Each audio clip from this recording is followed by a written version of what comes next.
Hi, welcome back guys. This is your friend, Parallel Deku. Back with another fanfiction. This is the series of What If Deku Was Really Nagisa Shiota in Disguise? Now before starting, please give this video a like. And subscribe to the channel if you want more videos like this. Now let's get into the fanfic. Ever since Nagisa Shiota was declared quirkless, his mother, Hiromi Shiota, became determined to make him a valuable person in life. Nagisa wasn't the top student, he wasn't a child prodigy like Asano, but he wasn't completely lost like Terasika either. Throughout elementary school he passed, but not to his mother's expectations. Upon graduating, Hiromi enrolled him in Aldra Junior High, but there was a catch. Nagisa would also attend Kunikigaka Junior High's lower classes to improve his grades. However, Kunikigaka and Aldra were in two different areas of Japan. Kunikigaka was in a quirkless area, while Aldra was in a region populated by those with quirks. Ignoring Nagisa's feelings, Hiromi insisted he attend both schools to fulfill her dreams of him getting into her ideal college. During the application process, Principal Asano called Hiromi for a meeting. The principal turned his chair to face Hiromi directly. "Hello. You are Nagisa Shiota's mother." She looked him over. "Yes, that's me. What did you need? Is there a problem with the application?" "Not necessarily. However, we do have one issue," he replied. "And what might that be?" She raised an eyebrow, concern mingling with annoyance. "You see, you are enrolling your son in two different parts of Japan, and the school system does not allow that. Your son's name cannot be registered for both schools," Asano explained. "What? Why can't I do what I want with my son?" she protested, visibly frustrated. "There is a way to get around it." Asano smirked, seeing an opportunity. Enrolling the student would help him enforce his school policy. His grades would likely drop due to stress, making him a perfect example for E-class. "Tell me. My son has so much potential. I won't let some silly school system dictate my choices," she insisted, fanning herself with papers. Asano sighed. "You must register your son under a different name and create a new identity for both of you. You are widowed, correct?" He raised an eyebrow. "Yes," she snapped. "What about it?" "Nothing," he replied with a cold smile. "You will be provided with false information to register with Aldra. The only changes will be your name and your son's appearance while he is there." "Oh, that's perfect. Can you make him look more feminine?" she pleaded, much to Asano's discomfort. What was her problem? "No," he paused, then continued. "Are you sure you want to enroll your son here? You understand that this is no ordinary school. Even though he will only be attending part-time, the courses are rigorous." He tried to feign a warning while still manipulating her to agree. Hiromi scoffed.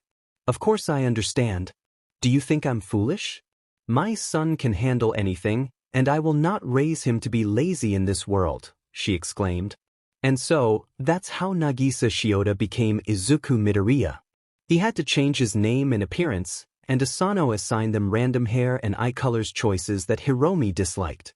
In this alternate universe, Bakugo's mother didn't know Midoriya's mother, and Bakugo only knew Midoriya from middle school, seeing him merely as the green-haired boy. Nagisa chose to ignore the bullies at Aldra, focusing instead on his studies. However, the pressure to study and the constant cramming took a toll on him. Midway through his second year, he dropped out of Aldra to attend Kunikigaka full-time, allowing him to drop the disguise. By his third year, he was in Class 3E, alongside his classmates. He didn't have a strong connection with Mrs. Yukimura, but he was familiar with her, like the others. After the events of third year, Nagisa decided to emancipate himself from his mother. The emotional manipulation and abuse had taken a significant toll on him. He moved into the house permanently. He wasn't alone. Kiara had also emancipated from her parents, and Itono was also without family, making discussions about their situations common at the dinner table, often teased by Nakamura, Terasika, and Karma. They took it lightly as it was all in good fun. When the class learned about Nagisa's mother's abusive behavior, they were outraged. One day, he arrived at school with visible bruises, unable to hide his pain any longer. He had to prevent Class 3E from taking drastic actions against his mother. Instead, Being the responsible one, Mr. Karasuma managed to get him the necessary papers for emancipation. Although Koro-sensei supported a more extreme resolution, and Hayami and Chiba wanted to take matters into their own hands, along with Karma and Terasika, who had their own ideas, they all managed to calm down before acting irrationally. The same went for Kiera. When she revealed her mother's emotional abuse, the class reacted similarly. Still, whenever the topic of either of their mothers came up, the E-class kids took a deep breath before speaking their next words. "Hey, Koro-sensei?" "Yes, Nagisa, my dear? I need some advice. I miss you." Silence. "I'm sorry." "What?" "I can't help you. You killed me, remember?" Nagisa felt a chill. Suddenly, he was back in the classroom, surrounded by familiar faces, his classmates. They weren't smiling. They were glaring. He heard the shouts. The words were harsh, filled with anger and disappointment. "Murderer! Monster! Heartless!" The accusations cut through him, each word heavy, pressing down on his chest. He looked around, desperate, searching for understanding, for forgiveness. But all he found was rage. "Why did you do it, Nagisa?" someone screamed, voice trembling with grief. "We loved him." "No. I didn't mean to. I swear," he cried, his voice cracking, the weight of guilt crashing over him. "I'm sorry. I'm sorry." Nagisa's pleas were met with silence. He jolted awake, drenched in sweat. Izuku Midoriya's heart raced as he took in his surroundings, his palms sweaty from fear. Izuku sighed, shaking off the remnants of yet another nightmare. Ever since Koro-sensei had died, these strange, haunting dreams kept visiting him. He'd grown accustomed to them by now, though. He wasn't too worried about Class 3 hating him. They'd all stayed close and even used their reward money to get a place together. They were like family in a way. He smiled at the thought as he got out of bed and quickly changed into his clothes for the day. Today was going to be a long one, he thought with a sigh, reaching for his phone to check the Class 3E group chat, a habit he kept up every morning. Keano, "Good morning, everyone." Sujino, "Good morning, Keano." Mahartatig, "I'm so tired. Remind me why we can't just skip high school?" Isegai, Mahar, "You do know that even though Koro-sensei was amazing, he didn't teach us everything." Keano, "Also, it was your choice to go to a public school. You could have just been homeschooled like me and Ritsu." Ritsu, "That's right. You should see us during school hours. It's like paradise. It's so quiet, especially with Okajima gone." Kojima, "What was that?" Ritsu, "Oh, nothing." Nagisa, "Good morning, everyone." Nagisa, "And also, be lucky that you don't have hero training at 8 in the morning." Maihara, "No thanks, I'll stick to regular P." Okuda, "Ugh, I've been up for the past hour." Fua, "Why? Doesn't your school start later?" Huda, "Karma, Ruro, has little Okuda gotten in trouble?" Okuda, "I kind of." Okuda, "Got detention." Izuku's eyes widened. What? Okuda? Detention? That was practically impossible. She was the most chill person he knew. Well, except when she was around Karma. The group chat erupted with surprise and disbelief. The Kano, "What? What could you have possibly done?" Hara, "Oh my god. Hayami, is that even possible?" Nagisa, "What did you do?" Terasaka, "There's no way." Karma. Okuda, "Oh my gosh, you guys. It wasn't anything bad like that." Ritsu, "Hey guys, your school is about to start, you know." Sujino, "Itona, geez, what are you? My mom?" Also, "Good morning, everyone." Yoshida, "But you don't have a mom." Itona, "Do you want to die?" Mimura, "Can we not?" Nagisa, "Anyway. Thanks for that, Ritsu." Karma, "Hold on a second, guys. Okuda never told us what happened." Okuda, "I'm sneaking my phone in detention right now." Chiba, "Are you even Okuda anymore?" Hayami, "This behavior is surprising." Keano, "I'm sure it was nothing bad." Okuda, "Okay, listen." The chat was silent for a moment. Okuda, "Basically, I was in chemistry class." Nakamura, "Oh no." Okuda, "Anyways." Okuda, "And the teacher was talking about a chemical reaction." Kiera, "Did you blow up the classroom?" Nagisa, Okuda, and the teacher was totally wrong. Keano, did you tell him after class? Karma, did you confront him after class? Okuda, no, I confronted him in front of everyone. Terasaka, wow. Itona, you've got guts. Okuda, hey. Okuda, I really love chemistry, okay? Okuda, and anyway, he got really mad at me for challenging him, and then he told me to go to detention for calling him out. Kanzaki, what a JRK.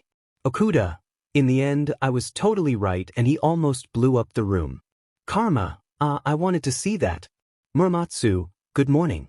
Nagisa, you are just waking up? Muramatsu. Karasuma, all of you get TO class and stop talking. Beach-sensei, yeah, what he said. Isegai, yes, sir. Beach-sensei. Beach-sensei, and who changed my name to that? Izuku chuckled as the chat went quiet. That seemed like a good place to end things. He glanced at the time 8. Oh crap, I'm late. He scrambled out of the dorm and dashed to class, only to be met by his classmates' questions about his tardiness. Midoriya. Why are you late? Ida demanded. Midoriya, I saw you in your dorm earlier. How are you late? Momo asked. Everyone stared at him, and Izuku quickly came up with an excuse. Oh, I couldn't find my clothes, he stammered. Jiru's voice cut through the silence. That's a lie. I heard typing and laughing from your room. Izuku winced. Curse her and those ears. Oh, Midoriya has a girlfriend. Mineta taunted. Shut it, grape shit, a familiar voice rang out. Who the hell do you think you are, nerd? Bakugo sneered, his voice loud as always. You think you're better than everyone, coming in 15 minutes late? And no, not at all, Kaken. I was just talking to some old friends, Izuku replied, faking nervousness, which seemed to satisfy Bakugo. Whatever, Bakugo grumbled. Your lucky sensei is also late. He would have had your head for breakfast. He reminded Izuku of Terasaka in a way, except Terasaka actually had a soft side. Right on cue, Aizawa entered the classroom, his voice as tired as ever. All right, children. Let's get this lesson over with. Homeroom was, as usual, a bore. At least something exciting was lined up for the next PRD, considering Mike Sensei wasn't there to teach English today. For Izuku, that wasn't much of a loss. Almost on cue, the students broke off into groups, some pulling out their phones now that there was no teacher in sight. For hero students, Izuku thought, you'd expect a bit more responsibility. As he took out his own phone to check for messages, he noticed a recent exchange from the Class 3E group chat, a mention about the house and Fua. He'd check it later. Hopefully, everything back at the house was still in one piece. Just then, Todoroki and Uraraka approached him. Izuku quickly pocketed his phone, greeting them with a polite smile. Hey, Deku-kun, Uraraka said with her usual brightness. Hello, Uraraka-san, Todoroki-kun, he replied, doing his best to hide his tiredness. But his efforts seemed to fall short, as Uraraka's next words confirmed. Deku-kun, when was the last time you slept well? Your eye bags are concerning. Izuku felt the eyes of a few other classmates turning his way. He scrambled for a response, offering a reassuring smile. I'm okay, Uraraka-san. I promise. I've just been doing a lot of training, that's all. If you say so. Anyway. Uraraka began, trailing off as Todoroki jumped in with a question. Midoriya, where did you go to middle school? Todoroki asked, catching him completely off guard. Just then, as if on cue, Izuku's phone rang with Ritsu's familiar ringtone, a calm melody he recognized immediately. He sighed in relief, grateful for the interruption. Most of the class looked over in surprise. Sorry, guys, I'm gonna take this, he mumbled, hurrying out of the room toward the bathroom, thanking Ritsu under his breath. There was no way he was ready to explain his past as a trained assassin who had faced his own middle school teacher. He glanced at the group chat to distract himself, scrolling back through older messages. Thankfully, there were no new messages in the 3E group chat. I decided to read the old ones since it was only a little. Isegai, can someone tell me the code for the house door? Sugino, you forgot? No way. Isegai, what is it? Sugino. Kenzaki, loudly crying face. Fua, I got you, Isegai. Isegai, thanks.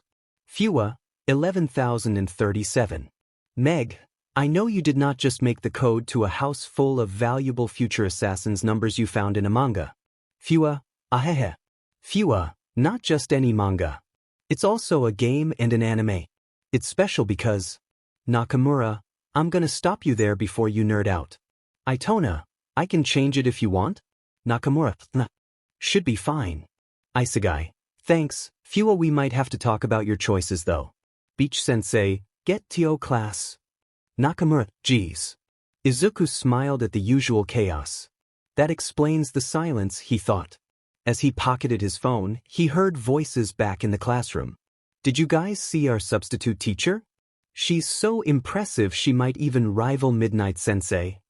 Mineta squeaked, his voice dripping with excitement. How is he even a hero?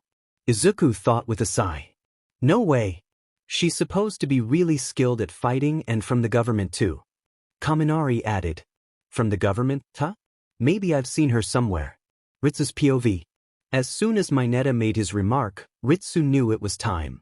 She connected to the camera at the front of the classroom, setting the recording on Nagisa's phone. She sent a quick message. It's go time. Izuku stayed back, half curious and half dreading the appearance of the substitute teacher. The last thing I need is another Midnight Sensei. Suddenly, he heard footsteps echoing in the hallway. The entire class hurried to their seats, pretending to be busy as the figure stepped into the doorway. Wait, is that? Izuku Midoriya thought he led a relatively normal life.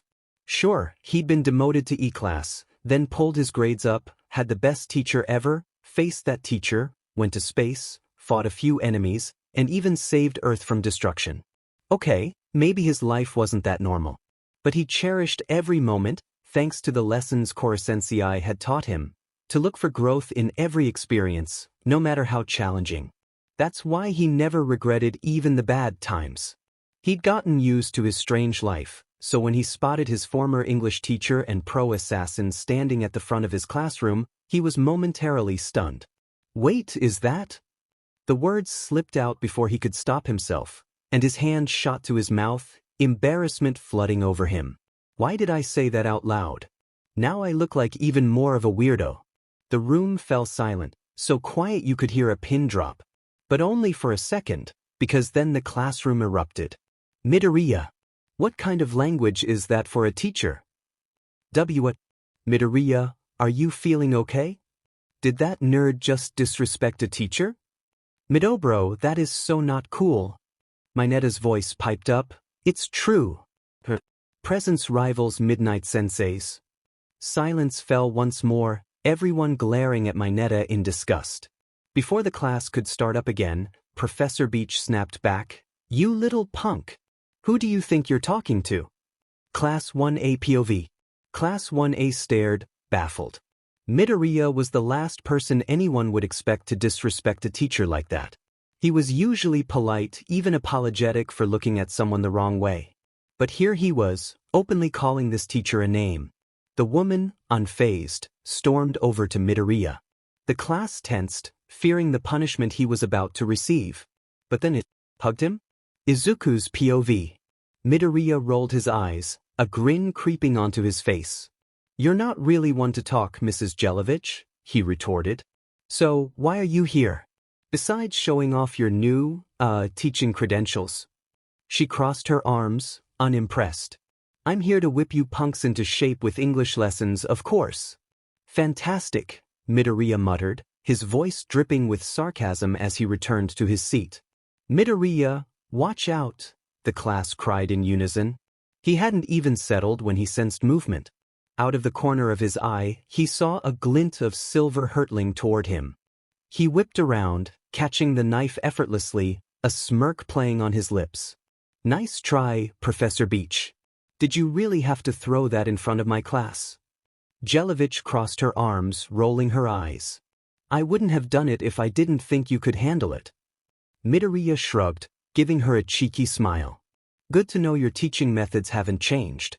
Now, if you'll excuse me, I'll be informing Mr. Karasuma about this stunt. In a flash, he dashed out the door with Mrs. Jelovich hot on his heels, yelling, "Get back here, you little goblin!" Class 1A POV. Class 1A could only stare in shocked silence as the bizarre scene unfolded before them. Bakugo finally broke the silence with a loud, "What the heck was that?" Kirishima muttered, "I have no idea, man." Mina asked, "Is she even our English teacher?"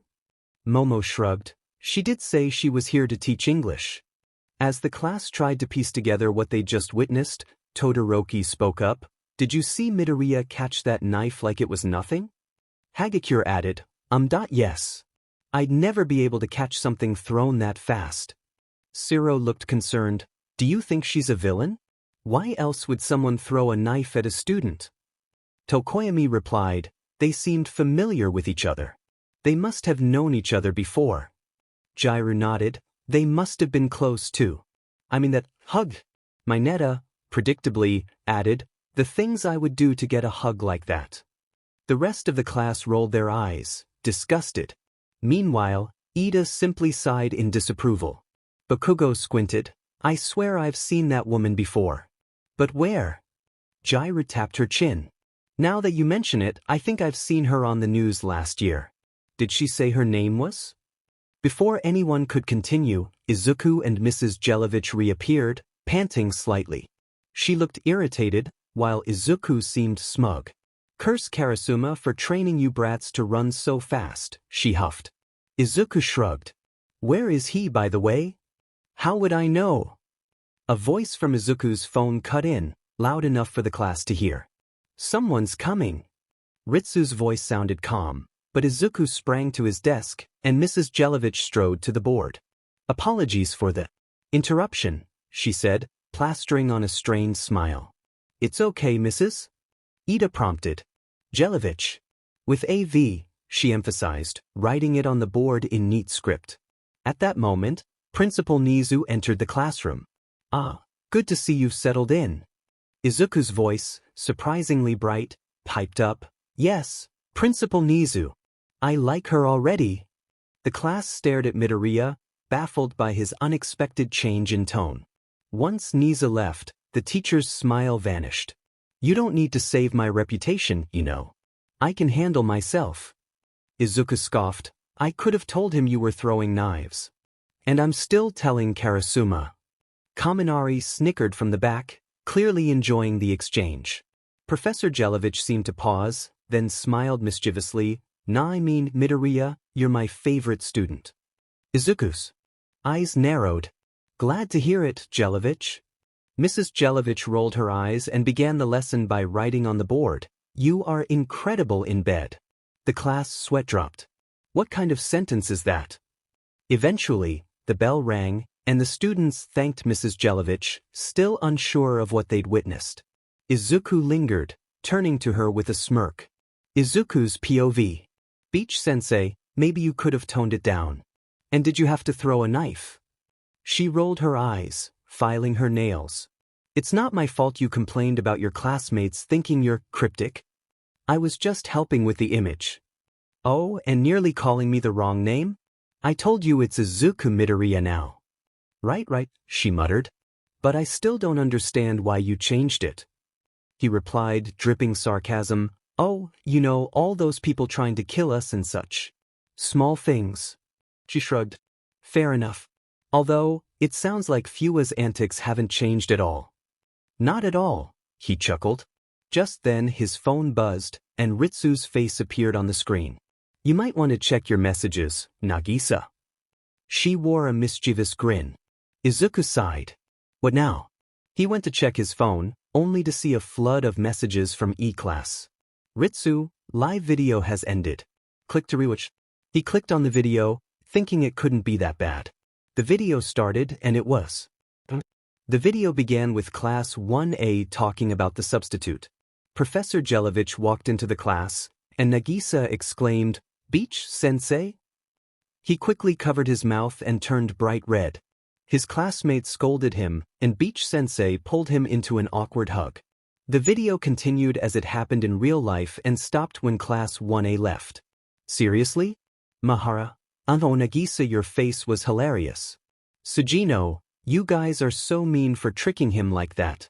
Kano, Okanma, why doesn't she give me hugs? Kenzaki, because nobody wants to hug you. Kojima, stop it. Terasika, you guys are actual idiots. Guys, don't listen to him. He's almost crying from laughter over here. Karma, oh geez, that was something. Hinano, oh my gosh Nagisa, you turned as red as Karma's hair. Nakamura, oh and you're right ha. Yada, when did you tease Beach-sensei without us, Nagisa? Isegai, poor Nagisa. Sagaya, how did you guys even get Jelovich to agree to this? She hates kids. Nakamura, it was Ritsu's idea. Ritsutum. Fua, it would also be good for the plot. Kiera, what plot? Mahara, anyway. Muramatsu, you do know Nagisa is going to kill us, right? Karma, not if we all blame it on Terasika. Terasika, what the hell? Okuda, how would we even do that? Nakamura, Nagisa wouldn't do anything, don't worry guys. He loves us too much. Nagisa. Nagisa, did you forget I could see the messages too? Nakamura, Dado. Nagisa, you guys are so stressful. Karma, don't say that to us, Nagisa. Keano, don't worry about it, it was just a silly prank. Nagisa, it's okay, I knew something was wrong because Ritsu was acting suspicious the whole time. Hey Ami, as if you could tell from her poker face. Hinano, yeah, totally. I played cards with her, and her face was so hard to read. Nagisa. Okay, fine, I didn't know anything. Sugino, cheer up bro, it's okay. Nagisa, you should have seen how she was teaching in class. It was almost like a normal teacher. Yoshida, there's no way dude. Itona, what does that even mean? Considering she's... Nagisa, the examples were so normal. One of them was, the octopus jumped over the house. Meg, that reminds me of when we almost killed Korosensei, and he had to jump on the roof of the school. Isegai, you're right. Kenzaki, I bet she misses him. Beach-sensei, hey kids. What are we talking about? Beach-sensei. Beach-sensei, I don't miss him Beach-sensei was muted. Sugino, you can do that? Ritsu, there goes my admin. Karasuma, yep. Mikrip. Well, he can't get mad at them for the prank because if it were happening to Terasika, he would totally laugh. Well, at least tomorrow is Friday. Back in the 1A dorms, Class 1A was in the common room, most of them lounging on a couch while the rest sat on a rug. Mina sighed. What an eventful day. Kirishima agreed. I know, right? My favorite part was English class. We actually learned a lot despite Mrs. Jelovich's unusual teaching methods, Kaminari shared. Mineta chimed in. I loved English class too, but not for that reason. Bakugo, unable to tolerate Mineta's antics, threw a pillow at his face, exclaiming, shut up already. You are so annoying. Mineta, undeterred, responded, whatever. I guess you don't want to hear what I have to say about Midoriya. I guess I'll get going. Todoroki intervened, hold on. What did you say? What are you hiding, Mineta? Don't joke around like that, Uraraka pressed. Ida added, Midoriya is our friend. We want to make sure he is okay. So if you have some information, you have to tell us. Mineta reluctantly agreed. Okay, fine. He got up from the couch and moved to a place where everyone could see him, piquing their interest. Mineta began to reveal, it all started when I was walking by the teacher's lounge. I noticed they were talking about us, and I decided to eavesdrop. Ida disapproved, stating, that is not hero-like at all. Bakugo, impatient, retorted, shut it, Four Eyes. Do you want to hear the story or not? Mineta asked, eager to share the latest gossip. Anyway, I overheard them discussing our middle school, going through everyone's records one by one. Mina's eyes widened. Wow. Uraraka nodded in admiration. What dedication. They reached Midoriya's name, and Aizawa-sensei looked puzzled because Principal Nizu suddenly stopped talking, Mineta said, lowering his voice for effect. He paused dramatically before continuing. Aizawa-sensei asked what was wrong, and Principal Nizu revealed there were no records from Midoriya's third year in middle school. The class fell silent, the weight of that revelation hanging in the air. The idea of no record for an entire year was both perplexing and unsettling. Momo furrowed her brow. Wait a minute, is that legal? Mineta shrugged. I don't know. It sounded like a cover-up. Even Mrs. Aizawa seemed worried. Todoroki analyzed the situation. There are only two possibilities: either he didn't attend middle school that year, or something serious happened that led to his record being sealed. Tsuyu chimed in, but a record can only be sealed by the government. Bakugo, clearly frustrated, demanded, What are you suggesting? Are you implying he's involved with someone? Or something? Shiro speculated. It could be villains, Tokoyami suggested. Or gangs, Jairu added. Uraraka, trying to defend Midoriya, exclaimed, Hold on. What are you all saying? This is Midoriya. He's the kindest person we know. He would never be involved in anything bad.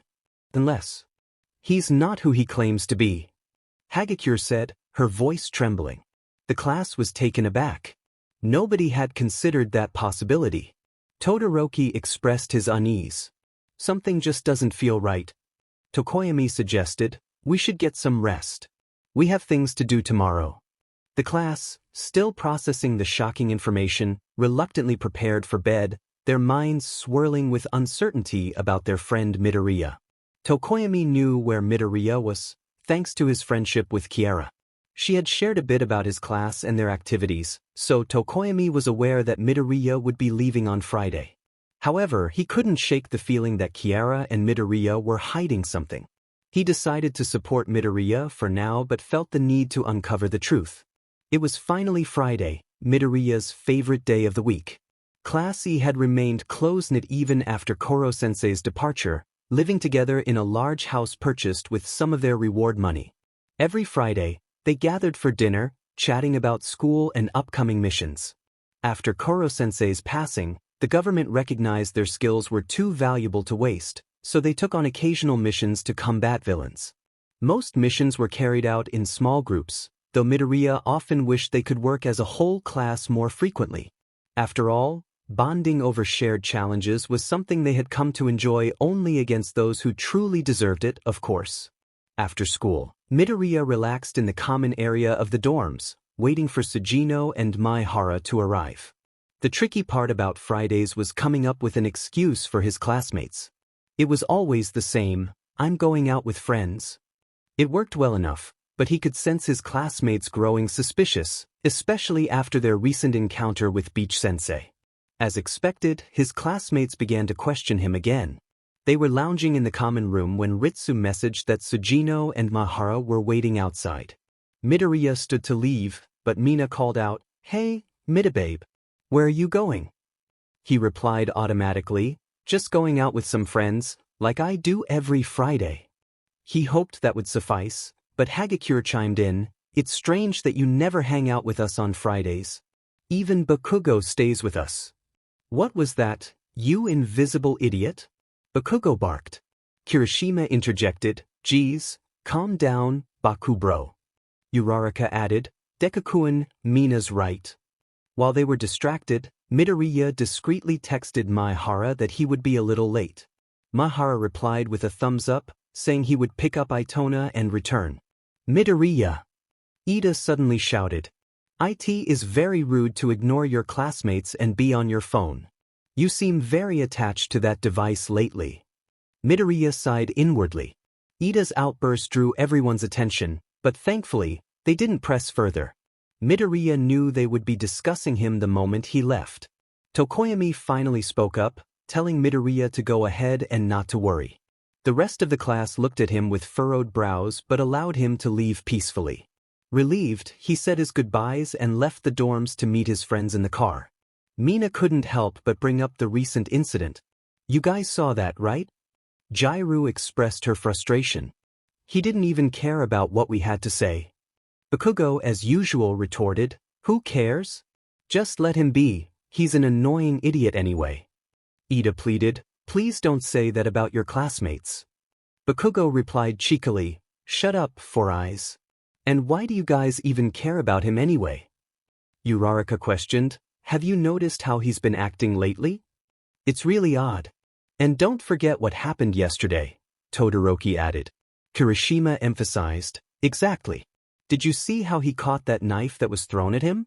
Who catches a knife like that? Wait, what? A knife? What happened while I was in the bathroom? Are we talking about the same Midoriya here?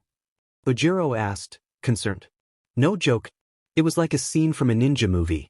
Jelovich threw a knife at him, and he caught it without breaking a sweat, Kaminari said, his eyes wide with excitement. That's not normal hero stuff. That's like assassin-level reflexes, Tsuyu remarked. Tokoyami suggested, you guys might be reading too much into it. Except every time we talk about his past or anything related to his middle school experience, he deflects like a pro, Todoroki said, visibly disturbed. Momo added, I've noticed that too. Azui turned to Bakugo. Wait, didn't you go to middle school with him? Shiro urged, yeah, you could tell us about him. Bakugo, straightforward as ever, stated, he only went to my school for 2 years, he transferred for his 3rd year. Mina pressed for more information. Okay, so what was he like during his 1st and 2nd years? Bakugo didn't hold back. A total loser, that's what he was like. Ida scolded, language, Bakugo. Bakugo responded cheekily, Japanese, dumbass. Ida sighed. Mineta chimed in, then he could be texting his friends from his 3rd year, right? Jairu speculated, well, they must be close, considering how much he talks to them. Kaminari, confused, interjected, wait, what's? Momo clarified, what do you mean? He started being on his phone more recently. Unless that's what you mean. The class stared at Jairu in confusion. Jairu explained, you guys can't be serious, right? In present mixed class, he was always glued to his phone. Uraraka was surprised. No way, but English is his favorite subject. Mina chimed in, and it's his best one too. Kirishima was skeptical. He would never do that. Are you sure, Jairu? Jairu nodded. I'm sure. Todoroki suggested, maybe we don't know him as well as we think we do. The class fell silent, unsure of what to say. Mina broke the silence. I guess we could ask him some questions when he comes back. Great. We could play truth or dare too. Hagakure suggested. Momo concluded, then it seems we have a plan. The kids returned to their usual Friday night activities, excited to see what would happen next. After a while, the students grew concerned for Midoriya. He hadn't come home in a while, and it was getting late. Why isn't he back yet? Uraraka said, worry creeping into her voice. He is breaking curfew, isn't he? Ida added, a hint of concern in his tone. No, that doesn't apply on Fridays, Momo corrected them. Do you think something happened to him? Mina asked, voicing the question everyone was thinking but too scared to say. No. I trust that he is safe.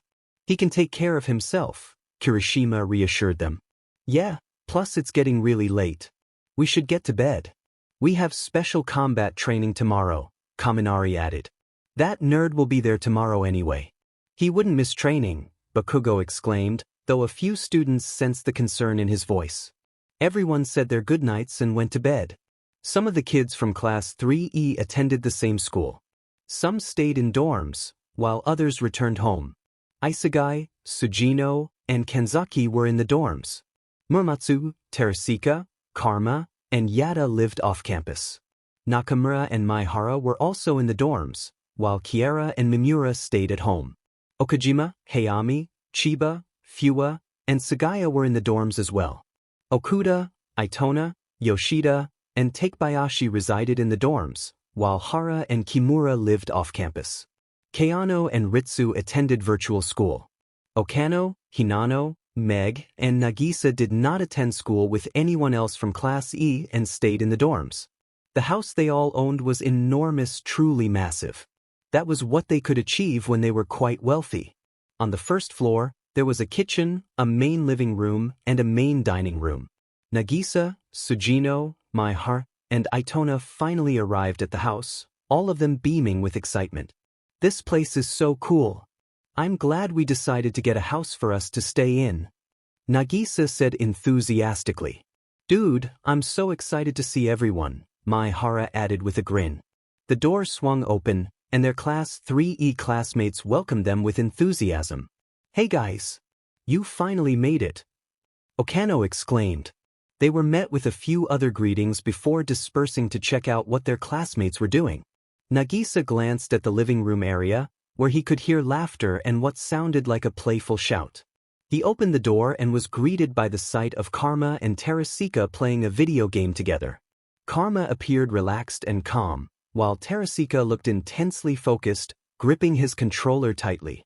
Isegai and Kimura were behind them on the couch, laughing at Terasika's attempts to win on Rainbow Road in Mario Kart.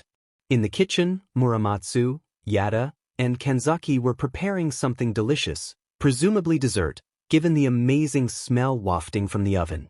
On the other side of the living room, Itona and Ritsu were working on a project. Thanks to Itona's Ritsu Mobile, Ritsu had a human-like body with robotic functions.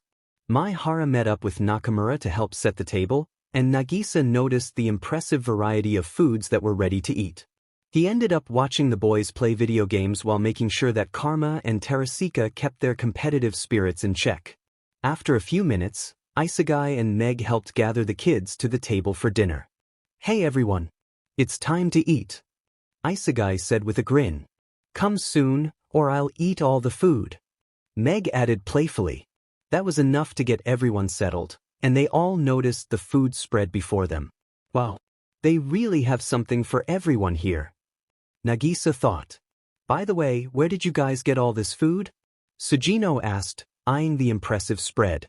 "Well, me, Muramatsu, and Yada worked our magic in the kitchen, but we also managed to score some additional options from a friend who owns a restaurant," Kanzaki said, beaming with pride.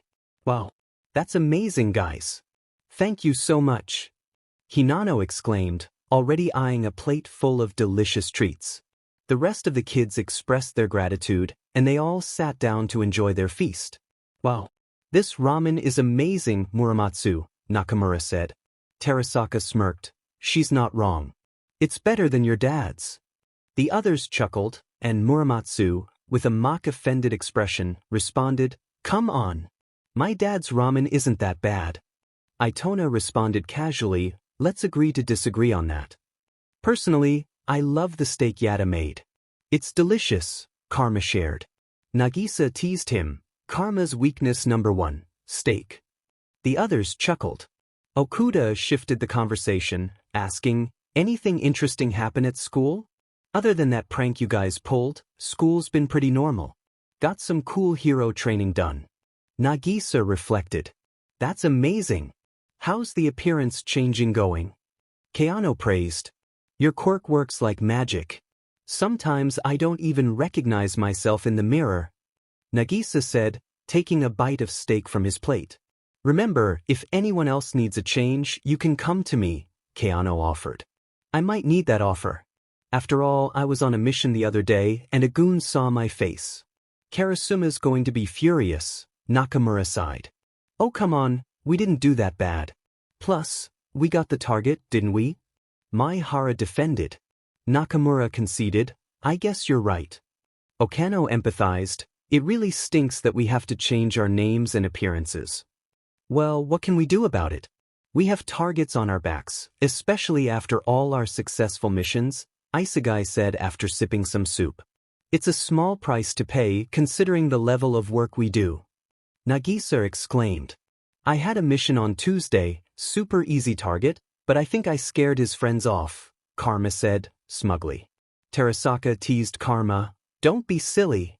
You were the scared one." Tsk. Karma rebutted with humor, "Really? I do recall you saying, 'Oh no, Karma, we are totally going to die.'" He then proceeded to mimic Terasaka's voice, complete with exaggerated hand movements. Terasaka countered, "You liar." The class burst into laughter at the playful altercation. "Well, I got recruited to my school's gymnastics team," Okano shared while munching on some carrots. Hayami congratulated her while eating some fruit. "That's so cool. I wish my school had a club I could join." "Thanks, Hayami. We get to go to competitions soon," Okano expressed. Chiba commented, "As long as it doesn't clash with your missions, that sounds great."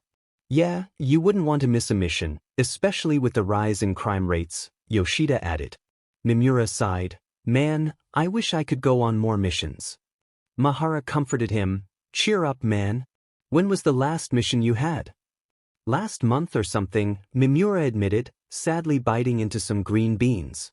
Isugai tried to uplift him. That's not too bad. Mimura agreed. You have a point. Hey Mimura, did you forget? You have a mission in a couple of days, Ritsu exclaimed. Wait, really? Oh my gosh, you are totally right. Mimura said, cheering up immediately. Kiera humorously remarked, I hate to say this, but I wish we could go on missions together. It's funny to see Terasaka scared.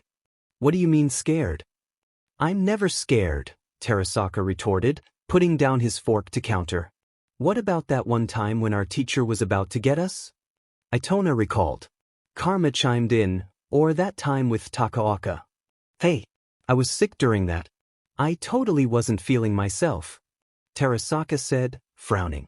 Speaking of Takaoka, when was the last time anyone's heard of him? Nakamura questioned. Hinano shared, well, I heard he got out of the hospital. Keano added, he must have been so angry when he woke up. Oh man, I would love to see his face when Nagisa confronted him, Sugino joked. Chiba added, no way, you should have seen Nagisa's face while he confronted Takaoka. Keano agreed, yeah, it was really intense. I would have taken him down if it wasn't for Terasaka, Nagisa admitted. Nakamura sighed. It was tough being sick like that. At least your nose didn't bleed, Okajima said, sadly. Muramatsu chimed in, oh well. The past is in the past now, all we can do is learn, right? Now we know not to trust any strange drinks. He took a swig of the drink Okano crafted for all of them. Hayami playfully teased, look at you go, mini Kora-sensei. Hee hee yeah, Muramatsu chuckled. By the way, these drinks are amazing, Okano. Muramatsu praised. Oh, no problem. Okano responded. Itona changed the topic. Oh yeah, Nagisa? Yeah, what's up? He responded. You go to UA, right?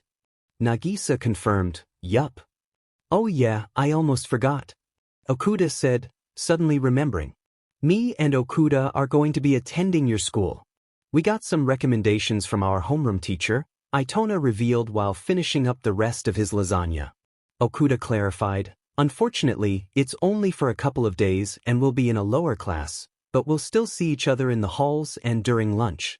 Kiera, curious, asked, oh yeah, a friend of mine goes there. He's in your class, right, Nagisa? Nagisa hesitated but then remembered, oh, that's right. You know Tokoyami. Kiera chuckled softly, hee hee. Oh man, that food was so good. I think I might burst, Nakamura said, feeling stuffed. Oh, that's too bad. I guess I'll just have to take your slice of cake then. Mahara said playfully. Actually, I'm not that full. Nakamura replied. Chiba and Sugino laughed at their banter. I can't help it though. I'm so tired, Hinano admitted, feeling exhausted. Hara praised the meal. The food was fantastic. I have to say, this might have been my favorite all month. Takebayashi added, dude, you guys have to show me how you make flan like that. It was incredible. Wow, that means a lot, thanks, everyone. Yada said, feeling satisfied. After everyone finished eating, they gathered in the living area. Nakamura proposed, so, who's up for a game of Uno? Yoshida eagerly agreed, absolutely. I'm going to win for sure. Sagaya boasted, no way, I'm the master at Uno. Hayami challenged, bring it on. Meg playfully teased, you guys are all talk, no action. Karma confidently declared, we'll see about that. You are going down, Itona said, looking at Sagaya. How are you so competitive all the time? Where does this energy come from? Isegai asked, feeling a bit defeated. Fine, it's on guys. Pass me the deck, I'm dealing, Karma said with confidence. 20 minutes later, raised voices and raucous laughter filled the room. A+4? Again? You cheater! Terasaka yelled at Itona, who simply stuck his tongue out in response. Oh my gosh! I hate this game, Maihara said, after having to draw 16 cards due to stacking. How could you do this? I was on Uno. Hara sighed after getting a +2 from Kanzaki. Stop changing the color to blue, Hayami. How could you do this to me? Nakamura exclaimed as she furiously picked her cards from the deck. But then, with a mischievous glint in her eyes, she slammed down her card. +2 gotcha. No-oh. Nagisa pretended to sob. Then, out of nowhere, Kanzaki proclaimed with a wicked smile, Uno. You son of a... After about 30 minutes of antics, the group finally concluded the game, accepting Kanzaki as the winner. So much for the master at Uno, huh? Nakamura teased. Oh, come on. I was one card away. Sugaya said, playfully pretending to cry. Ritsu was having the time of her life watching everyone's reactions when they realized Kanzaki had won. After a little while, they decided to sit down and watch a movie. Fua wanted to watch a mystery, while Hinano preferred a romance. Kiara wanted a horror movie, Okajima suggested something more mature, and Terasaka wanted an action film. They ended up watching a movie that combined all those elements, thanks to Ritsu and her remarkable knowledge. After the movie finished, they headed to their rooms to sleep. Nagisa mentioned needing to return, but there were two problems. He really wanted to stay, and his friends were just too convincing. Nagisa woke up a little earlier than the others, accustomed to the routine of getting up early for hero training. Deciding to make breakfast, he noticed that no one else had beaten him to it. Usually, Sato handled breakfast at UA, but honestly he preferred Terasaka's pancakes. He got ready, put on some casual clothes and headed downstairs. Arriving in the kitchen, Nagisa decided on waffles. Just as he was about to start, Sugino and Kanzaki joined him. Good morning, guys, he greeted them. Good morning, Nagisa. Sugino replied, still looking half asleep. Good morning, Nagisa. How was your sleep? Kanzaki asked. It was great. I miss sleeping in my own room, he admitted with a chuckle. Sugino nodded, for sure. The dorms at school are so boring. Can I help with breakfast? Kanzaki offered. Of course. I'll make some bacon, Sugino said, seeming more awake now. In no time, they'd whipped up enough food for everyone. Kanzaki went to the intercom and announced, Hey, guys. Good morning. Nagisa, Sugino, and I made breakfast, so come down whenever you're ready. Within an hour, most of the kids were awake and had eaten. A few scattered around the house. Okuda headed to the library, Terasaka and a few others to the game room, and Meg and Yada went to the spa to relax. So, what do you guys want to do today? Keano asked. Oh my gosh. We should go on a shopping spree. Hinano exclaimed excitedly. Literal stars appeared in Keano's eyes, and she was off running before Maihara stopped her. Oh no, leave me out of this. And don't tell Nakamura. She'll get way too excited, he said, nervously. Well, it's too late for that, Itona remarked, pointing to Nakamura and Hinano, who were already at the intercom. Isegai sighed as Nakamura's voice blared over the intercom, expressing her excitement for a shopping spree. It was inevitable mentioning shopping was like lighting a fuse with her. Maihara's prediction had come true, and the group exchanged amused glances. I guess we're going on a shopping spree then, Nagisa said, rolling his eyes playfully. Isegai sighed again but couldn't hide his smile. Alright, let's make a plan. We should set a budget so they don't spend all our money, he suggested. Soon enough, Keano, Itona, Sugino, Kanzaki, Maihara, Nakamura, Hinano, Hayami, Chiba, and Nagisa found themselves navigating the bustling shopping district, staying close as a group. Nakamura immediately dragged Hinano into a cosmetics store, her eyes gleaming with excitement, while the rest of the group wandered around, joking and laughing as they explored. Keano, always stylish, insisted they visit the trendiest clothing store. I need a new outfit for the weekend. Something that screams, cool, she declared. Itona, initially eyeing an electronics store, decided to join, hoping to find tech-inspired clothing for his missions. Maihara tagged along with a grin. They spent hours trying on clothes, looking at gadgets, and snacking from street vendors. Kanzaki and Nakamura seemed to know all the best places for food, much to everyone's delight. The boys took charge next, leading the way to a shoe store they claimed had the best stealth-themed sneakers. "You guys know we don't need sneakers, we get them from the ministry," Hayami laughed, already halfway through the door. "Yeah, but they don't care," Chiba agreed, following the crowd. The boys exchanged resigned glances but couldn't help laughing. Their day was far from over. As they continued shopping, Nagisa spotted a few of his UA classmates in the distance.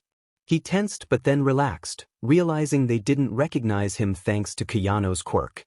Sugino, noticing his change in demeanor, leaned over and asked, "Hey Nagisa, you okay?" "Yeah, I just saw some classmates from UA and got worried they'd recognize me. But I'm good. I look like myself," he said with a grin. Sugino chuckled. "Perks of going to school in disguise, huh? Why were you worried anyway?" "It's just shopping," Sugino replied, walking a bit slower. "Oh, I just had some silly combat training at UA today, and I decided to skip it. Karasuma's training beats UA combat any day." Nagisa shrugged. "Wow, never thought you'd skip," Sugino remarked, amused. "Yeah, I needed a break from hero training. Plus, you guys are way more fun," Nagisa replied. After hours of shopping, they realized they hadn't actually bought much. The memories of running around and joking together were better than anything they could buy. Even the girls only ended up with a couple of things. One thing was certain, though they hadn't held back on food. Most of them, tired from the outing, returned to the house to relax. Some headed to the pool, while Nagisa made his way back to his room to chill for a bit. After Korosensei's passing, the government decided to prohibit any videos and news coverage of the incident, resulting in the removal of all live recordings and websites related to it. Only national leaders, high government officials, professional assassins, and the students of Class 3E were aware of Korosensei's fate. Due to the media blackout, very few people noticed the 3E students, so they altered their appearances for safety. Their homeroom teacher was listed as Karasuma, and the records from their third year of middle school were mysteriously missing, ensuring that their teachers and classmates wouldn't find it suspicious that their names were absent from the roster. To Aizawa, Midoriya was like a child to him, his problem child. He was very protective of him and had always known that Midoriya tended to find himself in various situations, but this time felt different. It all began when he overheard the students discussing Midoriya in a way that suggested he had been bad-mouthing a teacher. Midoriya cursing? That was hard to believe. Aizawa initially dismissed it as teenage gossip, but when he discovered that there were no records of Midoriya's third year in middle school, he sensed something was amiss. Here's what he knew. Midoriya had been acting strangely lately. There were no records of his third year in middle school. No one seemed to know where he had been during that time. Whenever someone brought up his past, he conveniently found a distraction. What the hell? None of this makes any sense. Aizawa muttered to himself. He recalled hearing Jair mention that Midoriya was always on his phone. Perhaps there was something there? He could check it just to be safe, of course. Then it hit him. He hadn't seen Midoriya since Friday. What the hell? Where is my problem child? How did I not notice this? Panic began to rise within him. He should have realized something was wrong after not seeing him at the dorms and hearing the other kids constantly asking about him during training. How could he have been so oblivious? His mind raced with the worst possible scenarios, but as a pro hero he managed to collect himself. I should ask the kids before jumping to conclusions. Maybe they know something. Aizawa made his way to the 1A dorm area, where the students were lounging around. A few were playing a board game, while others were watching something on TV. As he entered, the room fell silent. The class could tell he was not in a good mood and wanted to hear what he had to say. He sighed before asking, "Do any of you know where Midoriya is?" The class was momentarily silent, surprised that Aizawa-sensei didn't know Midoriya's whereabouts. Could he actually be in trouble? A few students spoke up. "I'm sorry, Mr. Aizawa, I don't know where he is. He left on Friday and hasn't come back since. What happened to that nerd? Did he get in trouble again?" "Actually, Mr. Aizawa, we think something might have happened to him," Hagakure said solemnly. "What? I'm listening. Go on." Tokoyami remained quiet, even though he couldn't quite understand why. Lately, Midoriya had given him an unsettling feeling, one that even his dark shadow seemed to sense. He knew Midoriya had been hanging out with his friends from last year, but something felt off. Their interactions had become less frequent, and Kiara was becoming increasingly secretive. Perhaps something had happened during that time? He remembered that Kiara and Midoriya had attended the same school for that year, so maybe they were connected somehow. Snapping back to reality, he listened to the ongoing conversation. I'm sure you've noticed his unusual behavior, right? Hagakure continued. He's been so distant lately, and we're really worried about him, Mina added. We noticed he leaves right after school every Friday, but this week, we asked him where he was going, Kirishima said. When we asked him about it, he brushed us off and even started using his phone in the middle of our conversation, Ida stated bluntly. I see, Aizawa said, lost in thought. Okay then. If he isn't back by tomorrow, we will take action. He walked out of the dorms, bidding them goodbye. Once the doors closed, Uraraka stood up. I can't take this anymore. I'm really worried about him. A heavy sense of despair settled over the room. The students were close-knit and cared deeply for one another. We don't have a choice. We can't do anything. All we can do is hope he comes back tomorrow and question him then, Todoroki said. Bakugo noticed Tokoyami's unusual demeanor and, as was his way, confronted him. What's wrong with you? Why do you look so uneasy? If you're hiding something, I'll make you regret it. Tokoyami sighed. I really don't know anything except that he's supposed to be hanging out with his friends from his third year. Wait a minute, what? I thought he didn't have any records. Momo muttered. What are you saying? What do you know? Bakugo barked. Wow, Baku bro, I didn't know you cared this much, Kirishima teased. Shut up, shitty hair, Bakugo shot back. Oh my god, can you guys stop? You've been like this all day, Mina complained. Yeah, we're all tired of hearing you yell, Bakugo, Todoroki added, annoyed. Kaminari covered Bakugo's mouth to prevent him from yelling further, and the group turned their attention back to Tokoyami. I know one of his friends from his third year, Tokoyami finally admitted. Why didn't you say anything sooner? The others exclaimed. You just let us think he was doing something bad? Another student added. I didn't think it was important, Tokoyami said, feeling ashamed. At least we know he wasn't involved in anything bad. Where did he go? Todoroki asked. That's the thing. I met his friend at summer camp, but she never got to tell me where she went, Tokoyami replied. Oh, that's unfortunate. But we could still ask him, Kaminari said.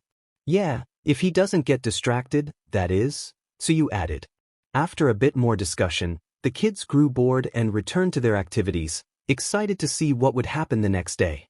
The dorm room buzzed with the lively chatter of Class 1A, and the topic shifted away from Midoriya as they engaged in lighter conversations. Class 1A Group Chat. 8:55 a.m. Ida, good morning everyone. Make sure you are up soon to begin training at 9:30. Momo, good morning. Please try not to be late today, as Aizawa-sensei has a tight schedule. Bakugo, you guys are such SCK-ups. Mina, it's called being responsible, Bakugo. Kaminari, not like you would know anyway. Bakugo, what did you just say to me, dunce face? Kirishima, Bakubro, please calm down. Jairu, it is way too early for this. Tsuyu, I agree. Sato, I made pancakes. Come to the common area whenever you guys are ready. Todoroki, thank you. Kaminari, you're the best. You're the best. Kirishima, oof. Ida, guys, stop texting and go eat and get ready for today. Mina, okay, fine. Class 1A Group Chat. 9:15 a.m. Momo, hey guys. Meet us at the front training area. Ida, hurry up. You only have 15 minutes. Uraraka, hey, has anyone seen Deku? Kirishima, now that you mention it. Uraraka, Deku, if you're reading this, comes soon to the training grounds. Mina, Uraraka, Tsuyu, Bakugo, please come to the training grounds. Bakugo, I'm coming. Don't rush me. Mineta, he is totally struggling to put on his hero suit. Bakugo, I'll blast you away, you demon grape. Shut up. Uraraka, he didn't deny it. Bakugo, I'm denying it right now. The sun was shining as Class 1A gathered in the expansive training ground. All Might stood at the front, his towering figure casting a shadow over the students. Beside him, Mr. Aizawa, with his ever-present stoic expression, surveyed the group. All right, kiddos. Today, you're going to have a special combat training session with me and Aizawa, All Might announced, his voice resonating with authority. But there's a catch. No quirks allowed. The students exchanged puzzled glances, their excitement fading. Mina raised her hand. But All Might, our quirks are what make us heroes. How can we train without them? All Might grinned. That's the challenge, young Ishido. Heroes need more than just quirks.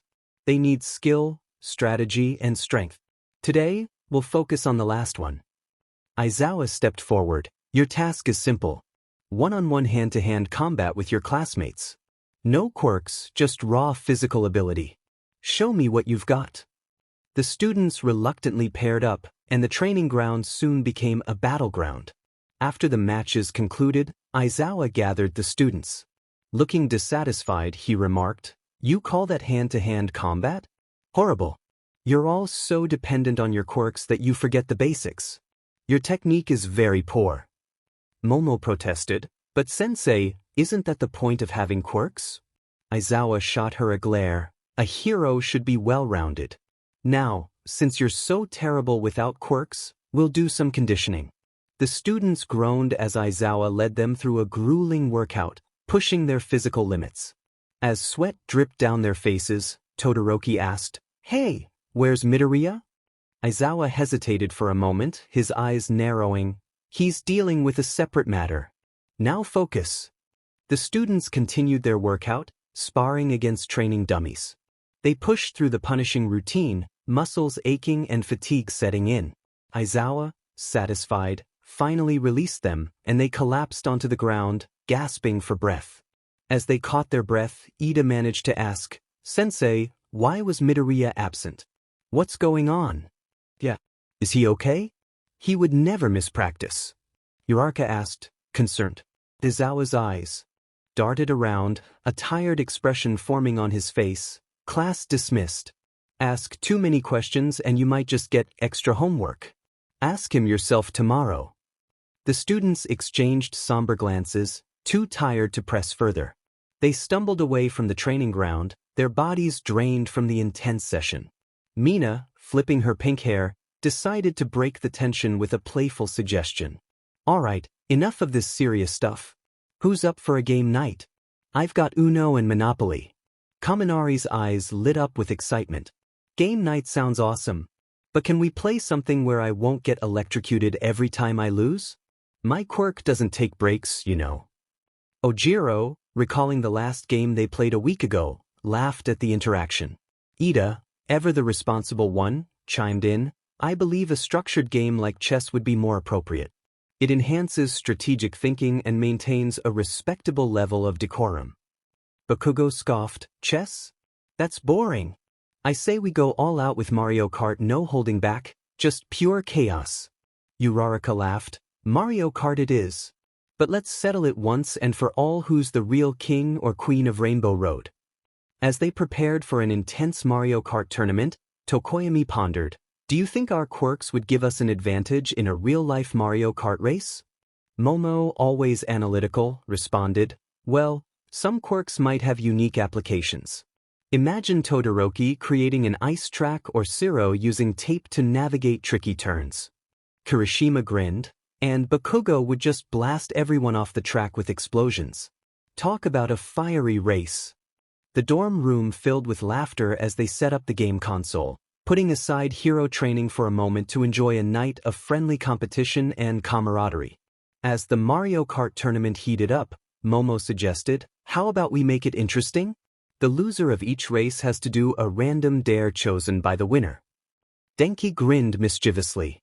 "I'm in. Let the dares begin." The first race was chaotic, with banana peels, shells, and the occasional quirk-powered boost. In the end, Mineta found himself at the bottom of the rankings. Zero, the victorious racer, thought for a moment before grinning. I dare you to wear a grape costume for the rest of the night. Mineta sighed but accepted his fate. Fine, fine. But only for tonight. The room erupted in laughter as Mineta donned the oversized grape costume, racing with a fruity flair. After the kids were done with their fun, they decided to sit down and eat. Jaru, taking a bite of her stir-fry, suggested, "This is really good, Ciro. You should share the recipe." Ciro grinned, "Thanks, Jaru. It's a family recipe. I can give you the details later." As they enjoyed the food, the conversation turned to lighter topics. Bakugo, in between bites, rolled his eyes. "Why are we even discussing recipes? We're heroes, not chefs." Kirishima chuckled, "Hey, a hero's gotta eat well to stay in top shape. Plus, it's nice to know your way around the kitchen." Mina, sipping on her drink, added, "Speaking of staying in shape, anyone up for some training after dinner? I need a good sparring partner." Ciro grinned, "I'm always up for a friendly match. Let's do it." Amidst the small talk, Denki glanced at the clock. "Hey, has anyone decided what movie to watch tonight?" Tokoyami raised an eyebrow. "Movie night again? Just pick one quickly this time." Uraraka nodded. "We were just discussing that. Does anyone have recommendations?" Ida sighed. "Fine. We'll watch the new All Might movie. Now eat, decide quickly, and don't stay up too late. We have training tomorrow." The class resumed their dinner, sharing laughs and stories as they finished their meals. Once the plates were cleared, they settled on heroic harmony without much debate, enjoying a relaxed evening of camaraderie and movie watching. As the credits rolled, Momo stood up. "That's enough. Bedtime. We should get some rest for tomorrow's training." It was late at night when Nagisa finally arrived at the UA dorms, grateful to have escaped Kayano and Hinano's attempts to give him a makeover. As he walked, he whispered into his phone, trying not to wake the others in the dorm. "Hey, guys, I just got to my dorm." "We're here too," Sujino replied, Kenzaki nodding beside him. "Man, I'm so tired," Mahara groaned, his face twisting in exhaustion. Yeah, we told you not to stay in the pool for so long," Okano sighed. "I wasn't about to turn down a water fight with Okajima," he countered, clearly unrepentant. "I'm still going to get back at you for spraying me," Hayami added, mock-angry. "Oh yeah, go get him." Meg egged her on. "You guys should have joined me and Sujino in the spa. It was so relaxing," Nagisa said, happily stretching his sore shoulders.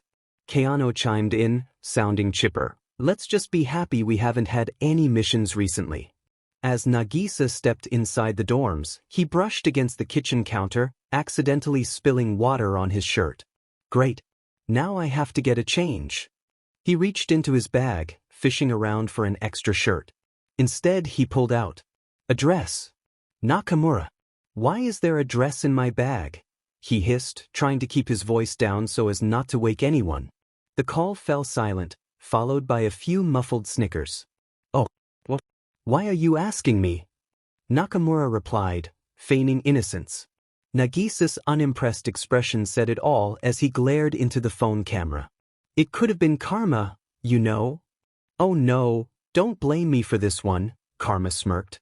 Ritsu's voice cut in, cheerful as ever. "It was Rio and Karma, by the way." Nagisa sighed. "Thanks, Ritsu.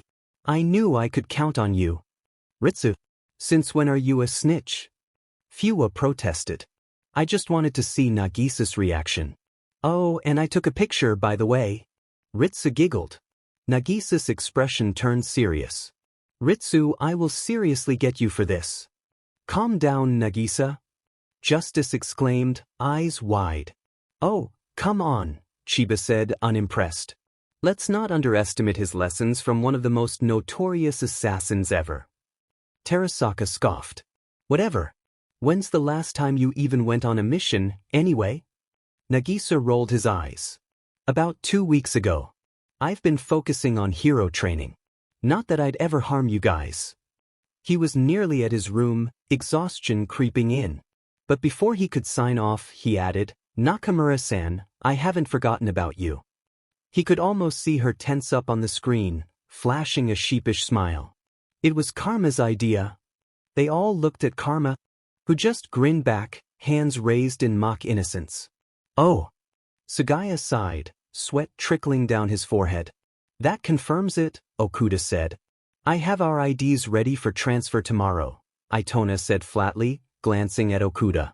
Guys, we should really get to bed now, Isugai urged. Yeah, hurry before I make you all faint with Okuda's smoke pellets, Yoshida added. Hey, can you do that to me? I want to know what it feels like. Karara said, eyes sparkling.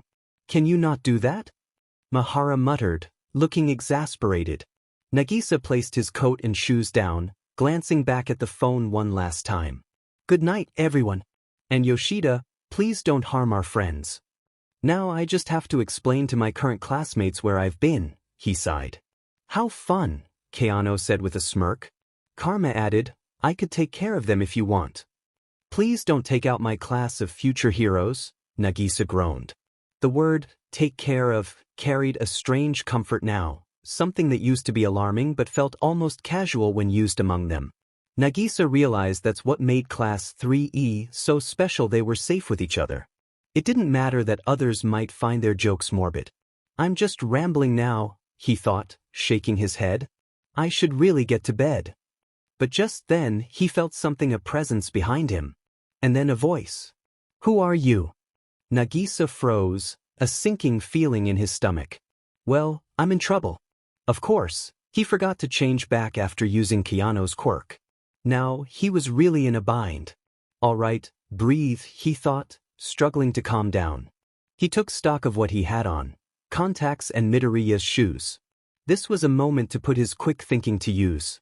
What if I just got rid of them? No, he had been hanging out with Karma way too much. He shook the thought away and focused on Beach Sensei's acting lessons. Thankfully, his mental panic didn't last long, as the figures in front of him hadn't moved yet. Answer my question or I'll report you to the pros, one of them demanded. The hall was dark, but Nagisa could make out two figures. With the yellow hair and glowing eyes, he quickly identified them as Tokoyami and Kaminari. He couldn't afford for them to recognize him. He forced himself to speak. Is this the 1A dorms? I think I'm lost. Does Izuku Midoriya live here? Hopefully that'll work, he thought. He was wrong. What? Yes, these are the 1A dorms. Who are you? Kaminari asked, clearly suspicious. Nagisa noticed faint sparks of electricity along his body, casting an eerie light. I'm Midoriya's brother. I came to get the computer he left in his room, Nagisa stammered, trying to keep his nerves in check. He felt panic creeping back as Tokoyami's intense gaze fell on him.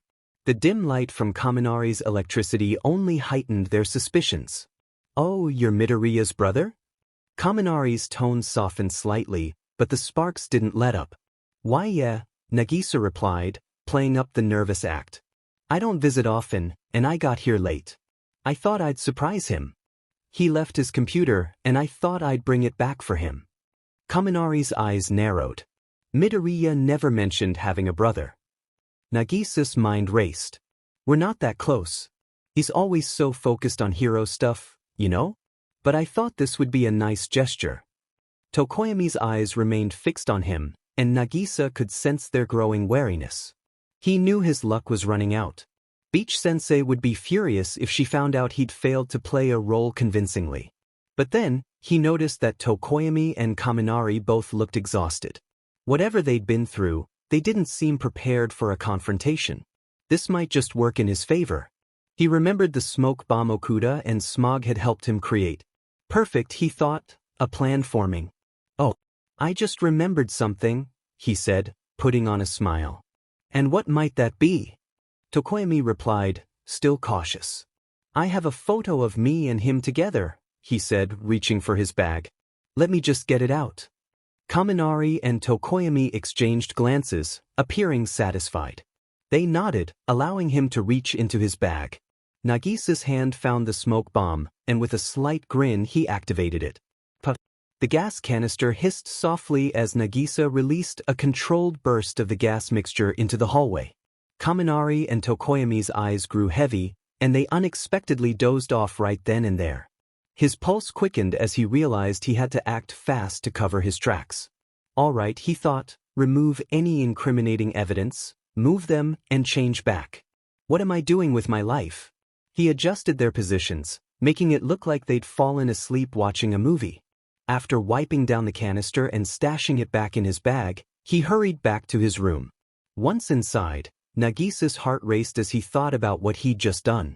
He quickly texted Keanu. Nagisa, hey, Keanu. Keanu, hey, Nagisa. What's up? Keanu, wait, I never changed you back. Nagisa, I kinda forgot to ask. No, it's okay. I should have reminded you. Nagisa, yeah, I'm kinda in a situation. Keanu, okay. Can you sneak out? I'll meet you outside in Nagisa. Yep. Thanks so much. Without further confirmation, he made his way outside to a camera blind spot, where Keanu emerged from the shadows. Keanu to the rescue, she whispered with a mischievous grin.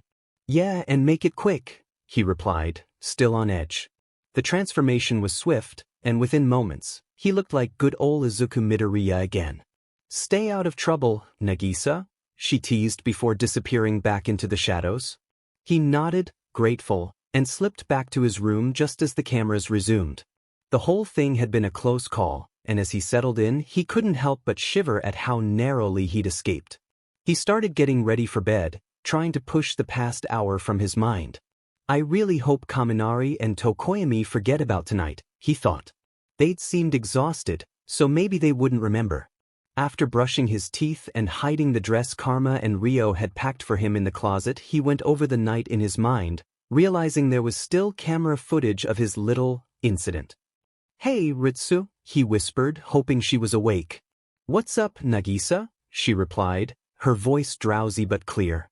Thank the stars, he thought. You know that camera footage of the past hour? Nagisa, it's literally 2 a.m. What did you do? Nothing big, just had to make some classmates take a little nap, that's all. This is stressful. Guys stress me out, she muttered. Sorry. Nah, it's okay.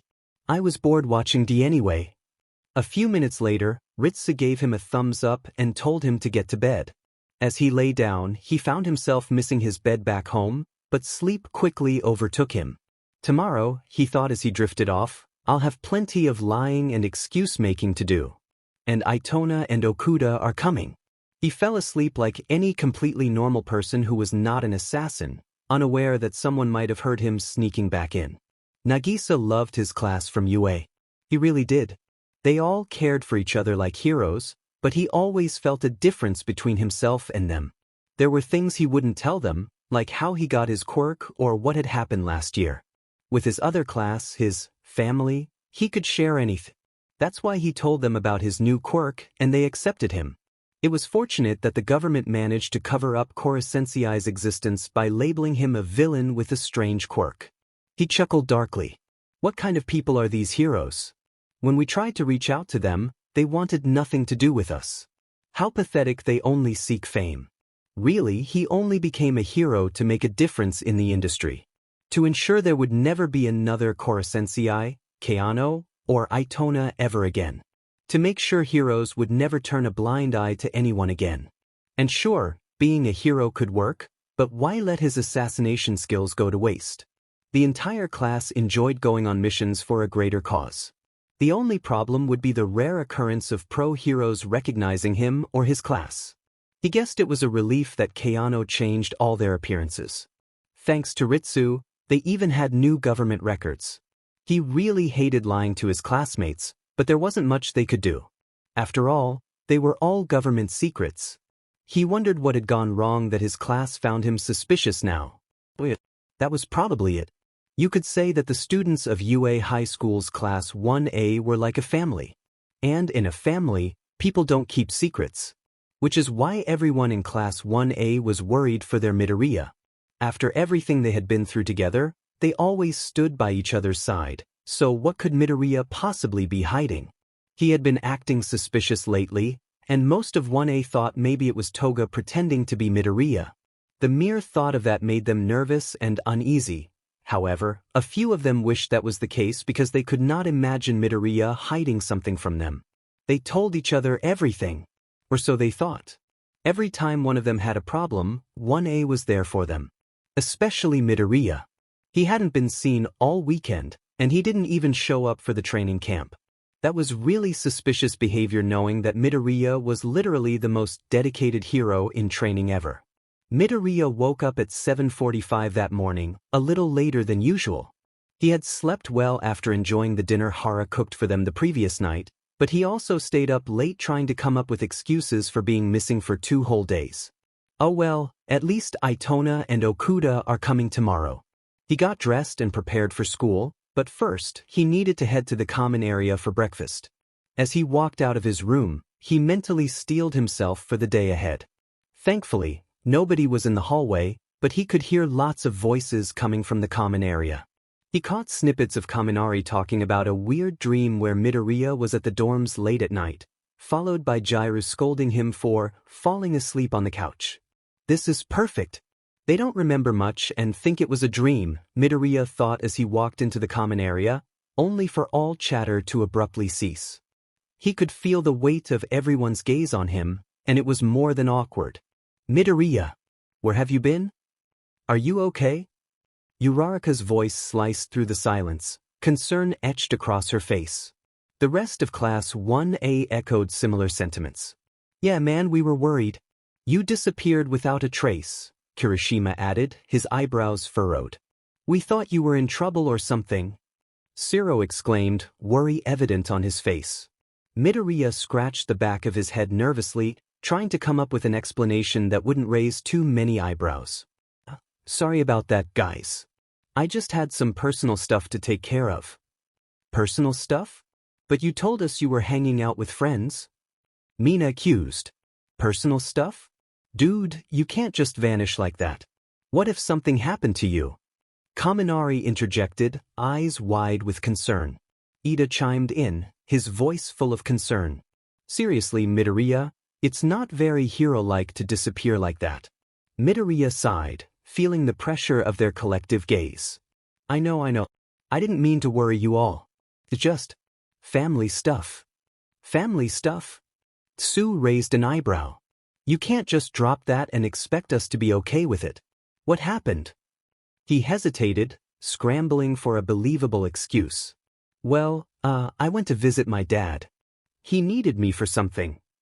The room fell silent, skepticism evident in their eyes. Before anyone could question further, Bakugo exploded, his temper flaring. You liar, you don't have a dad. Oh no.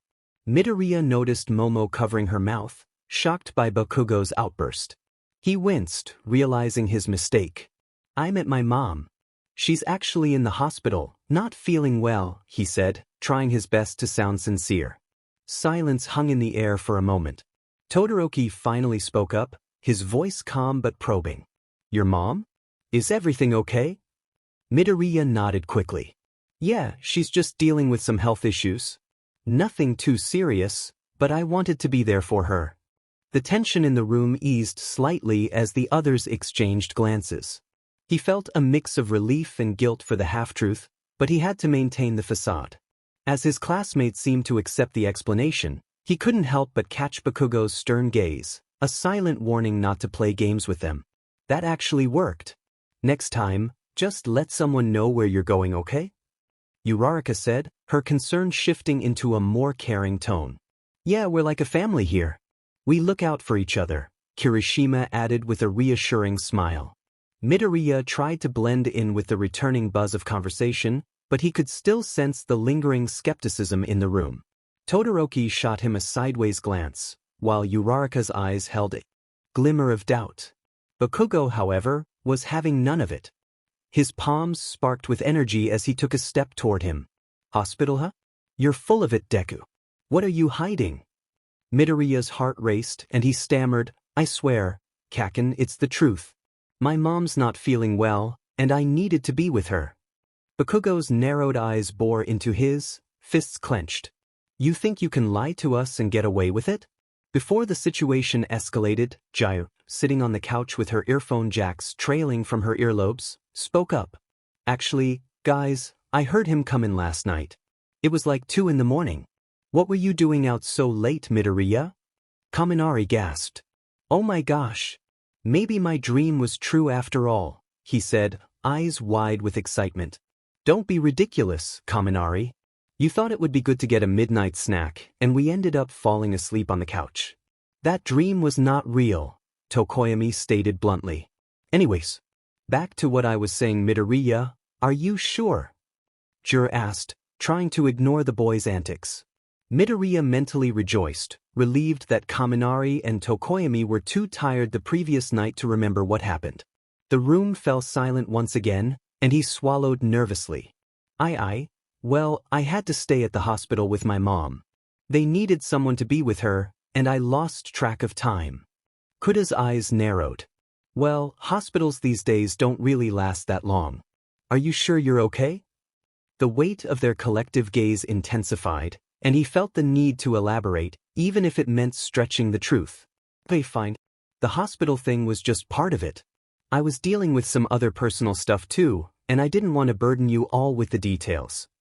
Mina crossed her arms, still unconvinced. Personal stuff? Like what? What the heck? This is getting annoying and repetitive now. He hesitated, glancing around the room at their expectant faces. I can't really talk about it. It's complicated. Bakugo scoffed, anger still simmering. Family issues? You're dodging the question, idiot. Midoriya took a deep breath, trying to keep his composure. Look, I know it sounds sketchy, but I promise I'm not hiding anything dangerous.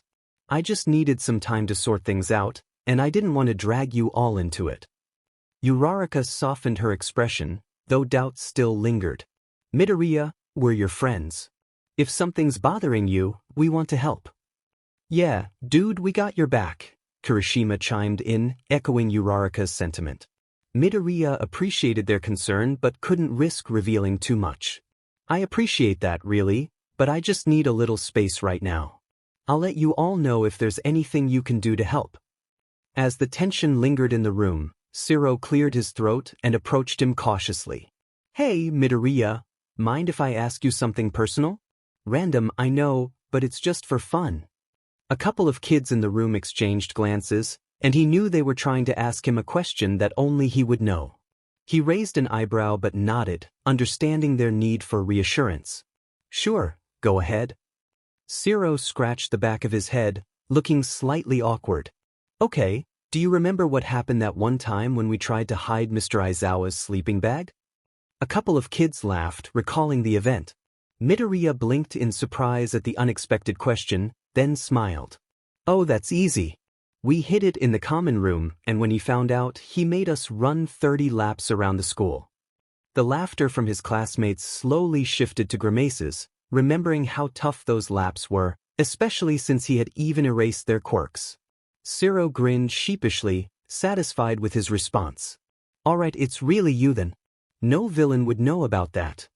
The atmosphere lightened a bit, and the others seemed to relax, accepting his presence more readily. However, the lingering doubt persisted. Soon after, Kirishima piped up with a puzzled expression. Hey, Midoriya, did you know that English teacher we had on Friday? The one who threw a knife at you? He nodded, recalling the unexpected prank. Yeah, I kind of knew her. She's been around for a while, but I wasn't expecting her to. Throw a knife at me. Uraraka raised an eyebrow. Wait, you knew her and she still threw a knife at you? What kind of relationship is that? He chuckled nervously, trying to downplay the oddity of the situation. It's complicated. She's, an interesting character. Todoroki, usually composed, showed a hint of curiosity. How did you manage to catch the knife, though? That was pretty quick. Midoriya hesitated, not wanting to reveal the true extent of his abilities. Instinct, I guess. I've been through a lot, and you learn to react quickly. Tokoyami and Kaminari exchanged skeptical glances. Instinct? Come on, Midoriya, that's a bit too vague, Kaminari said, crossing his arms. Yeah, and you always act so weird. You're telling me you're just naturally quick. Tokoyami added, his bird-like shadow seeming equally skeptical. He scratched the back of his head, feeling the weight of their disbelief. Well, I've had some unique experiences that sharpened my reflexes. It's hard to explain. He glanced at Kaken, trying to make it sound more real by referring to his past experiences. Tokoyami's eyes narrowed, and dark shadow ruffled its feathers. Your answers are as elusive as a shadow itself. I find it hard to believe. Momo nodded in agreement. I don't know, Midoriya. Instinct can't explain everything. After all those villain attacks, you have to stay on your toes, right? Ever since the USJ, I've been making my training more intense. That seemed to work. A bunch of their faces lightened. Oh, come on. I told you guys, I'm fine, and my mom should be okay, he said, grinning. This definitely went better than I had expected. As the air gradually lightened, the atmosphere in the room shifted from suspicion to more casual chatter. He found himself surrounded by his classmates, who were eager to share stories about the special combat training he had missed. Man, you wouldn't believe how tough it was. All Might himself was there, giving us pointers, Kirishima exclaimed, flexing his muscles with pride. Uraraka chimed in, and Mr. Aizawa. He pushed us to our limits with his conditioning drills. I thought my legs were going to give out. He tried his best to sound excited, but honestly, nothing was worse than Karasuma's training. That sounds so cool. What? Sounds like I missed quite an event. Yeah, and you missed midnight too. Mineta added with a mischievous grin. She was supervising and you know how she is. The room erupted in laughter, and even Bakugo cracked a small smile. As the conversation flowed, the tension continued to fade away. I could tell someone was about to ask me about my middle school records when a voice started, "Hey Midoriya." About your middle, but a savior arrived in the form of Sato. Hey, guys, breakfast is ready. Let's eat before it gets cold. The mention of food redirected everyone's attention, and they quickly made their way to the dining area. He followed them, relieved for the diversion. During breakfast, the conversation shifted to lighter topics. Tokoyami shared his latest fascination with dark poetry, and Kaminari enthusiastically talked about his new video game achievements. I listened, contributing to the discussion where I could, as the suspicion seemed to fade into the background. Todoroki, however, remained observant. As the breakfast chatter reached the end, he leaned toward me with a subtle yet pointed question. Hey, Midoriya, about your middle school records. You never got a chance to answer that. You have got to be kidding me. He looked up, meeting Todoroki's gaze, and for a moment, a couple of students fell silent. The weight of their curiosity pressed on me, and he took a deep breath. Before I could respond, Momo broke the silence with a gentle laugh. Hey, Midoriya, you're not eating enough. You need more protein to fuel those hero muscles of yours. The diversion was swift and well-timed, drawing the attention away from Todoroki's question. I couldn't help but appreciate the distraction. I should probably prepare for that question though. I don't think they would leave it alone. Maybe I'll ask Ritsu to help me with it and the rest of the class. As we continued with our meal, the conversation flowed through various topics, from hero rankings to favorite training exercises. Laughter and joy filled the air, masking the mystery of my recent absence. However, as the conversation over breakfast went on, I couldn't shake the impression that Todoroki's sharp observation had broken through the well-built mask and left a trail of unanswered questions behind. Well, I guess they are heroes after all. They have the right to be curious. Though, maybe we should invite Beach-sensei to teach here. Just to spice things up. After breakfast, the students made their way to homeroom, the air of suspicion having somewhat cleared. As they walked in, Midoriya couldn't help but notice Mr. Aizawa's stern gaze fixed on him. His usual disinterested expression was notably absent. He sighed inwardly. Here we go again. He took his seat, avoiding eye contact with Aizawa, as the rest of the class settled in. Conversations flowed seamlessly among his classmates, none of them noticing the tension brewing. Aizawa finally broke the silence with his usual dry tone. Midoriya, where have you been for the past few days? You disappeared without any explanation. Midoriya swallowed nervously, aware of all eyes on him. Sorry Aizawa-sensei. I had some personal matters to attend to, and I didn't want to distract the class. Aizawa raised an eyebrow, but instead of pressing further, he simply nodded and turned back to the attendance sheet. Yet, It was clear from his gaze that he would be keeping a close watch on Midoriya. Why does my life have to be this hard? He thought. By the time homeroom ended, Aizawa approached Midoriya with a stern expression. Midoriya, we need to talk. Meet me in my office after school. Oh great. He nodded, accepting the situation as an inevitable ritual. The rest of the day passed quickly, and Aizawa's impending conversation was pushed to the back of Midoriya's mind as he immersed himself in the hero classes. Once his last class ended, he made his way to Aizawa's office as instructed. The room's dull decor reflected Aizawa's understated personality. Aizawa sat at his desk, his eyes narrowing as Midoriya entered. Sit down, Midoriya, he said, gesturing to the chair in front of his desk. Leaning back in his chair, Aizawa's gaze was sharp and unyielding. Let's cut to the chase, Midoriya. Where were you really during the time you disappeared? And don't try to feed me vague answers. Midoriya took a deep breath, trying to stay composed. I understand your concern, Aizawa-sensei. It was personal matters, family-related. I had to visit my mom in the hospital. Aizawa's eyes remained unwavering, and he paused before continuing. Why didn't you inform anyone? You're part of a team now, and your actions affect the entire class. I know, and I'm sorry for not communicating. It was a sudden decision, and I didn't want to burden anyone, Midoriya explained, hoping to convey sincerity. Aizawa sighed, unconvinced. Heroes don't have the luxury of disappearing whenever they want. We rely on each other. If you're going to be part of this class, you need to understand that. Midoriya nodded, absorbing the message. He's really going to just let me go like that?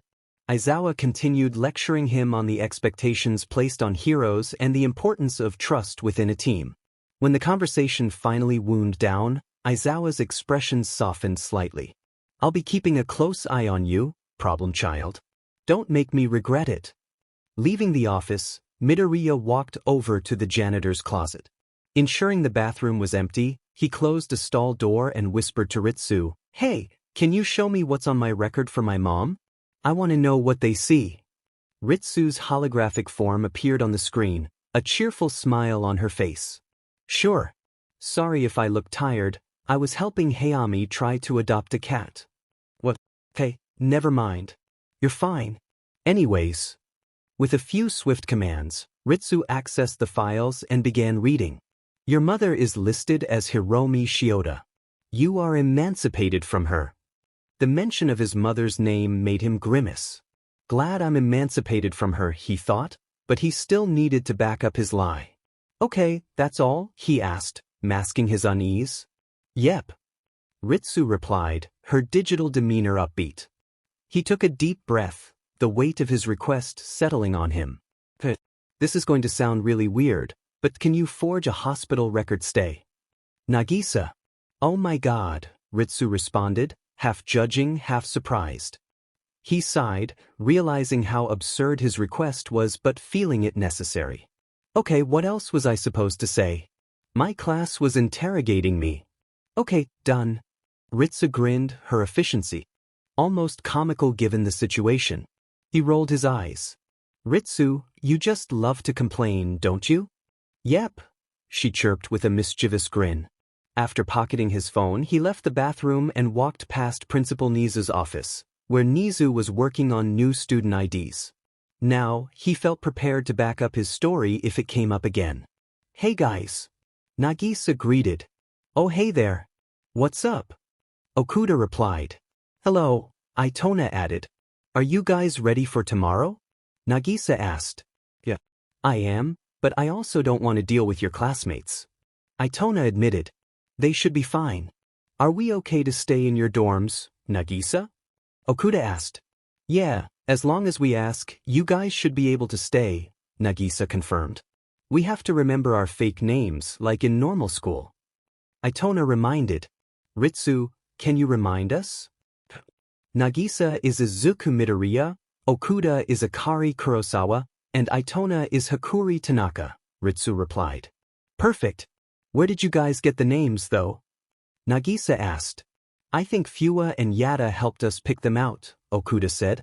Yeah, something like that, Itona agreed. Okay, I have to go. Bye guys, see you tomorrow. Nagisa said. Bye. Okuda waved. Goodbye, Itona added. He put down his phone and went to bed, reflecting on the day. That was one hectic day. Itona and Okuda found themselves awake at an early hour, preparing for their transfer. Unlike their friend Nagisa, they had remembered to change their appearances and memorize their new names. The morning air was fresh as they approached the imposing gates of the prestigious high school. Standing before the towering entrance, the sheer magnitude of UA High School struck them. Okuda felt a thrill, her eyes widening at the sight. So, this is the famous UA High School. Itona, with a more contemplative expression, remarked, Yep. It's going to be interesting here. Indeed, just imagine the kind of experiences we'll have. Okuda replied, her enthusiasm infectious. Itona, however, couldn't help but voice a note of caution. Yeah, let's try not to stir up too much trouble. We're here to blend in, not stand out. A wry smile crossed Okuda's face. Well, hopefully Yoshida and Takebayashi won't miss us too much. They approached the gate, scanning the ID cards they had found in the house mailbox. With a faint beep, the gates swung open, revealing the expansive campus beyond. Itona couldn't help but comment on the security measures. Wow, there's so much security. Though, it doesn't seem very foolproof. Me or Ritsu could probably break in. True, Okuda agreed, her eyes scanning the surroundings. I heard they revamped the security system after a villain incident and a press scandal. Still, it seems to have its flaws. As they walked through the gates, they were greeted by the school's principal, Nizu. The peculiar figure, resembling a hybrid of a rat and a bear, welcomed them warmly. Ah, welcome, new students. I'm Principal Nizu. I trust you'll find your time at UA both challenging and rewarding. Itona and Okuda exchanged glances, momentarily bewildered by the sight of the unique principal. Nizu continued, if you ever need guidance or have any questions, don't hesitate to ask. Enjoy your first day at UA. As Itona and Okuda strolled through the bustling halls of UA, they couldn't shake the feeling that Principal Nizu was keeping a watchful eye on them. They had heard from Nagisa that he was exceptionally intelligent. The students of UA, ever perceptive, couldn't help but stare at them in the halls. Undeterred, Itona and Okuda met the gazes head-on, their expressions reflecting a quiet determination.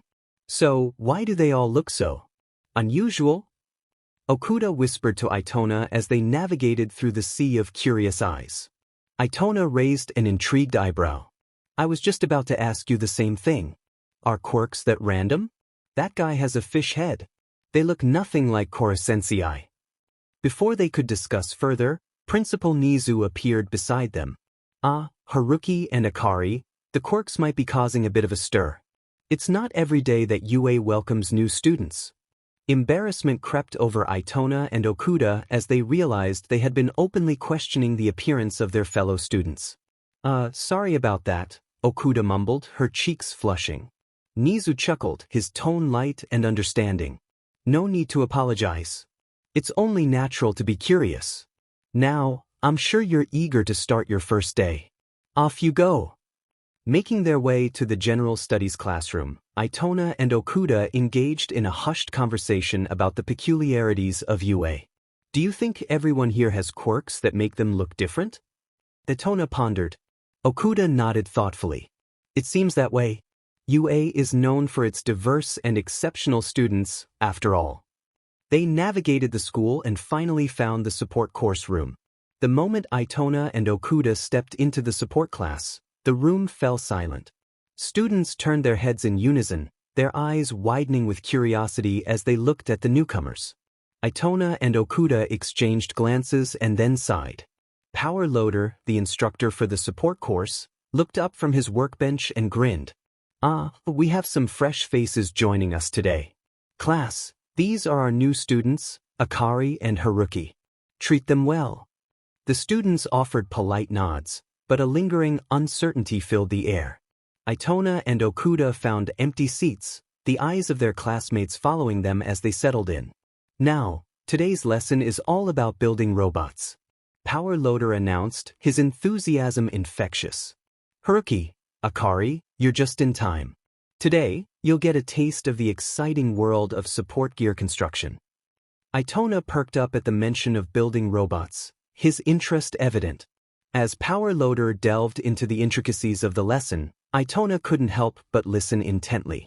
However, after a while, a realization dawned on him. He leaned over to Okuda, whispering, "Hey, doesn't this sound familiar? I think we covered this one day." "That's right, Mr. Karasuma, and I taught you guys." Okuda's eyes widened as she recalled the shared memory. A smile played on her lips as she whispered back, "You're right. I remember now." Power Loader, while instructing, glanced over at the pair with subtle curiosity. However, he continued with the lesson without addressing them directly. After the support class concluded, Power Loader approached Itona and Okuda with an unexpected request. "Hey, Akari and Haruki, do you mind sticking around for a bit? I'd like you to take a pre-test to gauge your current knowledge level. It's not something we usually do with new students, but I'm curious." Itona and Okuda exchanged glances before nodding in agreement. They followed Power Loader to a separate room where the pre-test awaited them. The questions covered a wide range of topics, from constructing robots to disassembling devices. Okuda raised an eyebrow at the latter, and Itona couldn't help but chuckle. "Seems like they're really testing us here, huh?" The room was filled with intensity as Itona and Okuda sat side by side, facing a set of carefully arranged devices. The low hum of machinery surrounded them, the task at hand requiring a delicate mix of precision and speed. Itona's hands moved with trained smoothness as the timer started counting down, his fingertips deftly working on the components. The room echoed with the metallic click of tools as he quickly disassembled the complex system in front of him. You could feel his focus, his expertise evident in every step. On the other hand, Okuda displayed an unusual kind of skill. Her quick fingers worked with strength, carefully building the device. Her eyes shone with assurance as she maneuvered around the materials, every move deliberate and measured. Itona disassembled the device and Okuda built one in record time, creating a synchronized noise of mechanical clicks and hums around the room. Their skills were clearly visible, they were the product of extraordinary experiences. Power Loader couldn't help but be amazed by their work. It was as if time slowed down. As the last components fell into place, the room fell silent for a brief moment, the tension dissipating. Itona and Okuda exchanged a nod, both aware that they had stirred up some excitement. Power Loader, a mix of astonishment and pride evident on his face, broke the silence. "Well, that was quite a performance. It seems we have some extraordinary talents on our hands." As they finished the test, Power Loader collected their papers and reviewed the answers. The surprise on his face was evident as he muttered, "Well, that's unexpected." Itona and Okuda exchanged curious glances, wondering what had caught the seasoned hero off guard. "Your results are impressive, to say the least. It's not everyday high school students know their way around both robotics and explosives," Power Loader admitted, a mix of surprise and admiration in his voice. Itona, with a modest smile, replied, "We've had some experiences." "Indeed," Okuda added, her eyes gleaming with a hint of mischief. Power Loader dismissed them with a nod. "All right, you two, you can head off for now." As they left the room, Power Loader rushed to Principal Nizu's office, a mixture of concern driving him. Bursting through the door, he exclaimed, "Principal Nizu, you won't believe what just happened in the support class." Nizu, looking up from his paperwork, raised an inquisitive eyebrow. "Do tell, Power Loader. What's got you so worked up?" "They aced the pretest.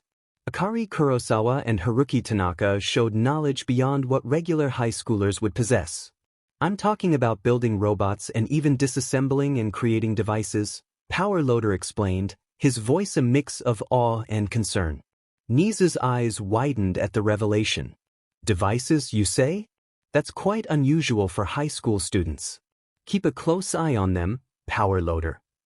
As Power Loader left the room, Nizu's expression grew serious. He realized that those two students had a similar record to Midoriya, and they were all acting strangely now. Similarly, he had seen Midoriya sneaking out late at night on the cameras before the footage had disappeared. He would get to the bottom of this, no matter what it took. Back with Class 1A, the bell chimed, signaling the end of another rigorous math class. The students, with a collective sigh of relief, filed out of the classroom heading for lunch. Following Lunch Rush's guidance, they navigated the cafeteria, finding their accustomed seats with ease. Midoriya lingered, a flicker of hesitation in his eyes. Midoriya? Are you okay? Kirishima inquired, genuine concern on his face. Oh yeah, I'm fine. Just looking for some friends, Midoriya replied, his gaze scanning the sea of students. Together, they made their way to the 1A area, not a mandatory spot for lunch, but a gathering place for the close-knit class. As the support students trickled into the lunchroom, Midoriya's eyes brightened with excitement. Without hesitation, he rushed toward two figures, one with dark brown hair and the other with gray. Confusion swept through the Class 1A students as they watched Midoriya approach. Their surprise deepened when he enveloped the two newcomers in a warm embrace. Curiosity filled the faces of the 1A students as Midoriya brought his old friends back to the table, where introductions awaited. Hey everyone! These are my old friends Akari Kurosawa and Haruki Tanaka. Midoriya exclaimed, his enthusiasm radiating as the two newcomers waved in greeting. Hey everyone! It's so nice to meet you, Akari chimed in, her voice full of genuine warmth. Bakugo, however, couldn't resist making a snarky remark. More extras? You get weirder every day, DMN Deku. The chatter in the 1A lunch area continued as Midoriya, Akari, and Haruki settled in, their presence adding a lively energy to the group. So, how did you guys meet Midoriya? Kaminari asked, glancing between the newcomers. The question caught them off guard, but Akari smiled warmly. Well, it's kind of a funny story. We met during our 3rd year of middle school. If any doubts about Midoriya's past had faded, they resurfaced now. The students were eager to learn more about him. Midoriya scratched his head bashfully. Yeah, huh. Haruki added, yeah, Midoriya and Akari were actually with the people who helped me after an incident. The Class 1A students listened intently, some nodding in understanding while others exchanged curious glances. Mina smiled and said, well, if Midoriya vouches for them, they can't be that bad. The lunchtime buzz continued until Akari and Haruki dropped an unexpected revelation. So, what are your quirks? Uraraka asked, her eyes sparkling with curiosity. Akari shared an awkward smile. Actually, we're both quirkless. A moment of stunned silence settled over the table as the Class 1A students exchanged incredulous glances. It felt as if time had momentarily frozen. Quirkless. Kirishima finally managed to articulate, his surprise evident. Haruki nodded. Yeah, quirkless. But don't worry, we're just here for a couple of weeks. A chorus of gasps and whispers erupted among the 1A students. Todoroki, usually reserved, couldn't hide his surprise. Quirkless and at UA? That's unusual. Azui, ever observant, tilted her head. But why are you here if you're quirkless? Akari explained, we're part of an exchange program. We're here to learn about the support course and experience life at UA. Mina leaned forward, her curiosity piqued. An exchange program? That's pretty cool. What's it like being quirkless in a hero school? Haruki chuckled. It's definitely interesting. Then, unexpectedly, Haruki said something in a playful tone, smiling. Nagisa, why are your classmates so annoying? Class 1A was in shock. Did they just hear a conversation in another language? Breaking the tension, Momo's voice cut through the stunned silence. Wow, Midoriya, I didn't know you spoke Russian. Her excitement was palpable. Midoriya froze, hoping Momo didn't actually know Russian. Then he relaxed, she didn't. He remembered that one day, the kids had asked each other if they could speak any languages, and he had obviously lied. But Ciro was the only one who could speak another language, Spanish. Midoriya chuckled, a genuine warmth in his smile. Yeah, I learned a little from a teacher. That's so cool. What did they say? Hagakure asked, eager to join the conversation. Oh, Haruki thinks you guys are so cool, but he was too shy to say anything, Midoriya revealed, a playful glint in his eyes. Haruki's eyes widened at the unexpected attention, but he decided to play along. His cheeks flushed as he managed a sheepish smile. Oh yeah. DMN. Itona is really good at acting. Maybe Keano taught him, Okuda thought. Momo, ever inquisitive, redirected the conversation. Who are Nagisa and Itona? We managed to catch a bit of that from the conversation. Takari, thinking quickly, responded, Oh, I was just saying that Kirishima and Ishido remind us of our old friends. She attempted to smooth over the situation, not wanting the students to know what Itona actually said. The table erupted into chatter, discussing various topics from hero work to personal stories. Then, Itona's phone rang. He stepped aside to answer, and not many of the kids seemed to notice.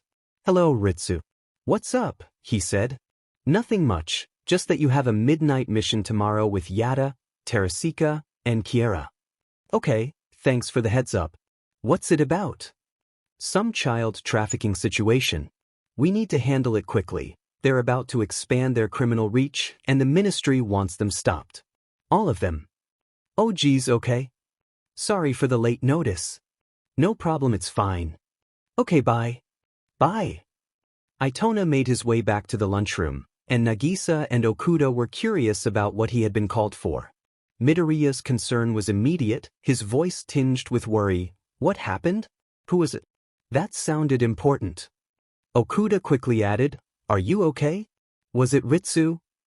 Itona reassured them with a solemn nod. Yeah, I'm fine. I have a mission tonight with Yada, Teresika, and Kiera. Wow, that's a lot of people. What's it about? Okuda inquired, her voice carrying a hint of curiosity. Some child trafficking situation, Itona responded, his tone heavy with sadness. Midoriya's face contorted with a mix of shock and horror. Oh my god. Please be careful. I hate people like that. Okuda's anger flared, her words sharp. I know, right? The ministry should have just sent Hayami to take care of them. No. The ministry wouldn't allow that. We have to go in and gather all the experimental data and try to find the other bad guys, Ritsu added. Itona, despite the gravity of the mission, offered a chilling smile. Oh well, I'll enjoy stopping them. Midoriya chimed in. Okay now, don't go back to being dark. He playfully elbowed Itona, and the three of them shared a laugh. From what the observant students of 1A could tell, they were name-dropping a lot. Even though none of them knew Russian, it was easy to recognize names in any language. The only problem was that there were so many, they mostly forgot them all. And was there a person talking from Akari's phone? It was obvious that the three of them were close, but it felt odd to some of the kids. The lively chatter in the 1A lunchroom turned to the topic of favorite teachers, with each student sharing stories about the educators who left a lasting impression on them. Kirishima, with a wide grin, started the conversation. Man, I gotta say, Cementos is my favorite. He's tough, and his training sessions are epic. Momo nodded in agreement. I appreciate Aizawa-sensei's no-nonsense approach. It keeps us on our toes. As the conversation circulated, attention turned to Midoriya, Akari, and Haruki. Jiro asked, Hey, you three, who were your favorite teachers back in the day? Akari exchanged a knowing glance with Haruki and Midoriya before responding. We had this amazing English teacher. She made learning so much fun. Haruki added, Yeah, she had a unique way of making the lessons engaging. We learned a lot from her. Midoriya chimed in, Definitely. I owe a lot of my English skills to her. The 1A students exchanged surprised glances, curiosity piqued. Kaminari, ever the joker, teased, Come on, spill the beans. Who's this mystery English teacher? Haruki grinned mischievously, Sorry guys, we promised not to reveal her name. She's a bit strict. Akari giggled at the reference. A realization dawned on Mina. Wait, is that why Midoriya's so good at English? That explains a lot. Midoriya blushed. Well, she did inspire me to do better in the subject. Sue, intrigued, asked, Did you guys have any memorable moments together in school? Akari chuckled, Oh, plenty. In our third year, there was this one time Midoriya had to wear a dress to a bar as a dare. Akari, how do you know about that? You weren't even there. Midoriya shouted, embarrassed. Your best friends showed us the pictures when they got back, you know, Okuda said mischievously. Midoriya's face turned an even deeper shade of red as the 1A students erupted in laughter. Zero, with a grin, teased, come on Midoriya, you can't just drop a bomb like that and not share the details. As lunch came to an end, the students gradually made their way to their next class. Okuda and Itona lingered for a few moments longer. For a group of aspiring heroes, you all seem to get into some pretty silly situations, Itona remarked, despite the laughter he had shared with the others. They remind me of our. Remember that time Okajima almost flooded the mountain while trying to water Okano's plants? Okuda chuckled. Oh no, don't bring that up, Nagisa said, face-palming at the memory. A few students passing by were curious about their conversation, wondering why they were speaking in a different language. Just then, Nizu walked by, his keen intellect prompting him to investigate the situation with his students. He tried to listen in, but he couldn't make out what they were saying. Deciding to retreat, he returned to his office to review their records once again. The day had finally drawn to a close, and Midoriya headed to the common room, grateful for a moment of peace. After a particularly challenging trigonometry test, the group had decided to take a break from their usual activities. He felt mentally exhausted, his thoughts still swirling with lingering frustration. Stupid trigonometry. What even is a cosine, anyway? He thought, rolling his eyes. Trying to shake off his annoyance, he settled onto the couch, allowing the soft cushions to envelop him as he took a deep breath. The common room was serene, a welcome change from the day's relentless pace. Itona and Okuda had already returned to their dorms in the support course. Midoriya pulled out his phone, the faint blue glow illuminating his face as he scrolled through his messages. Isegai, hey everyone. How was your day? Hey Ami, boring. I had to actually talk with my classmates, and I found out they really aren't great. Chiba, I swear you should just switch to my class. Hey Ami, I wish. That counselor drives me crazy. Yoshida, do we really have to do this every day? This is so dull. Mahara, what crawled up your back and died? Okano, my heart, chill. Nakamura, thank. Okano, you're not helping. Take Bayashi, Yoshida, stop complaining. You're only mad because you failed an English test. Yada, there's no way. We can all speak fluent English, thanks to our teacher. Okajima, Yoshida. Yoshida, the test was super hard. Take Bayashi, what are you talking about? You slept through the whole test. Yoshida, oh yeah, that too. Fua, I don't even have to take an English class. I just hang around campus because I don't need it. Hara, lucky. Fua, I just plan my mangas anyway. Meg, I can tell you'll become an author when you grow up. Fua, if I'm lucky. Ritsu, before Hayami goes offline, I think she needs to ask you guys something. Hayami. Hami, no. Hinano, oh, is this about yesterday? Ritsu, yes. And if you never ask, you won't get what you want, Hayami. Hayami, okay fine. Hayami, can we please get a cat? Muramatsu, a cat? Hinano, yes. We went to a store the other day and found the cutest one ever. Keano, oh yeah. It was actually the same one that Korosensei took a picture of. Sagaya, oh that one. Chiba, I mean as long as it isn't too much trouble we could get it, I guess? Kenzaki, oh my gosh. I would love having a cat around the house. Meg, I think that's a yes. Hayami, wait actually? Hayami, I did not think you guys would agree that quickly. Sujino, nah, it's okay, we would be totally fine with a cat. Nakamura, I would love a cat. Nagisa, hey guys. Nagisa, a cat? I think that would be cool. Keano, hey, Nagisa. How was school? Nagisa, it was awesome. Itona and Okuda came, and school became so much more fun. Karma? Oh really? Itona hasn't caused any trouble yet? Okuda, we may have gotten a bit carried away in our class. Isegai, what did you do? Itona, we were in the support course class and the teacher said we would be making robots. Yoshida, here we go again. Okano, robots? Okano, oh yeah, I forgot you go to UA now. Karma, so what happened? Okuda, We had to do this pretest. Nagisa, wait, a pretest? They don't do that at UA? Itona, he said it was out of curiosity. Nagisa. Itona, and we passed the test with flying colors. Nakamura, isn't that a good thing? Karma, it depends on what the test was about. Meg, well, it should have been about making robots, right? Okuda, not exactly. Fua, so what was it about? Itona, we had to make and disassemble devices. Chiba, are you joking? Okano, they're going to suspect you now. Kenzaki, wait, you guys actually did it? Take Bayashi, I told you guys you shouldn't have left me and Yoshida. Yoshida, so what now? Are you going to be investigated? Ritsu, even if they were, I don't think there should be anything wrong with their records. Itona, yeah, but it was fun anyway. Karma, of course you would say that, you're literally a robot nerd. Nagisa, Karma, please. Sujino, anyway, back to you.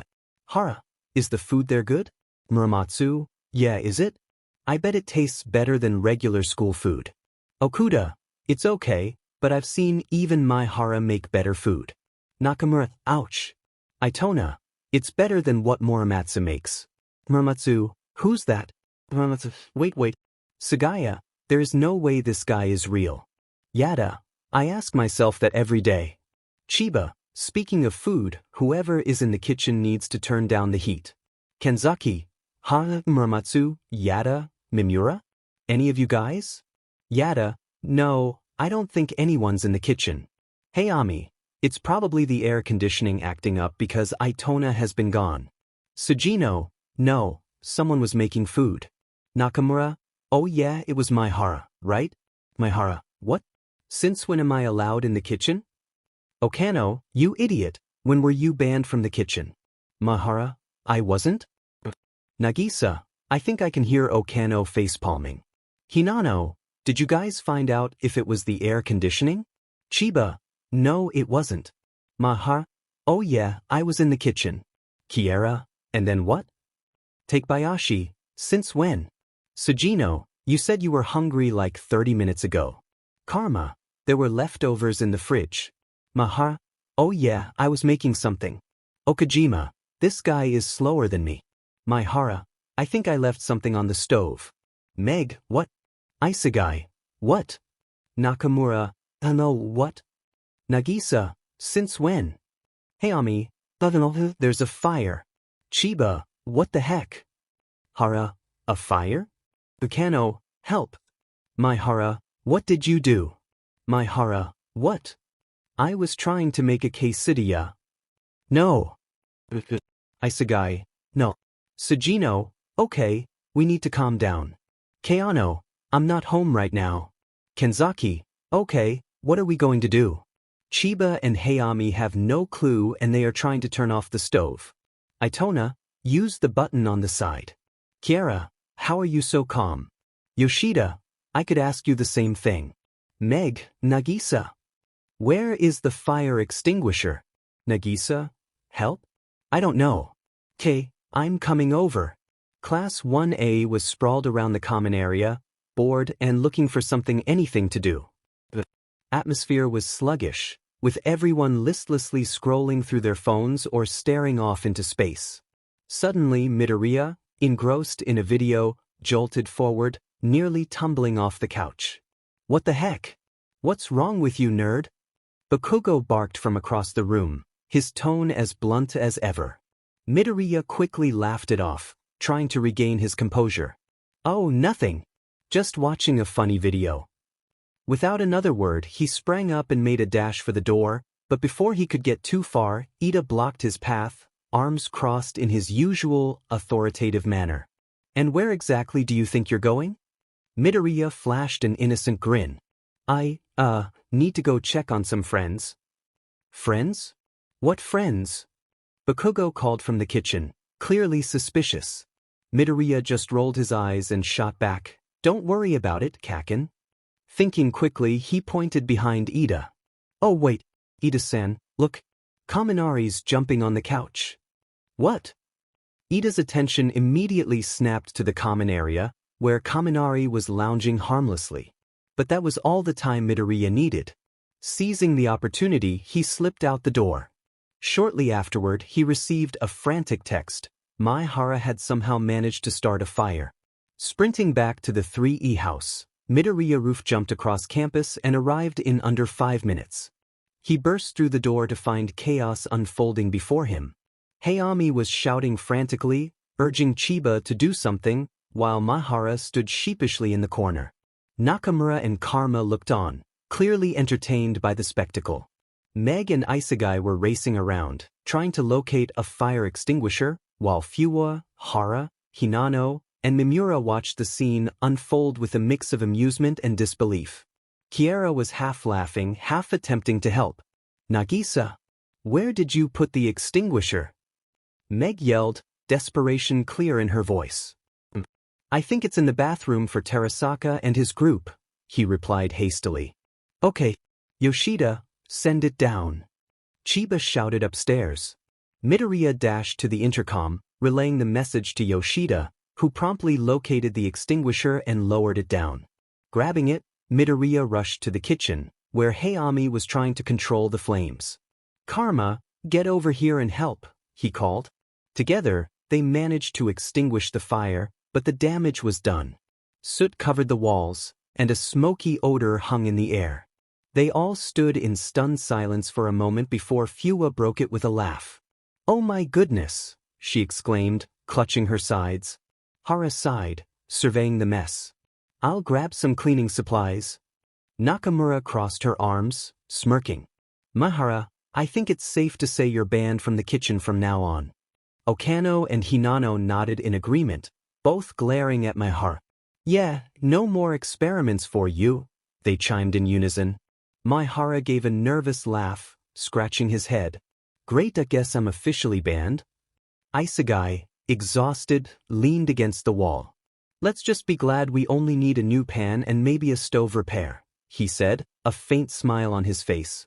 Ritsu, inspecting the damage, reassured everyone, "I'll handle the repair orders. We can have this place looking good as new in no time." Eventually, they all flopped onto the couch, the adrenaline wearing off. Hayami, catching her breath, managed a weak smile. "That was unexpected." "Definitely," Midoriya agreed. "Is everyone okay?" Meg nodded. "Yeah, though I wasn't planning on chasing fire extinguishers tonight," she said with a small chuckle. Hinano sprawled on the floor, chiming in, "I think that was enough exercise for the month." Karma, leaning back with a grin, nudged Nakamura. "Enjoyed the show?" She smirked. "It was entertaining. But let's try not to make this a habit." Kiera handed out snacks, grinning. "Now that the chaos is over, how about a movie night?" Meg perked up. "Count me in. I could use a distraction." Isegai shook his head with a sigh. "There's never a dull moment in this house, is there?" Yoshida, descending the stairs with the rest of the group, laughed. "Let's just hope Karasuma doesn't find out about this." As the group began to settle down, Midoriya glanced at his watch. "Sorry, everyone, I need to head back to my dorms. Gotta make sure Itona and Okuda don't cause any more trouble." Yada rolled her eyes playfully. Okay, only because you saved us today." As he walked out the door, Midoriya called back to Karma, "Hey, stop telling Itona to make my life harder, you idiot." Nakamura giggled, and Karma just scowled in mock embarrassment. Midoriya waved his goodbyes, heading back to the dorms with a smile, reflecting on the chaotic day and the irreplaceable friends that came with it. "Oh my god, Okuda, I'm literally going to get you back. Then I'm going to get Karma and Nakamura." Midoriya said, leaving some kids puzzled by his unexpected remark. Uraraka, always ready for a good laugh, chimed in, "Remember that time Siro pranked us all by putting plastic bugs in the shower?" "Oh my gosh," Bakugo screamed so loudly. "Huh? Watch it, round face." Bakugo shot back. Siro, grinning, defended himself. "Hey, I just wanted to make things interesting. Didn't expect you to be so jumpy, Bakugo." Laughter filled the room, and Sato added his own story. Mineta tried to set up a trap to catch midnight snack thieves in the kitchen. Turned out he accidentally caught himself instead. Mineta, embarrassed but trying to play it cool, protested, It was a genius plan. I just miscalculated the height of the trap. The group erupted in laughter, and Jiro shared her own tale. One night, Kaminari tried to cook instant noodles without water because he forgot to add it. He almost caused a disaster in the dorms. Kaminari scratched his head, chuckling. Yeah, maybe I should stick to microwave meals. Momo, with a sly smile, added, and let's not forget the time we convinced Aizawa-sensei to join our game night. Watching him try to play charades was priceless. Hagakure, always good at impressions, mimicked his words. Never again. That was a one-time thing. Uraraka reminisced. Remember when we tried to teach Ida how to dance? It was a disaster. Ida, ever the proud student, retorted, I've improved since then, thank you very much. The tales continued, with everyone sharing past events, creating a flood of laughter that surrounded them. Principal Nizu sat at his desk, his usual calm demeanor replaced by a furrowed brow of frustration. Before him lay the records of 3 peculiar students, Akari, Kurosawa, Haruki Tanaka, and the normally exemplary Izuku Midoriya. The 2 students in the support course had performed a seemingly impossible task. He looked through the records, and to his astonishment, the third-year histories of all 3 students were missing. What on earth? It was as if an entire year of their lives had been erased. What's going on with Midoriya? He is a star student, Nizu mused, his enhanced intelligence quirk working overtime. As he examined the files further, a sense of unease settled in. Not only were the records missing, but they were sealed. Even those from the school. The only thing there was a note stating they had attended Kunikigaka, along with a mention of their homeroom teacher. Nothing more. Wait a minute. Kunikigaka? That sounds familiar. Where have I heard that name? His gaze lingered on Midoriya's file, and he couldn't help but notice strange patterns. Why does Midoriya leave every Friday afternoon? Nizu wondered aloud, his furry brow furrowing deeper. He then delved into the recent activities log, a long and tedious record of attendance and participation. Nizu's eyes caught a discrepancy. Midoriya had missed a training session last week. For a star student known for his dedication, such an absence was unusual and raised further questions. The principal's focus shifted to the cryptic conversation the 3 students had engaged in earlier, speaking in a language they had never officially learned at UA. Nizu marveled at the skill displayed by Kurosawa, Tanaka, and Midoriya. How did they manage to converse in a language they've never studied here? He pondered, feeling uneasy about what he didn't know. The principal leaned back in his chair, deep in thought. He contemplated the possibilities, hidden backgrounds, secret missions, or perhaps a darker past that had brought these students together, like a villain attack. His mind raced with questions. It frustrated him not to know everything. Just as his thoughts began to spiral into speculation, a knock on the door disrupted his thinking. Nizu permitted entry, and a mysterious brunette woman stepped into his office. Her attire struck him as peculiar, not quite resembling the usual appearance of UA staff. Take a seat, Nizu suggested, his beady eyes studying the newcomer with keen interest. The woman complied, her enigmatic presence lingering in the room. So, you must be the English teacher we called, Nizu stated, trying to set aside the mystery. Thank you for having me today. I must admit your arrival has sparked my curiosity, Nizu remarked, his sharp eyes peering over the rim of his glasses. The English teacher, poised and composed, replied with a calm demeanor. The pleasure is mine, Principal Nizu. I'm here to contribute to the academic environment at UA. Nizu leaned forward, his tiny paws clasped together. Let's delve into your background. What brings you to UA High, and what unique skills or expertise do you bring to the table? The teacher, with an air of confidence, answered, I have a passion for language and literature, and I believe that effective communication is crucial for aspiring heroes. My previous teaching experiences have allowed me to hone my skills in nurturing both language proficiency and critical thinking. Nizu nodded, acknowledging the importance of effective communication in hero society. Your attire is quite distinctive. May I inquire about your choice of clothing? The English teacher smiled. I've always found that expressing my style through my clothing calms me. Principal Nizu, curious but professional, continued his line of questioning. As part of our faculty, you'll be interacting with students who possess unique quirks and abilities. How do you plan to adapt your teaching methods to accommodate such diversity? The teacher responded thoughtfully. Adaptability is key in any educational setting. I plan to tailor my lessons to cater to various learning styles, ensuring that each student can grasp the material and apply it effectively in their hero training. Nizu, satisfied with the answers so far, concluded, lastly, how do you see yourself contributing to the mission of UA High School? The English teacher's eyes gleamed with determination. I see UA as a beacon for future heroes. My role is to empower students not only with linguistic skills but also with the ability to articulate their thoughts, strategies, and emotions. A hero's strength is not just in their quirk but in their ability to communicate and inspire. Principal Nizu nodded approvingly. Thank you for sharing your insights. You're free to go, and we look forward to your valuable contributions to UA. POV switch. Oh no, Ritz, you made me sound foolish.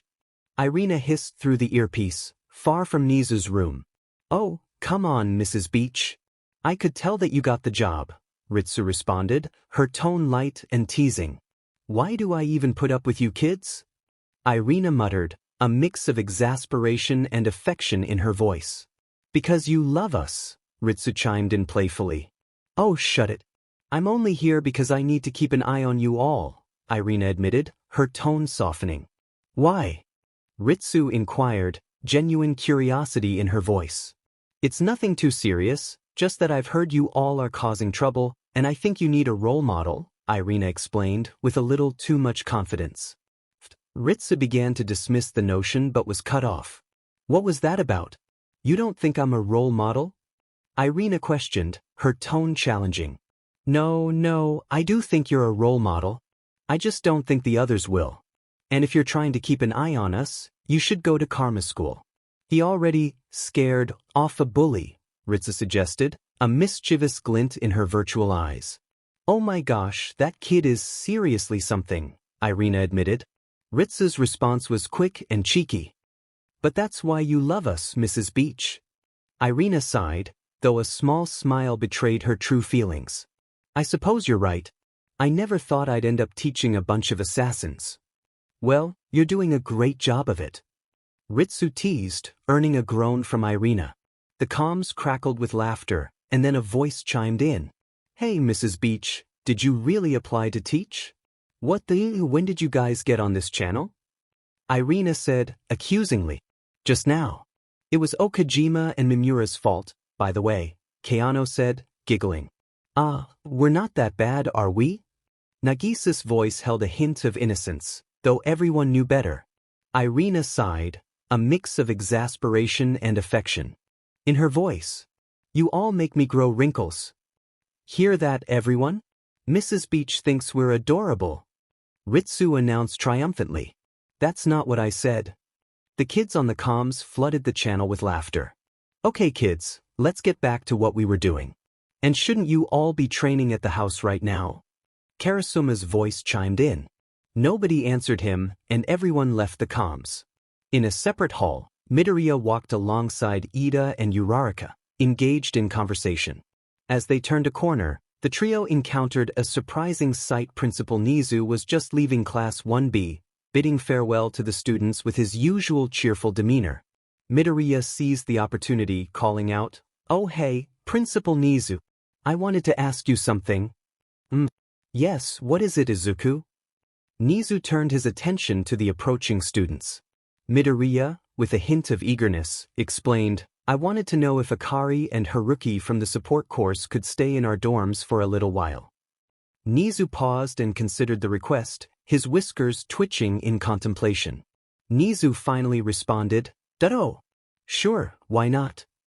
His reply carried a touch of surprise, and he looked a little disgruntled, as if caught off guard by the unexpected request. This is perfect. I will be able to keep an eye on all three of them now. The trio of students exchanged glances, grateful for the principal's approval. Thank you so much, Principal Nizu. Midoriya expressed his gratitude with a bright smile, accompanied by nods of appreciation from Ida and Uraraka. Nizu chuckled, "No need for such formalities, my young heroes. Just ensure they abide by the rules of the dorms." With a final exchange of pleasantries, the trio continued down the halls, discussing the newly approved arrangement.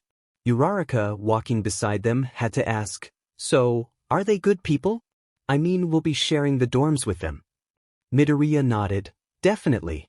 They're hardworking and very easy to get along with. Plus, you guys saw them at lunch." Midoriya left Uraraka and Ida to return to the 1A dorms, making his way to the support dorms to pick up his friends.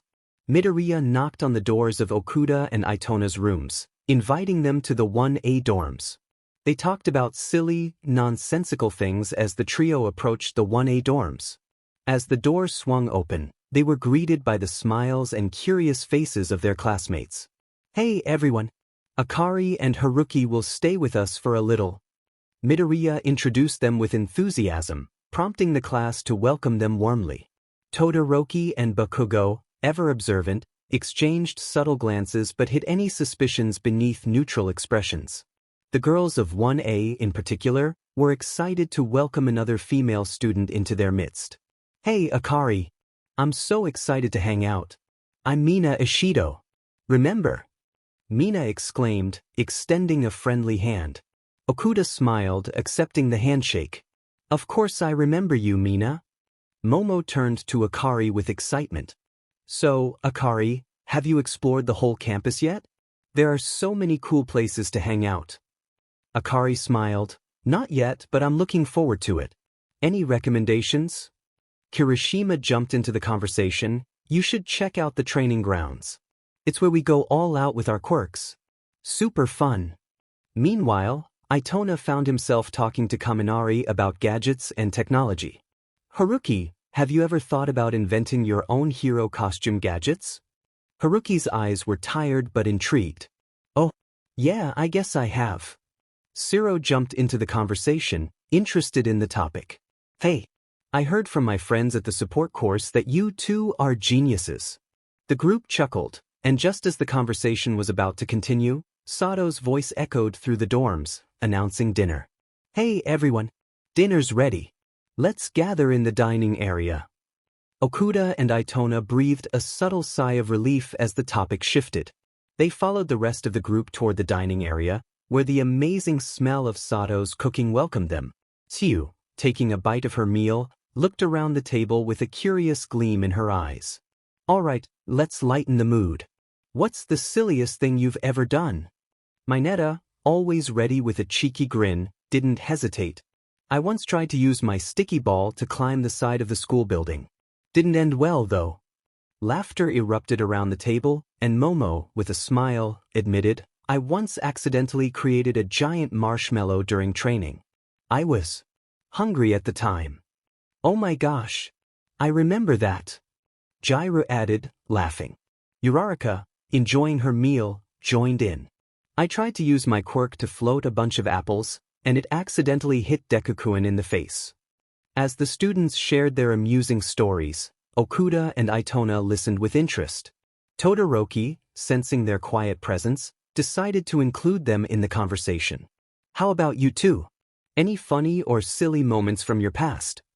Itona, his usually stoic expression softening, recalled, "Well, there was this time I broke through the classroom door accidentally." Okuda chuckled, "I once made my teacher try a drink, and his face turned blue." Midoriya, Okuda, and Itona exchanged glances, trying not to laugh at the reference. Itona, not wanting to talk about themselves anymore, asked one a question, "Tell us about some silly moments you guys had during training.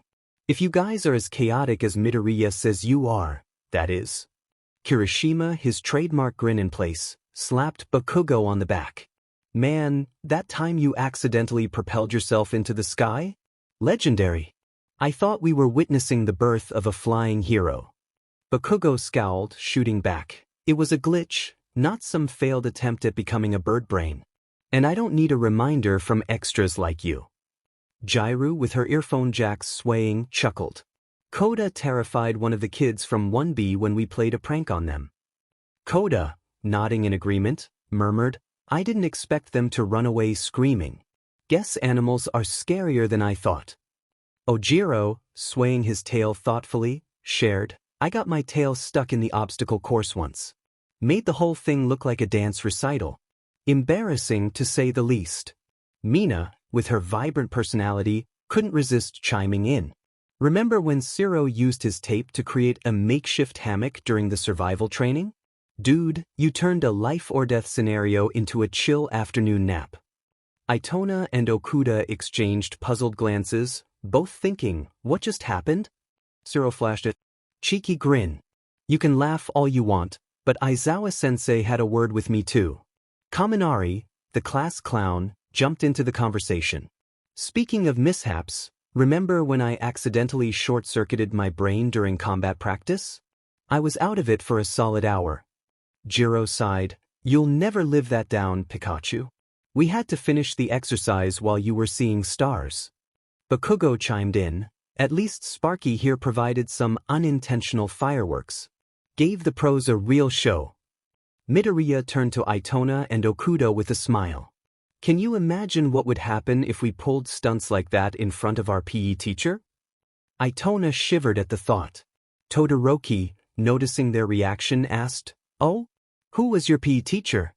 All three paused, unsure of how to respond. Finally, Itona spoke up. I can't remember his name, but I recall he was really strict, kind of like your teacher if all your stories are true.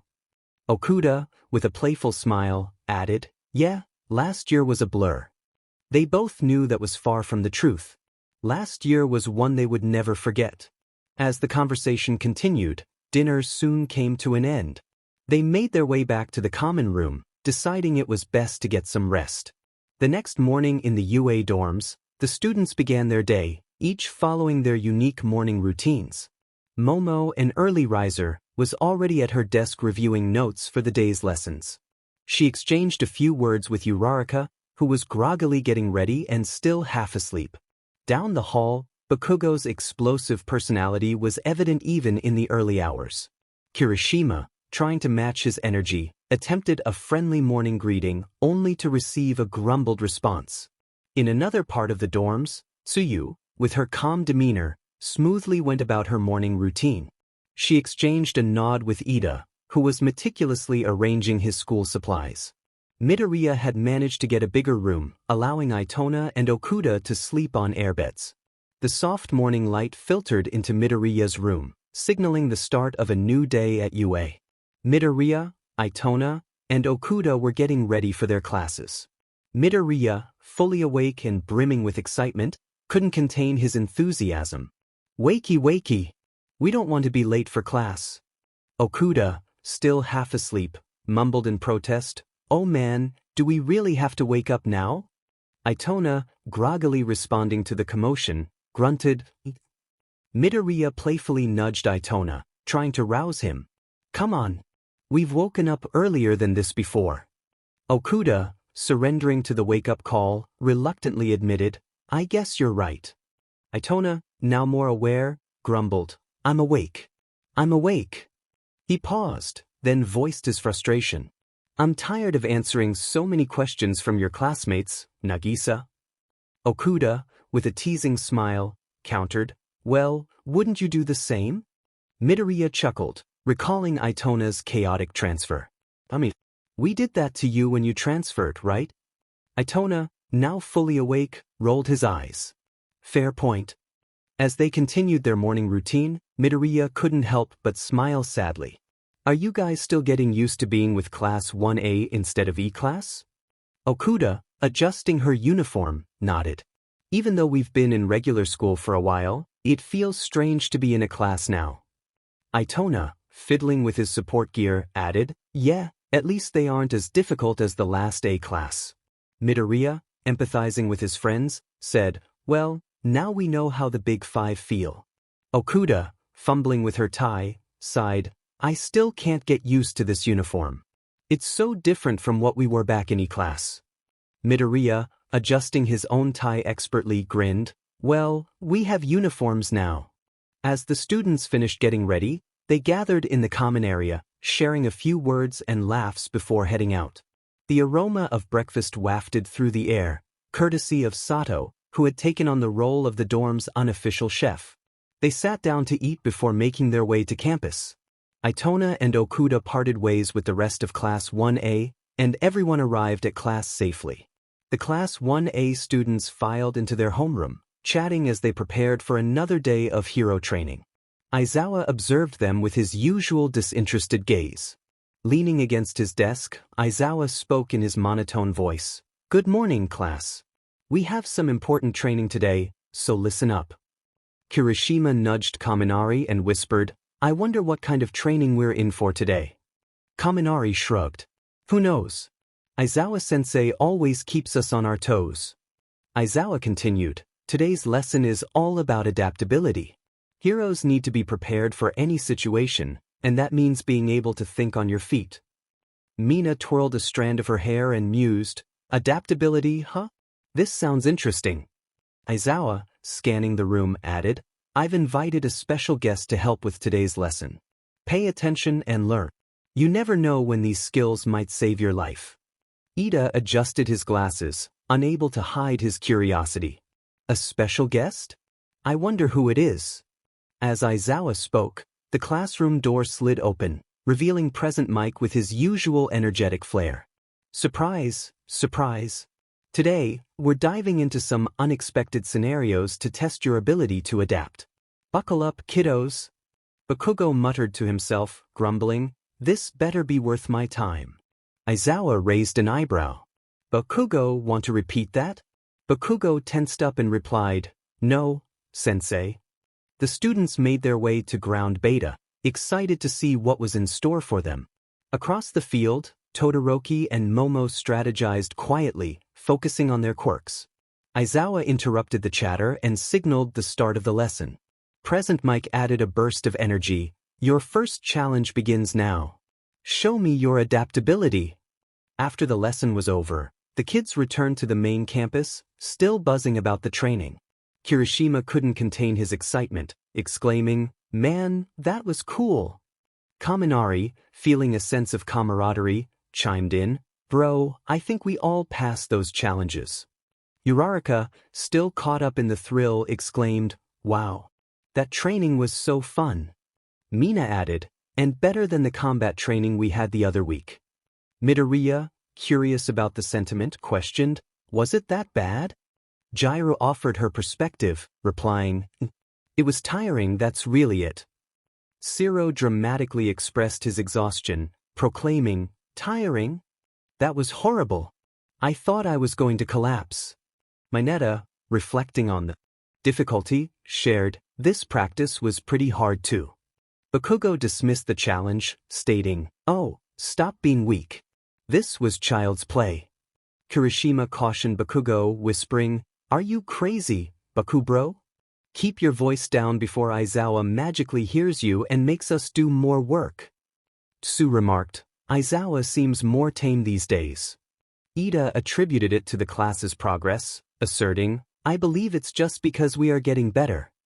As the passing PRD ended, the kids waited in their seats for the next PRD English. "Here we go again. I'll try not to yell this time," Nagisa thought, still embarrassed about the prank. As the new English teacher entered the room, a couple of the boys, Kaminari and Mineta, made some mischievous remarks. As the students settled into their seats, Mrs. Irina introduced herself, her vibrant presence filling the room. "All right, people. My name is Mrs. Irina, and I will be your new English teacher for a bit."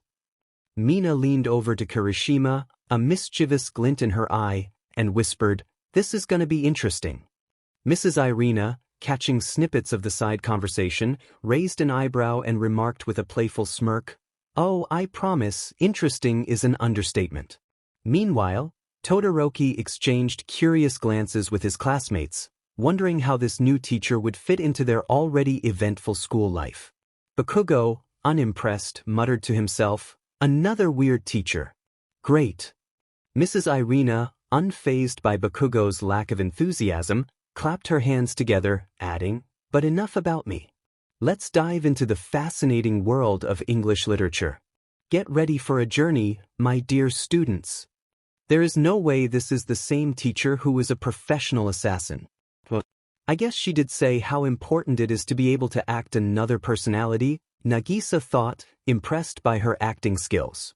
Ida raised his hand, eager to contribute, and asked, Mrs. Irina, have you ever encountered a book that completely changed your perspective? Mrs. Irina grinned, thinking to herself, oh, absolutely, my dear Ida. There's a certain magic in literature that can transform the way we see the world. Now, who else has had a similar experience? Uraraka eagerly shared her favorite book, sparking a conversation about each student's literary preferences.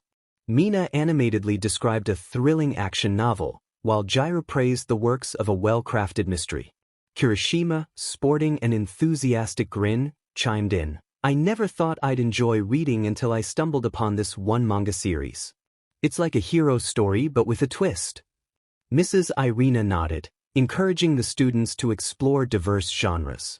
Bakugo, unable to resist the urge to participate, reluctantly admitted, fine, there's this one book with explosive battles that caught my interest. The class erupted in laughter, appreciating Bakugo's unintentional pun. Mrs. Irina joined in, much to Bakugo's annoyance. As the lesson continued, the students grew more fond of Mrs. Irina. When the class finally finished, the kids left the room.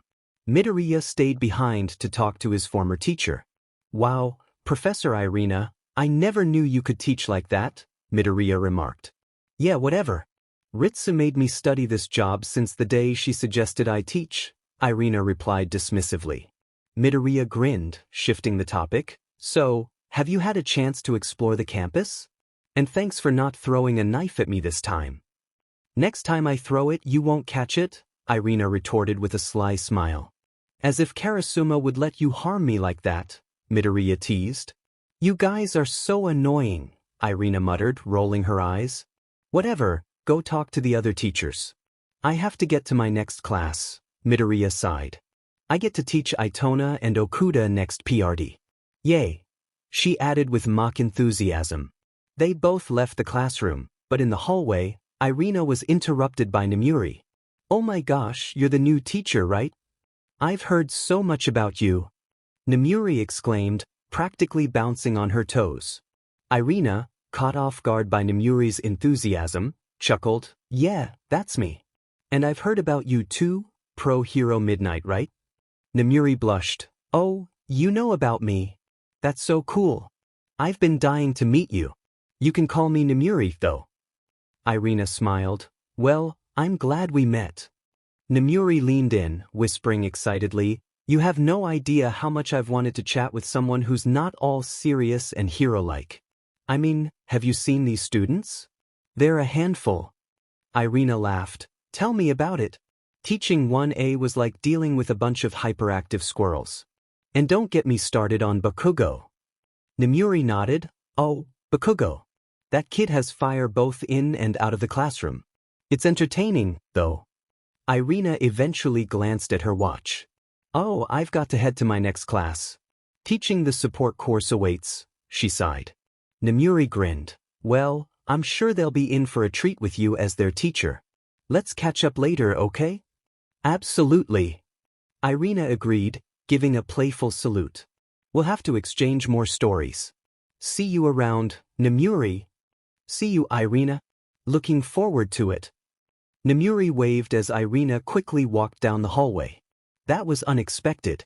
She gives off a unique vibe. I guess I have a teacher friend now.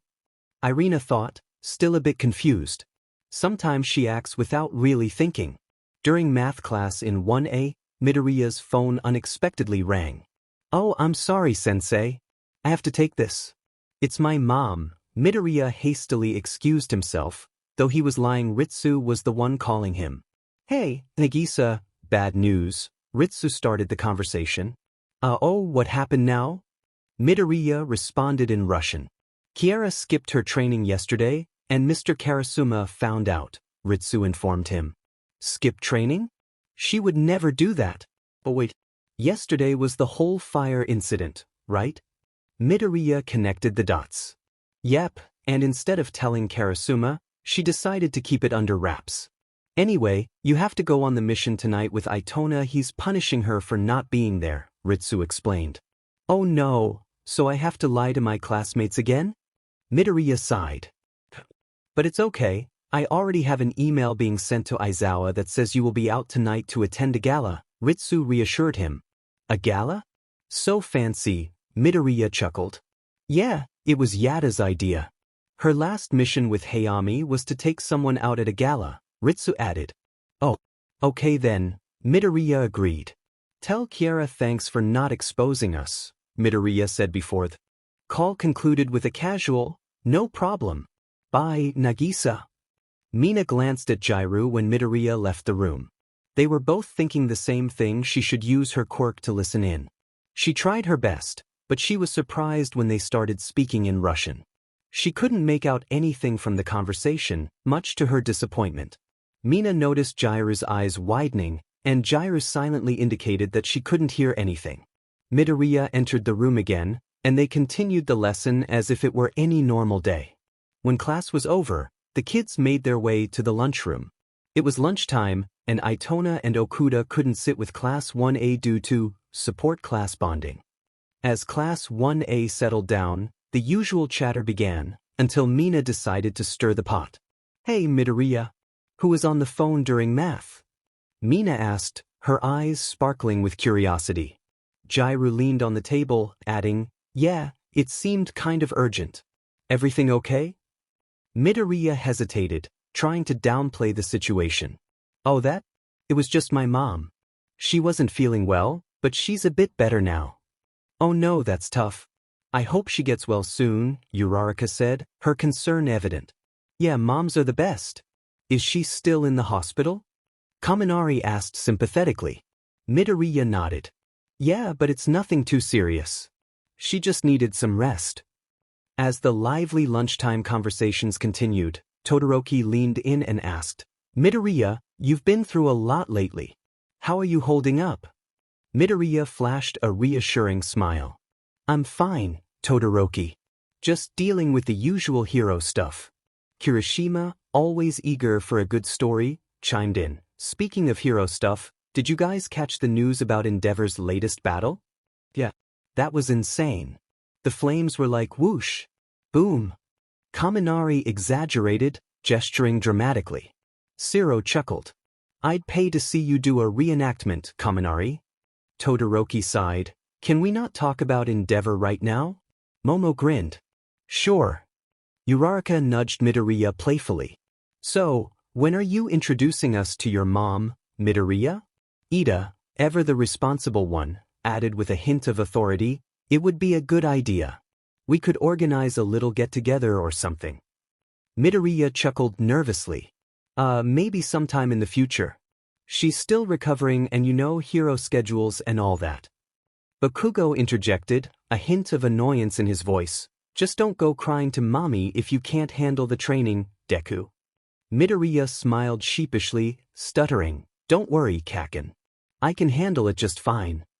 The rest of the day passed in a blur of lessons, training exercises, and friendly banter among the classmates. Later, Class 1A, along with Itona and Okuda, hung out in the dorms. Kirishima started the conversation. Hey, Akari, Haruki, how was your day? Haruki, slightly caught off guard, responded, Huh? Oh yeah, it was great. Akari chimed in, Yeah, we had a new English teacher. Kaminari joined in, Oh really? We did too. Was it Irina-sensei? Haruki began to answer but caught himself. Yeah, it was. Akari quickly interjected, Yep, it was.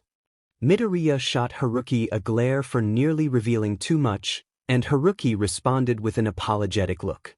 Todoroki, observant as always, asked, What were you saying, Haruki? Mina seemed puzzled. What are you talking about? Midoriya cursed internally at the close call. Akari explained, He's just in a bad mood. Midoriya added with a forced grin, Yeah, I stole his food today. Jair teased, You fiend. Aoyama chimed in with his unique flair, How unsparkly. Bakugo, unimpressed, retorted, What does that even mean? You're always yapping about sparkles. Aoyama just disappeared into the shadows. Bakugo grumbled some complaints, and the kids tried their best to ignore him. In the midst of the banter, Shiro raised an eyebrow, curious about Haruki's earlier slip. So, Haruki, what were you saying about the new English teacher? Haruki nervously chuckled, attempting to downplay it. Oh, nothing much. Just getting used to her style, you know? Todoroki, still intrigued, persisted. It sounded like there was more to it. Is there something we should know? Midoriya quickly intervened. Nah, it's just a little inside joke between us. Nothing serious. Mina, always up for some gossip, added, inside joke? Spill the tea, Haruki. Haruki glanced at Midoriya, who discreetly signaled him to change the subject. Trying to lighten the mood, he said, well, you know, it's just typical school stuff. Nothing juicy, sorry. Bakugo, uninterested in the conversation, muttered, whatever, just keep it down. Some of us are trying to relax. The group continued chatting for a little longer, but Itona and Midoriya realized they had to leave for their mission. Normally, before a mission, the kids left an hour early to meet with the ministry and get a brief overview. Midoriya and Haruki casually announced, we've got to head out, guys. The class exchanged glances and Kaminari couldn't help but ask, leaving again, Midoriya? What's the deal? Midoriya sighed, realizing he had to do this carefully. Just some personal stuff, you know? Nothing to worry about. Bakugo raised an eyebrow. Personal stuff? You always pull this kind of thing, Deku. Haruki, trying to ease the tension, added, it's not a big deal, seriously. We have to catch an event, so we'll catch up with you later. Kirishima nudged Bakugo. Let them go, man. They've got their own stuff. Shiro shrugged. Alright if you say so. But you better not be up to anything weird. As Midoriya and Haruki made their exit, the class stood in silence. Then Mina spoke up. Oh my gosh, did you see that? Uraraka chuckled. See what, Mina? Midoriya. And Haruki. Did you guys feel the tension in the air? They are totally up to something. Jairu rolled her eyes.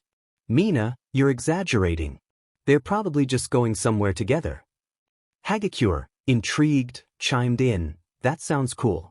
What if we followed them? Akari, panicking, tried to convincingly stop them. Whoa, how about we just let them be? Momo, with a thoughtful expression, added, let's not jump to conclusions. They might just have some important business to attend to.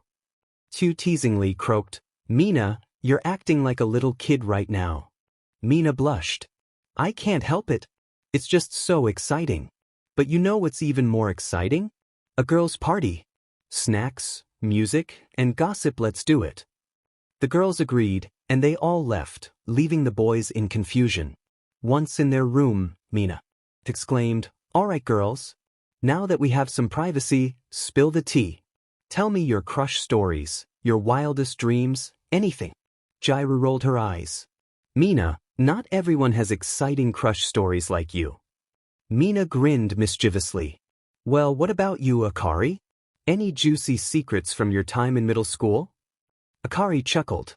Just the usual stuff, nothing too scandalous.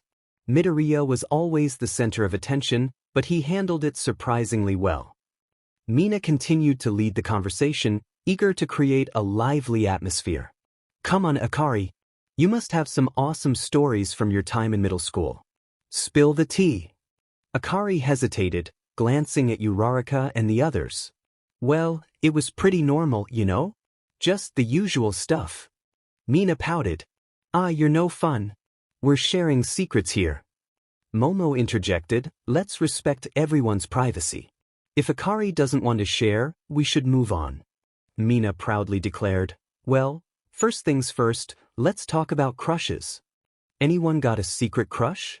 Hagakure asked with a playful wink. Well, you can't see mine, but it's definitely a secret.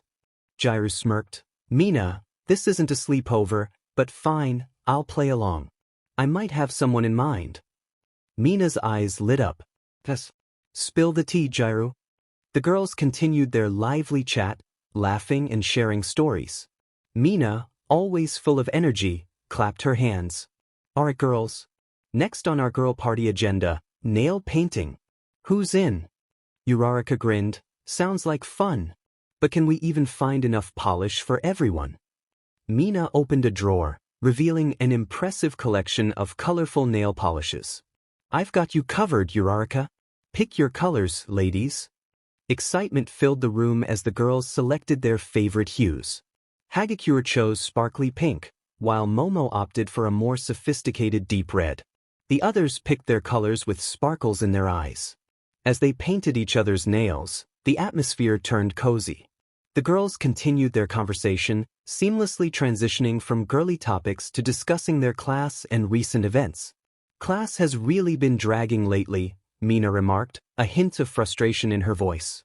Uraraka nodded in agreement. I know, right? The lessons feel so basic.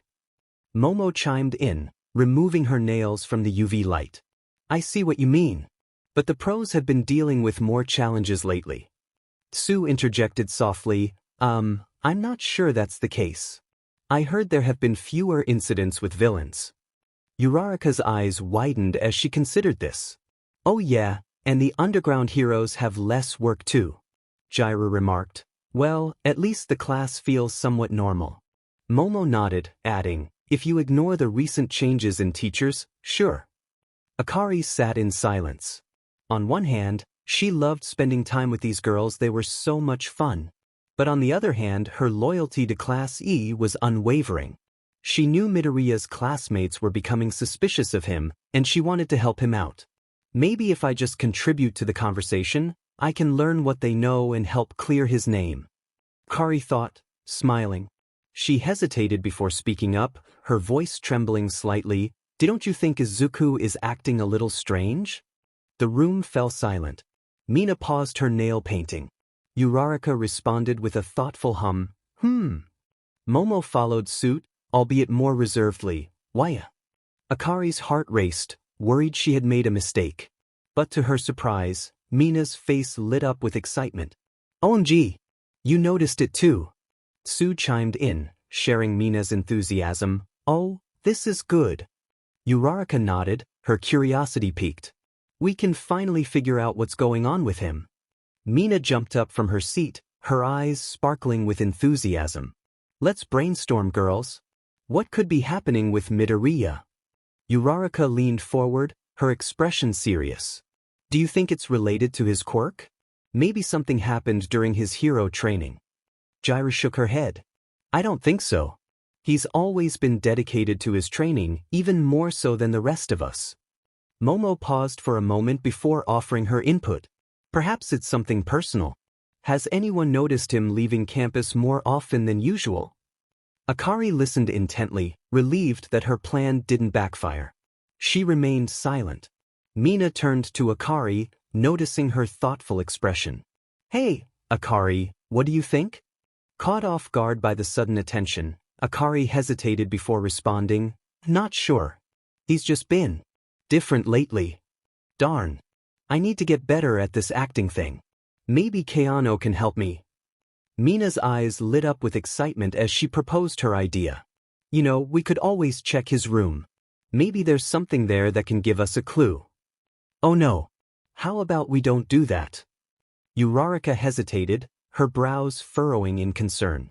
I don't know, Mina. Snooping around in someone's room doesn't seem very hero-like. Thank you. I appreciate you so much, Uraraka, Akari thought, sighing in relief.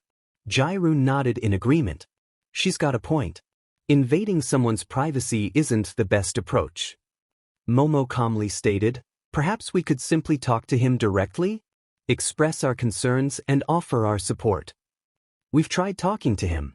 He always gives us the most bland answers. Sue said, scratching her head. Mina chewed on her bottom lip, weighing their options. Alright, how about this? We'll go to his room, and if we don't find anything, we talk to him directly. Uraraka nodded, seemingly satisfied with the compromise. Sounds like a plan. Oh great. What did I just agree to? It should be fine, right? I'm pretty sure Nagisa left the shared computer with Karma last week. Other than that, there's nothing suspicious there, right? I hope he took all his gear with him though. As the girls strolled down the hallway toward Midoriya's room, They passed the boys on the couch.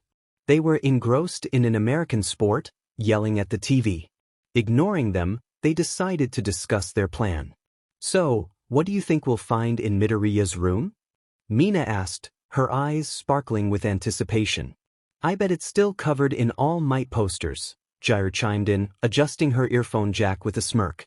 Definitely, Uraraka agreed with a laugh. I mean, have you seen how obsessed he is with All Might? That does not sound like Nagisa at all. I wonder why he chose such a strange persona, Akari thought, chuckling. Momo nodded in agreement. I remember when we toured the dorms, it was certainly something. That sounds about right, Mina remarked.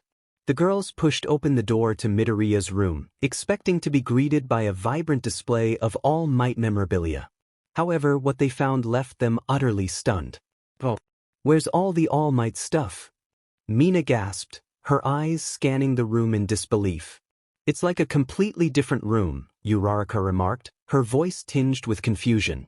Jiraiya's eyebrows furrowed as she surveyed the room. I've never seen it this plain before.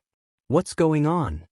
As they stepped further into the room, they noticed the simple bed with plain bedsheets, a stark contrast to the superhero-themed decor they recalled. However, their attention was drawn to a small yellow octopus plush resting on a pillow, an unexpected sight. Is that an octopus plush? Momo questioned, her gaze fixed on the plushie. Okuda giggled at that. She found it cute how Nagisa still loved it. Meanwhile, on one side of the room, the sight of a safe caught their attention, which left them in shock. What's with the safe? Mina wondered aloud, her curiosity piqued. And look, there's a computer on his desk, Jer pointed out, gesturing toward the desk where the computer sat. As the girls gathered around Midoriya's computer, excitement and curiosity filled the air. Mina reached out and pressed the power button, while Uraraka leaned in closer to get a better view of the screen. Whoa, it's unlocked! Mina exclaimed with a grin. Let's see what's on here. Uraraka agreed eagerly. Jiraiya was still unsure. Should we really be doing this? It feels kind of wrong.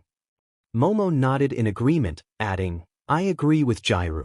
This feels like an invasion of privacy. Mina waved off their worries, saying, Come on, guys, this is Izuku we're talking about. He wouldn't mind. Tsu hesitated. Mina is right.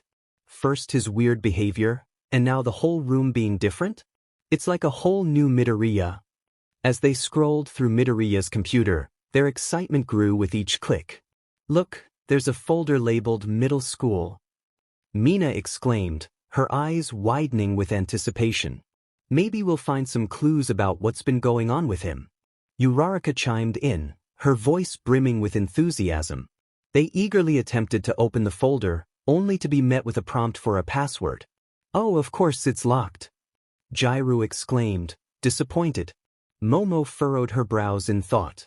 Do you think he'd use something obvious as the password? Then it hit Akari. This was probably a trick. They didn't have a file named Middle School on the computer. It was likely a trap for snoopers. She contemplated for a moment. If she called Ritsu, she would be taking away from the mission that was going on. But if she didn't, there would be more of a chance for him to have some secret spilled. She decided to do the best with what she had. As they struggled to unlock the folder, Mina turned to Akari, her eyes gleaming with hope. Hey, Akari, do you have any ideas for a password? She asked eagerly, leaning in closer. Yeah, you know him best, right? Hakagure asked, pleading. Akari paused for a moment, taking a seat at the desk. Actually, I need to check something on my phone first, she said cryptically, her fingers already typing away. The other girls exchanged curious glances but didn't press further, too worried about what could happen. Don't mind me. I'm using voice typing. Akari said with a smile. Okay, just hurry, we don't know when they will be back, Uraraka said, confused. Alright, I need help. To the person who is in my phone, answer me back in code and make sure not to use any names. I'm in a room with some classmates, Okuda said, trying to be discreet. She knew that if she used names, the girls would find her suspicious. What can I do for you? Ritsu answered, not appearing on the screen to remain secret. Hide everything on this computer that has to do with us and our little hobby. Leave at least something that the girls can find. I'm trying to play along, Okuda said, trying to wrap things up. You got it. I'll need to do this quickly, though. I'm on a mission, Ritsu responded. Okuda knew it worked because while the girls were strolling around the room, a file from the computer disappeared. She called the girls back to look at the computer and told them that she had no idea what the password was and she wasn't lying. The computer was locked, only a retina scan of a 3E student could open all the files. The girls exchanged disappointed looks as they had no luck opening it. Back to square one, Mina groaned, slumping in her seat. Uraraka sighed in frustration. I thought we had it for sure, she murmured, leaning back in defeat. Just as they were about to give up, Momo's sharp eyes caught something on the screen. Wait, what's that? She asked, pointing to a small file tucked away in the corner. Jairu leaned in for a closer look. I didn't even notice that before. Let's open it, she suggested, her curiosity returning. The file was named Okajima Photos? Why have I never seen that? Oh well, I hope Kora-sensei isn't in that. I trust Ritsu to delete those, though. Okuda thought, curious to see what Okajima had captured for the year. Who's Okajima? Momo questioned, furrowing her brow in confusion.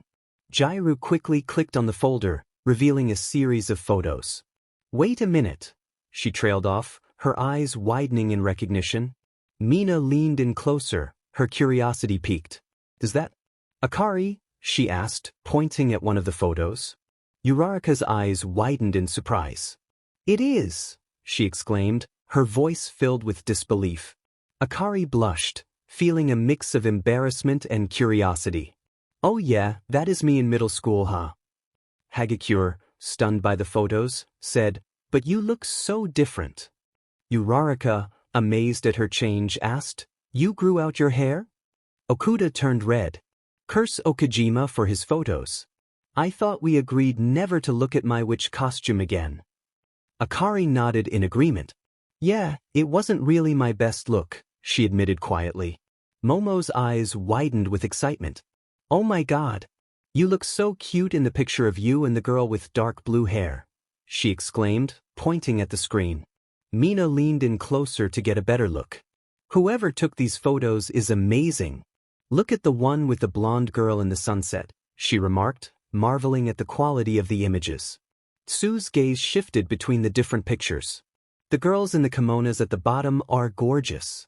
Do you know them? She asked curiously.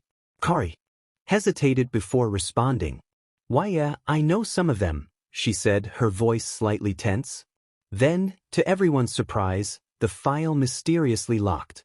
The girls exchanged nervous glances, while Akari couldn't help but feel a sense of relief wash over her. Disappointed by their lack of progress with the computer, the girls collectively sighed and decided to return to the room. As they walked back, Jairu remained unusually quiet.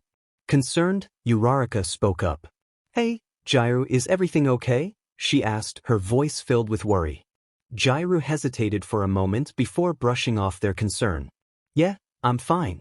Just thinking about something, she replied vaguely, her tone distant. Mina frowned, sensing that something was wrong.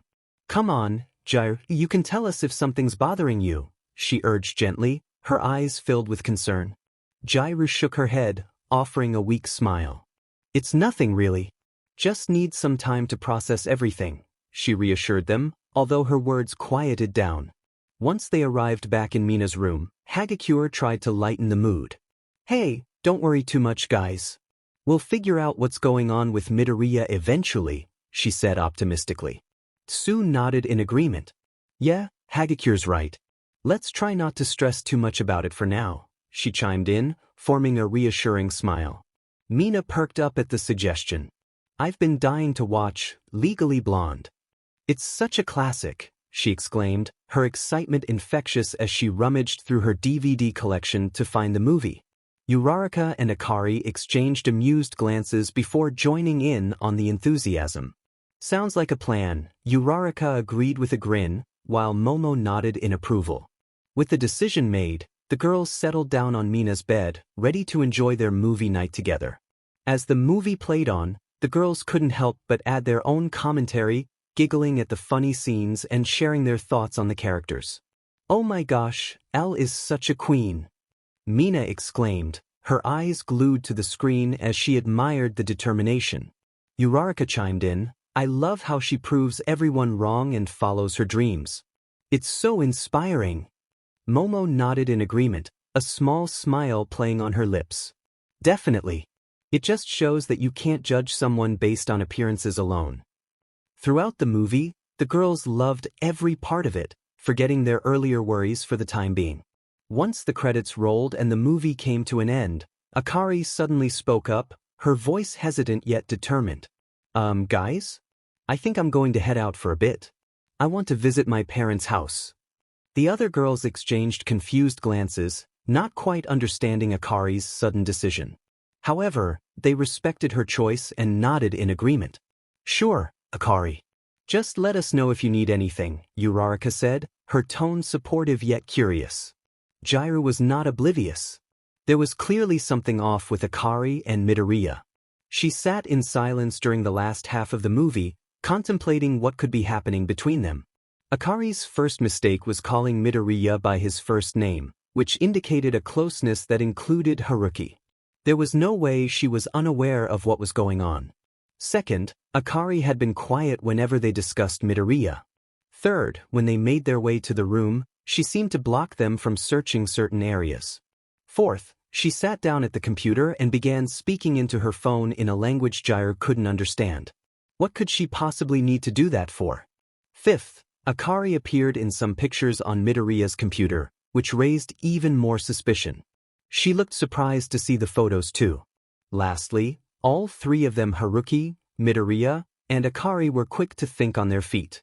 When Todoroki asked them a question, Haruki almost slipped up, clearly improvising a topic on the spot, indicating he was about to reveal something he shouldn't. After considering all her reasons, Jairu decided to take one more trip to Midoriya's room. There had to be something the girls hadn't seen before.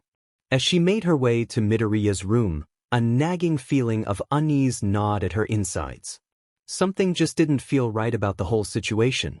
She couldn't shake the feeling that Akari and Midoriya were hiding something, and she needed to uncover the truth. Entering Midoriya's room, Jairu's eyes scanned the familiar surroundings, searching for any clues that might confirm her suspicions. She tried to recall what they hadn't searched during their first visit, and her gaze kept returning to the closet. As she approached the closet, her heart raced with each step. She didn't know what she might find. With trembling hands, she reached out and slowly pulled open the closet door, revealing its contents. What she saw left her speechless and frozen in shock.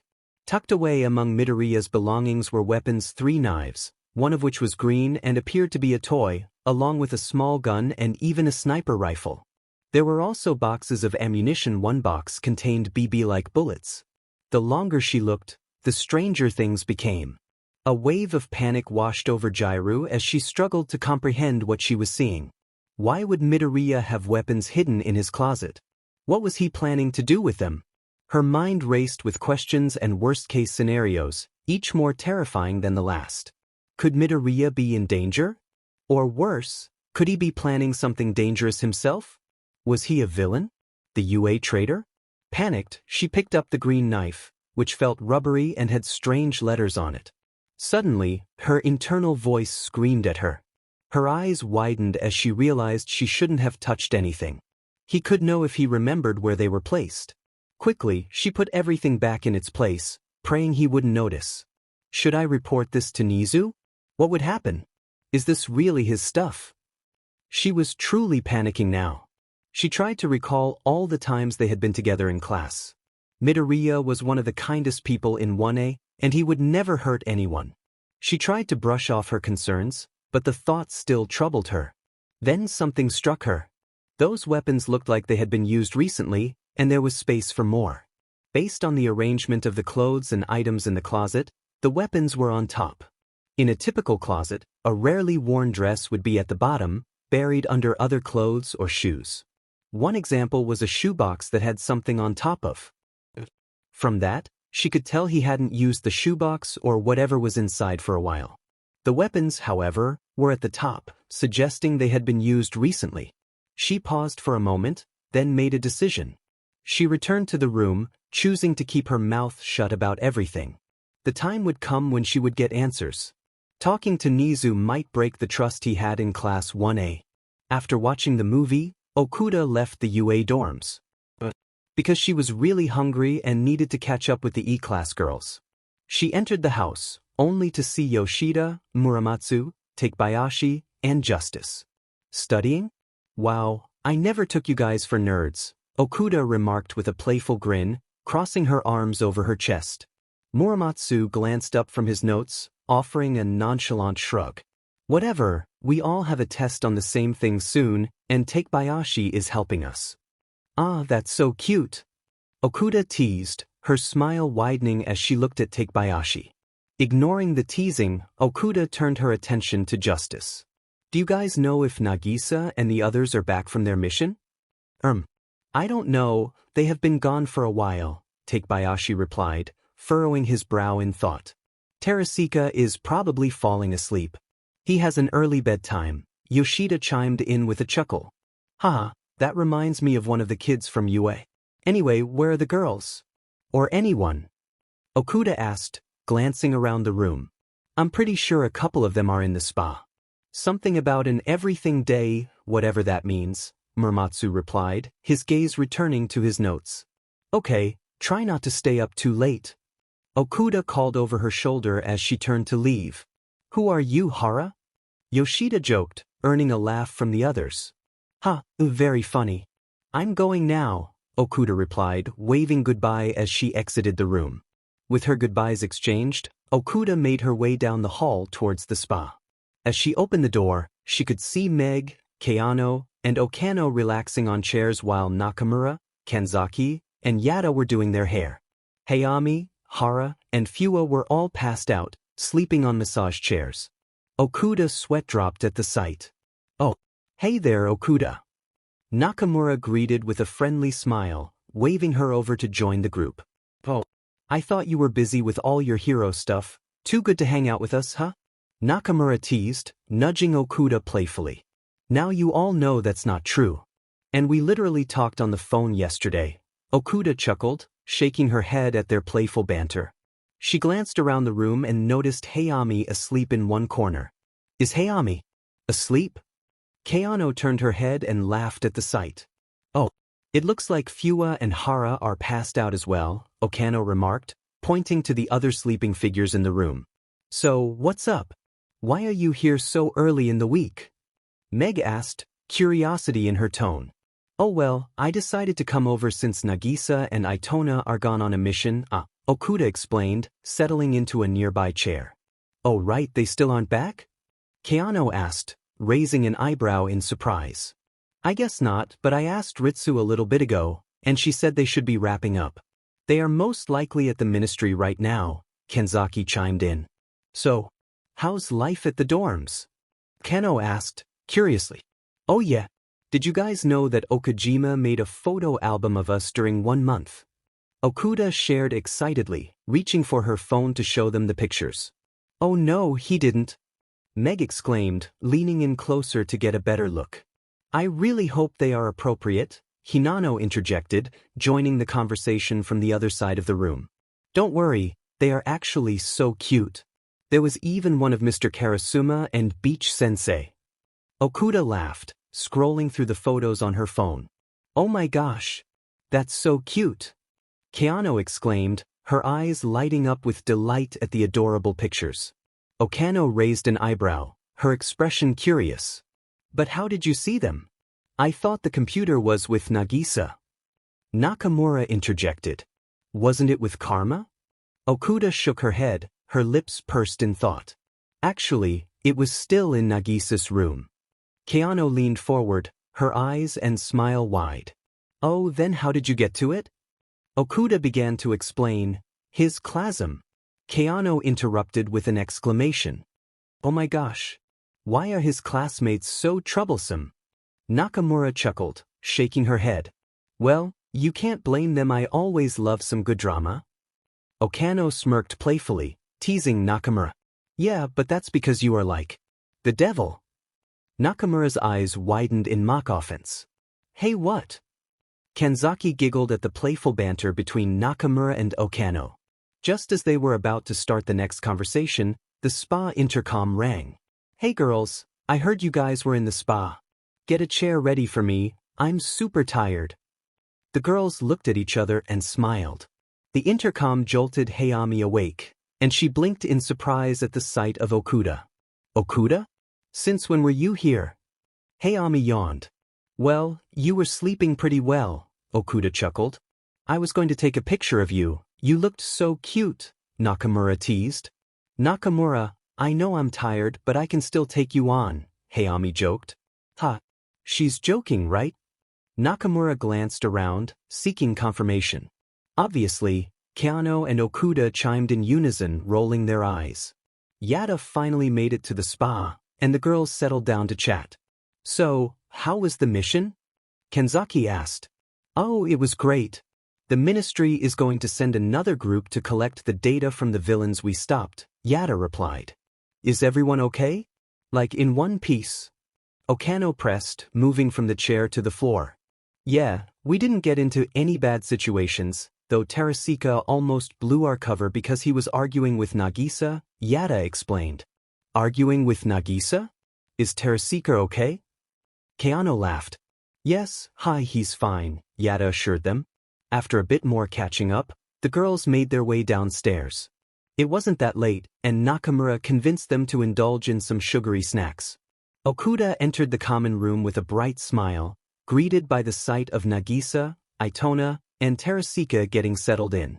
Hey, guys, she exclaimed, her voice carrying a hint of excitement. Nagisa's face lit up at the unexpected arrival. Oh, Okuda. You're here, he remarked, surprised. I thought you were at the dorms? Yeah, I decided to come back just for the fun of it, Okuda replied casually, shrugging off her earlier reason.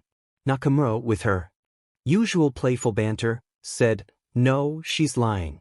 It's because your classmates are boring and Okuda loves us more than them, she teased, earning a chuckle from Keano. Hey, don't forget there's Super Snoopy too, Keano added, joining in on the jest. Nagisa's expression shifted to one of concern. Oh no, what did they do? He asked, worry creeping into his voice. Okuda's tone turned serious as she explained, They went into your room and searched it, her eyes meeting Nagisa's with sympathy. Nagisa's eyes widened in horror. What? Okuda, I didn't put my weapons away, he exclaimed, panic evident in his voice. Okuda tried to reassure him. It's fine, they didn't find anything, she said, hoping to alleviate his distress. Nagisa breathed a sigh of relief, but his face said otherwise. I swear to Achua with these people, he muttered under his breath, running a hand through his hair in frustration. They had to find something though, Kiana remarked, her brows furrowing in thought. Okuda nodded in agreement. They found the house computer, she revealed, her expression betraying a hint of concern. Nagisa, you really should have taken that to Karma's today. Nakamura scolded, shaking her head in exasperation. Nagisa's cheeks flushed with embarrassment. I forgot, he admitted sheepishly, realizing his mistake. Okuda quickly shifted the focus away from Nagisa's oversight. But they didn't find anything, only some pictures Okajima took, she explained, trying to steer the conversation to a lighter topic. Hayami, who had been silent until now, piped up with curiosity. Wait, what pictures? Keano chuckled softly, offering an explanation to the bewildered Hayami.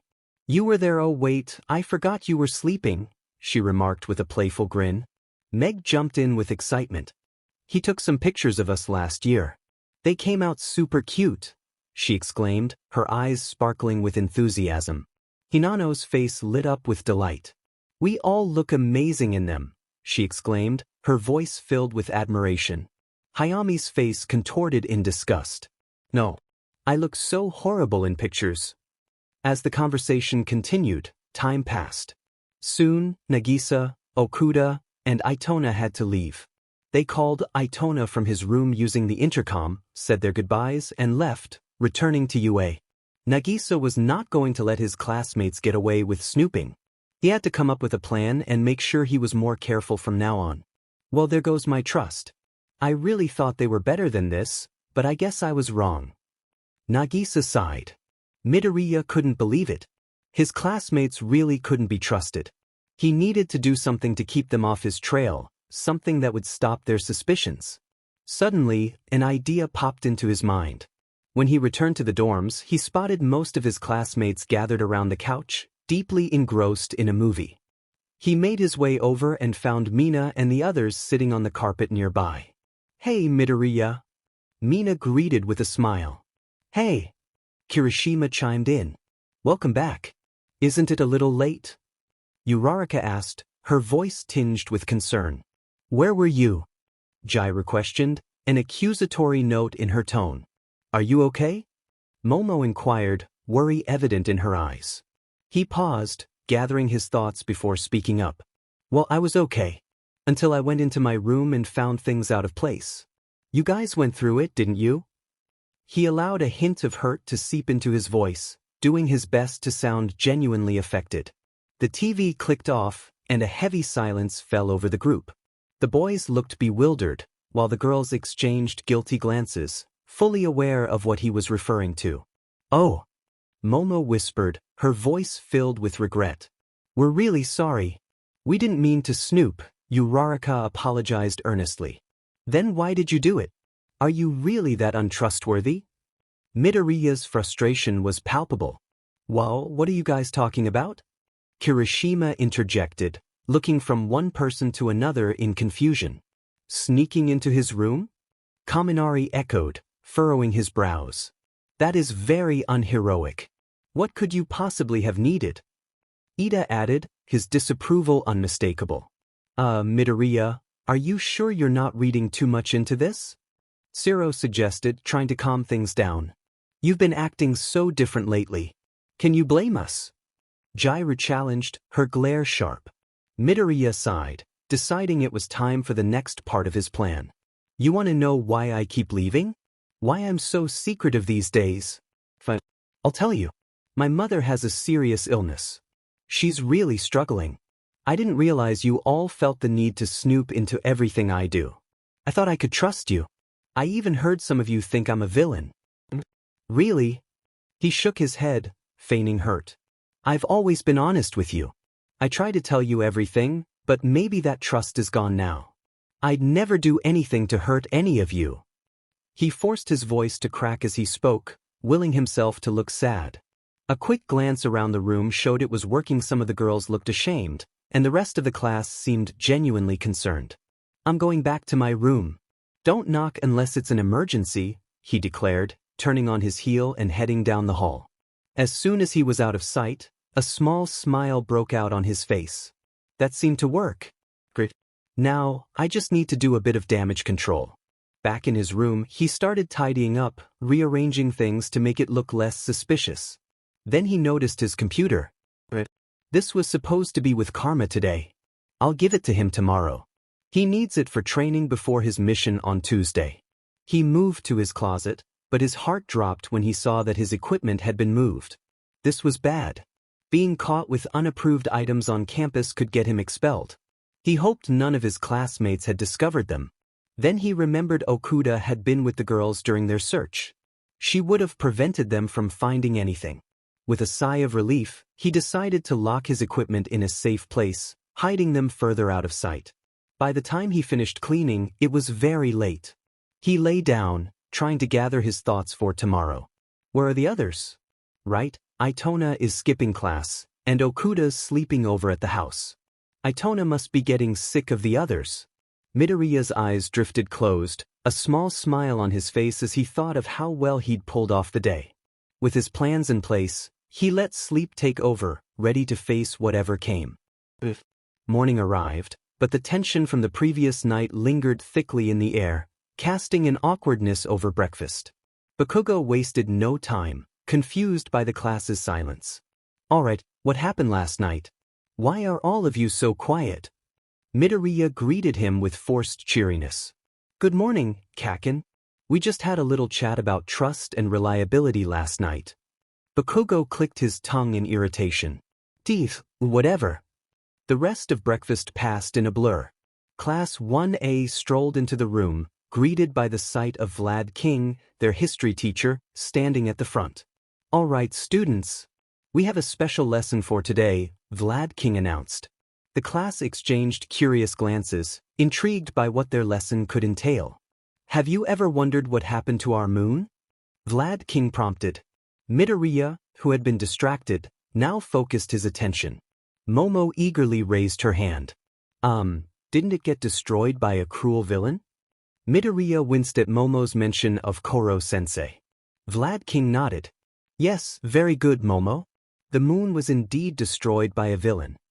Kirishima chimed in, "What kind of heartless monster would do that?" "Yeah, don't we need the moon to survive?" Kaminari added. "Was the villain caught or something?" Bakugo inquired. "This is a peculiar lesson," Vlad paused. "We don't know much about this villain because he mysteriously died." "Oh yeah, it was last year, right?" Uraraka recalled. "Yeah, wasn't it on the news?" Ida added. Vlad continued, "Yes, the event was recorded on the news, but—" Hagakure interrupted. "Then how do you not know much about it?" "If you would let me finish," Vlad responded. The event was erased from the news the very next day.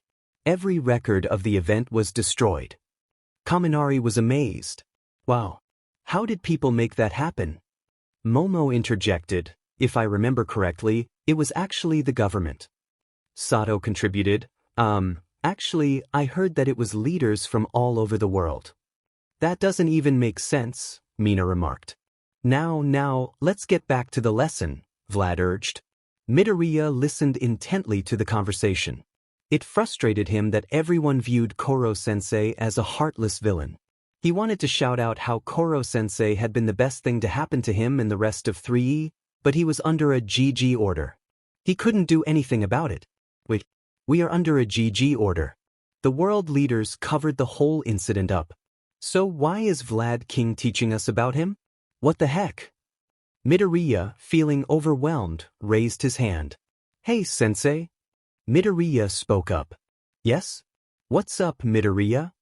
Vlad inquired. "If this event was covered up by the government, then why are you teaching us about the villain in class? If the world leaders thought the event was so bad, shouldn't it be off limits in schools?" Midoriya questioned.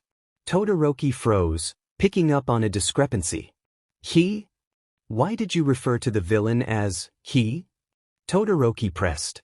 Midoriya cursed internally. Momo also noticed the discrepancy. "Wow, I didn't even catch that. Why did you call the villain he?" Midoriya knew he had to think fast. It was because there are more male villains, you know?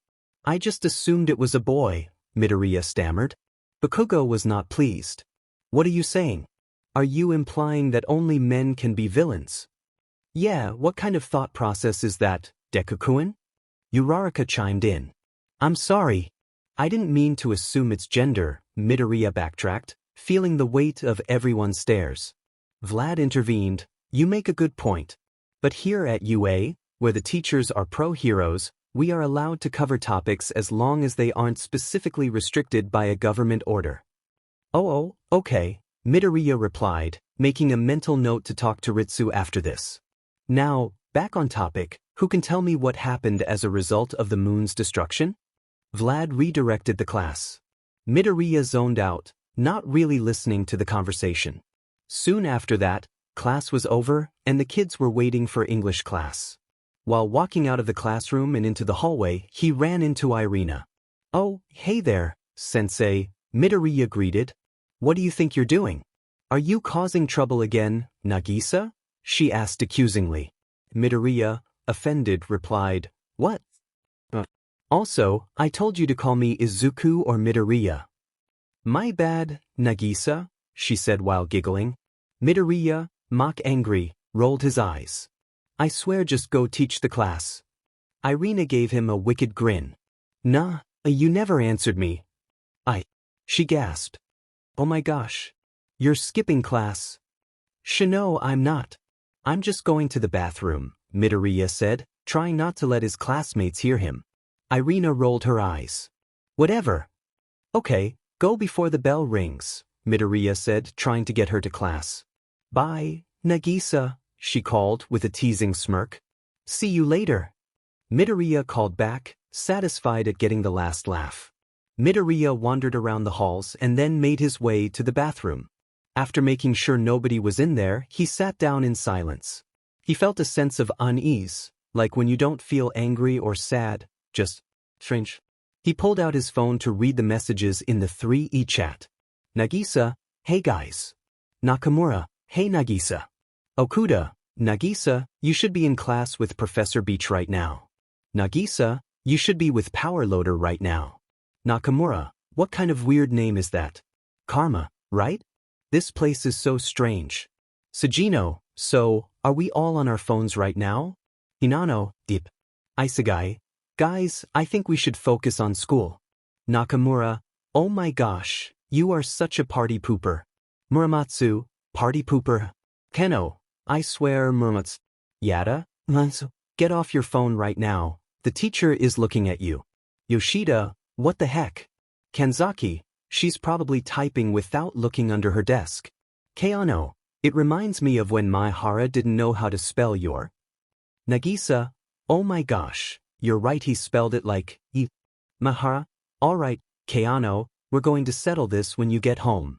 Okano, as if you could win against her. Kanzaki, you couldn't even get a scratch on Mr. Karasuma. Isegai, okay, but that's because he's like a trained combat expert. Terasika, so are we?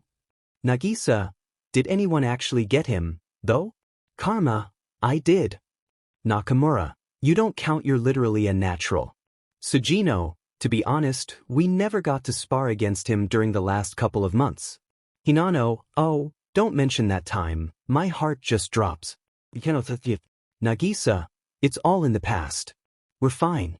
Nagisa, but Sugino has a point, we never got to spar against him. Nakamura, do you think we would win?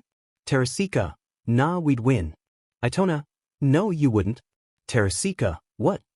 Kanzaki, loudly crying face. Ritsu, I just had to save Muramatsu from getting in trouble because he couldn't pay attention to the teacher. Muramatsu, okay, I didn't realize she stopped teaching. Ritsu, even Yada noticed. Karma, hey, you should be more aware of your surroundings. Oh right, that's why Nagisa got you so easily during the paintball game. Nakamura, Nagisa.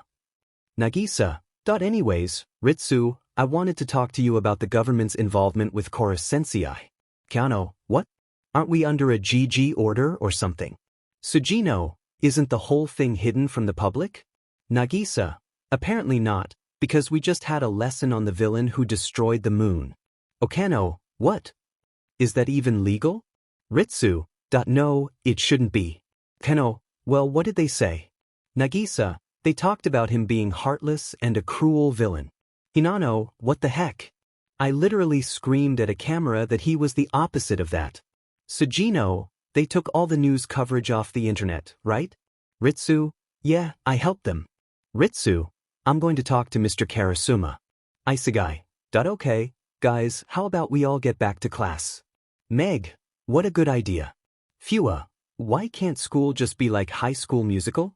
Maihara, I don't think you really want that. Nagisa, bye, everybody. Midoriya turned off his phone and looked at his watch. He had lost track of time, and class was almost halfway over. He ran to the 1A classroom. When he walked in, he was greeted by an annoyed Jellybeach. Hey there, Midoriya. Nice of you to join us. Midoriya felt a rush of anxiety. Would Beach-sensei tell on him? He was pleasantly surprised when she said, finally back from recovery, girl? Are you feeling better? His eyes widened before he replied, yes, thank you. Sorry for being late. Then, under her breath, she mumbled, you forgot that Karasuma and I were in the group chat. Stop being suspicious. After Beach-sensei's class finished, the day passed in a blur. Nothing particularly interesting happened, at least nothing Midoriya thought would matter. The kids stepped into the dorms, and the tension in the air was almost palpable. The girls of 1A exchanged glances before approaching Midoriya. Midoriya, began Mina, her voice hesitant. Midoriya responded, meeting her gaze. Uraraka chimed in, her tone gentle yet determined. Can we talk to you? Midoriya nodded slowly. Oh yeah, sure. Together, they made their way to Mina's dorm room. Midoriya, Momo started, her voice wavering slightly. We would like to apologize for snooping in your room. Uraraka nodded in agreement. We really didn't have bad intentions. Sue added softly, we didn't know what was happening in your life. Momo continued, her tone remorseful. And we didn't take that into consideration. Jairu spoke up, her voice apologetic. Yeah, we're sorry. Midoriya sighed, his expression softening. It's okay. I know you guys didn't mean to cause any harm. And I'm sorry for all the things I said yesterday. Mina leaned forward, her eyes earnest. So, you forgive us? Midoriya nodded, a small smile forming on his lips. Yeah. As long as you guys don't try to snoop anymore. As they entered the common area, the boys looked up, concern evident on their faces. Kirishima spoke first, his voice laced with worry. Hey, everything all right? Midoriya nodded, his expression lightening. Yeah, everything's fine now. Todoroki raised an eyebrow, skepticism evident in his tone. Really? Uraraka beamed, eager to reassure them. Yes, everything's sorted out. No need to worry. Just then, Akari and Haruki walked into the room, their presence immediately drawing the attention of the students. Hey guys! Kirishima called out, waving enthusiastically. What's up? Akari grinned, her eyes sparkling with mischief. Not much, just enjoying the peace and quiet. Haruki chuckled, shaking his head. Speak for yourself. I could use a nap right now. The students laughed, the tension of earlier fading away as they gradually gathered into their friend groups. Unfortunately, there is never a dull day in the dorms. Haruki, Akari, and Midoriya were hanging out in Midoriya's room, chatting about their plans for Friday. What did we miss while we were gone? Okuda asked. Midoriya shrugged nonchalantly. Oh, nothing much. I talked to them about snooping in my room. I told you they weren't trustworthy, Itona grumbled, his tone tinged with distrust. Midoriya raised an eyebrow, a hint of amusement in his voice. Come on, are you really this upset about your classmates? Yes. Takebayashi is always yelling at him for it, Okuda sighed, rolling her eyes. Okay, we could leave if you want? Midoriya suggested, gesturing toward the door. That sounds like a good idea. We have to go meet Hayami's cat anyway, Okuda said, a smile tugging at her lips.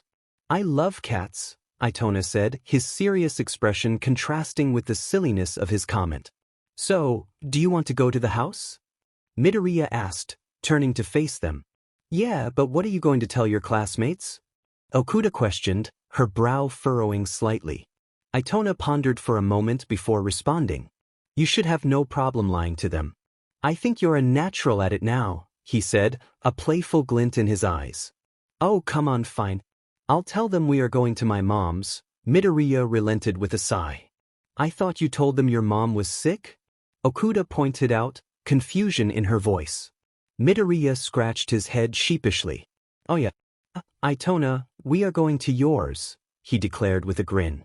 All right, Itona said, nodding in agreement. Wait a minute. Who's driving us? Okuda asked, confused. Okuda, we can just roof hop, Itona said, as if it were the most normal thing in the world. Midoriya sweat dropped. Actually, let's walk. I don't want to almost hurt another old man. As they left the dorms, they began the long walk to the house. 20 minutes of walking passed, and the three were unfazed. After all those years walking the mountain, they were more than trained in endurance. The three exchanged glances and then stopped walking. Midoriya sighed. For a girl who is invisible, you'd think she would be more stealthy. What a lame way to use your quirk. It's a shame, Itona said, disappointed. Okuda face-bombed. I mean, with that advantage, you'd think she would train to be quieter. The three turned around, spotting Hagakure. Seriously? We talked about this. Already, Midoriya said. Didn't you just talk to them about this? Okuda sighed. They approached Hagakure, and Itona quickly subdued her. Jairu and Hagakure were hanging out in their room, wanting to play a language game inspired by Midoriya and his friends. They decided it would be cool to learn Russian. They searched for some basic words and pulled up a translator. Hagakure started trying to say the words, while the translator displayed the English version. Suddenly, the translator began showing words that Hagakure wasn't saying. So, do you want to go to the house? Yeah, but what are you going to tell your classmates? You should have no problem lying to them. I think you're a natural now. Oh, come on, fine. I'll tell them we are going to my mom's. I thought you told them your mom was sick. Oh yeah. Itona, we are going to yours. All right, wait a minute. Who's driving us? Okuda, we can just roof hop. Actually, let's walk. I don't want to almost hurt another old man. The two girls exchanged a glance, their expressions mirroring confusion and horror. Jairu's voice came out sharp with disbelief. What was that? Hagakure frowned, her invisible form betraying her puzzled expression. Where did that come from? Jairu's mind raced as she connected the dots.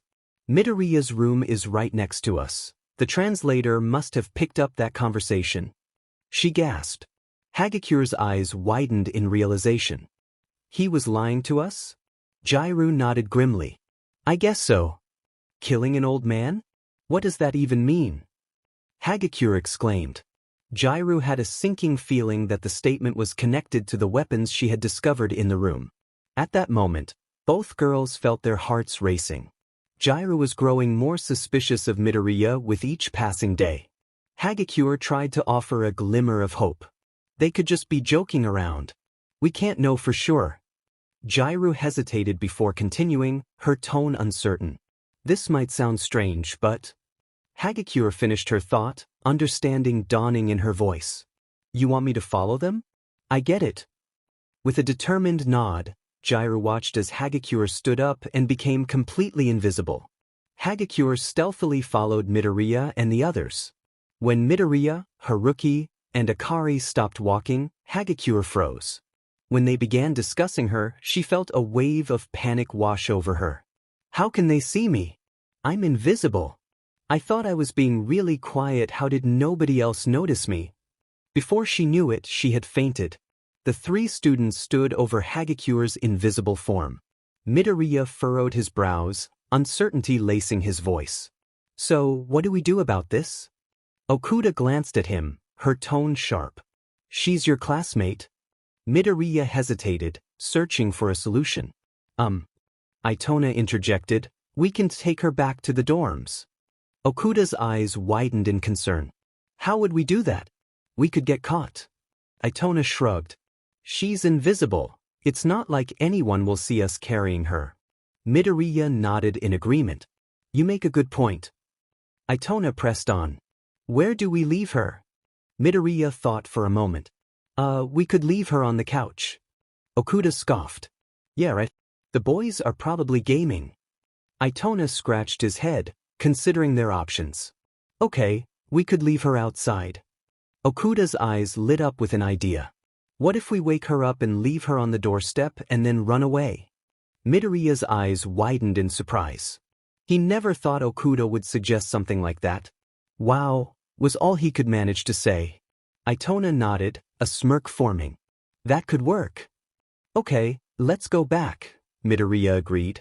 They made their way back to the dorms, Itona carrying Hagakure on his shoulders, trying to be discreet. Carefully, they placed her on the doorstep and gently woke her up.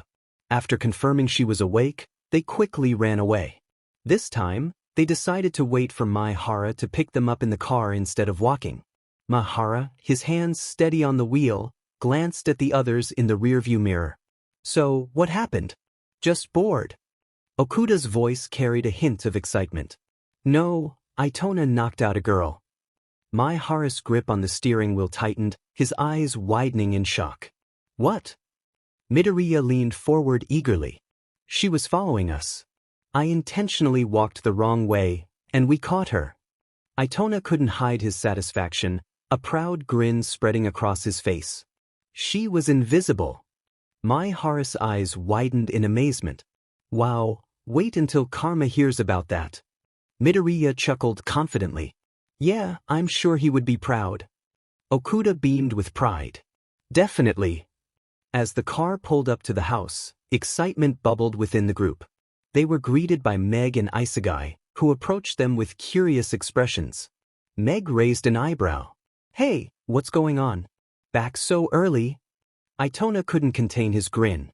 "You won't believe what just happened." Midoriya jumped in eagerly, recounting the events with animated gestures. "We caught someone following us, and get this, she was invisible." Isegai's eyes widened in surprise, and he started to laugh. "No way, really?" Okuda nodded, her excitement palpable. "It was insane." Together, they made their way to the common area, where they found the girls watching a game show. Hayami glanced up as they entered, curiosity flashing in her eyes. "Hey guys, what's up? Here for Hara's amazing food." "Nagisa, what's up? Are you guys here for Hara's food?" Hayami greeted cheerfully. "Wait, Hara made food?" Okuda's eyes widened in surprise. "Hara made food?" Nagisa's stomach growled in response. "I'm so hungry." The two of them hastily made their way to the kitchen, where Nakamura, Karma, Sugino, and Kanzaki were engaged in conversation with Hara. "Hayami, where's the cat?" Itona inquired eagerly. Hayami chuckled softly. "I think she's over there with Chiba and Terasika." Without wasting a moment, Itona darted over to join them. Hagakure woke up at the dorm entrance, confused. What am I doing here?" Then the realization struck her. "Oh my god, I was following Midoriya and the others. What happened?" She opened the door quickly and grabbed the attention of Class 1A. Todoroki's eyebrows furrowed in confusion. "What was that?" Momo's eyes widened as she noticed something. Did the door just open? Uraraka's gaze followed Momo's, and she let out a relieved sigh. "What? Oh, it's Hagakure." Siro's brow creased in puzzlement. "What are you doing in your hero clothes?" Hagakure shifted nervously. "It's nothing. Has anyone seen Jairu?" Bakugo snorted, a smirk playing on his lips. "Yeah, Ear Freak was in her dorm room." Ida's eyes widened in shock. "Bakugo! That is not nice." Bakugo shrugged, unapologetic. "I don't care for eyes." Hagakure muttered a quick, "Thank you," before darting off to find Jairu. Mina furrowed her brows, her voice low with concern. "That was strange. What's going on?" Kirishima nodded, his mind already racing with possibilities. "I agree. Something doesn't feel right." Uraraka chewed on her lip, deep in thought. Why was Hagakure in her hero costume? And why was she asking about Jairu? Siro laughed. "Why'd you have to go after Jairu like that?"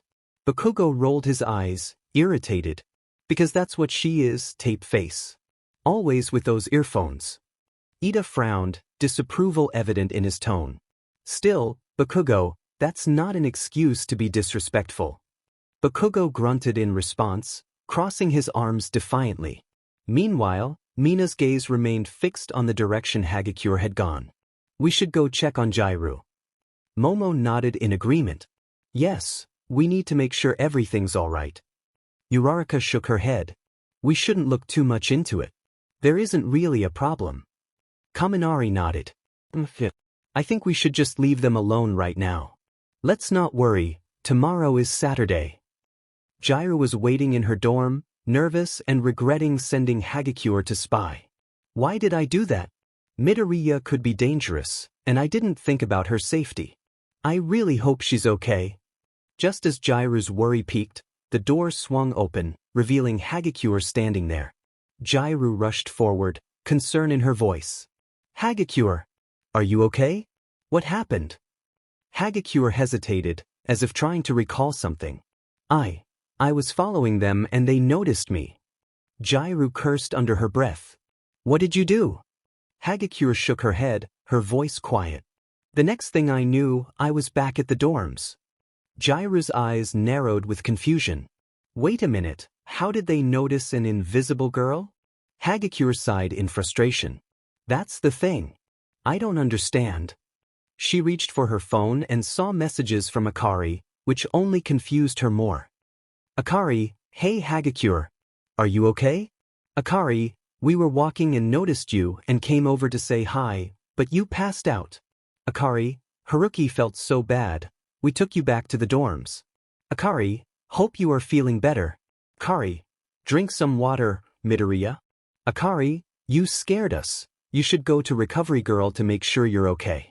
There's something going around, I heard. Haruki. Hagakure and Jairu's faces widened as they read the texts. Why is this whole thing so confusing? The early morning light filtered through the windows of the house as Ritsu roused the groggy kids from their slumber, urgency in her voice as she informed them, Karasuma is calling all of us. Muttering and grumbling, they dragged themselves up the stairs, still half asleep. Why are we up so early? Nakamura protested, her voice thick with sleep. Nagisa, a bit more awake, asked, what do you think we are doing? Mahara, concerned, added, whatever it is, it must be important since he called all of us. Terasika, his annoyance obvious, chimed in, didn't Chiba just come back from a mission? Chiba, clearly tired, mumbled in agreement, yes. Eventually, they all gathered in the computer room, where Karasuma's stern face greeted them from the screen. Took you long enough, he scolded, prompting Hinano to stammer in response, it's really early. You guys have been up earlier, Karasuma reminded them. Sugaya admitted, yeah, we had to wake up pretty early to walk up the school mountain. Kenzaki, scratching her head, added, you have a point. But still. What? You guys have to wake up early for training at the house, Karasuma questioned. Kiera nodded in understanding, right. Yoshida agreed, and the kids knew that they occasionally overslept during training days.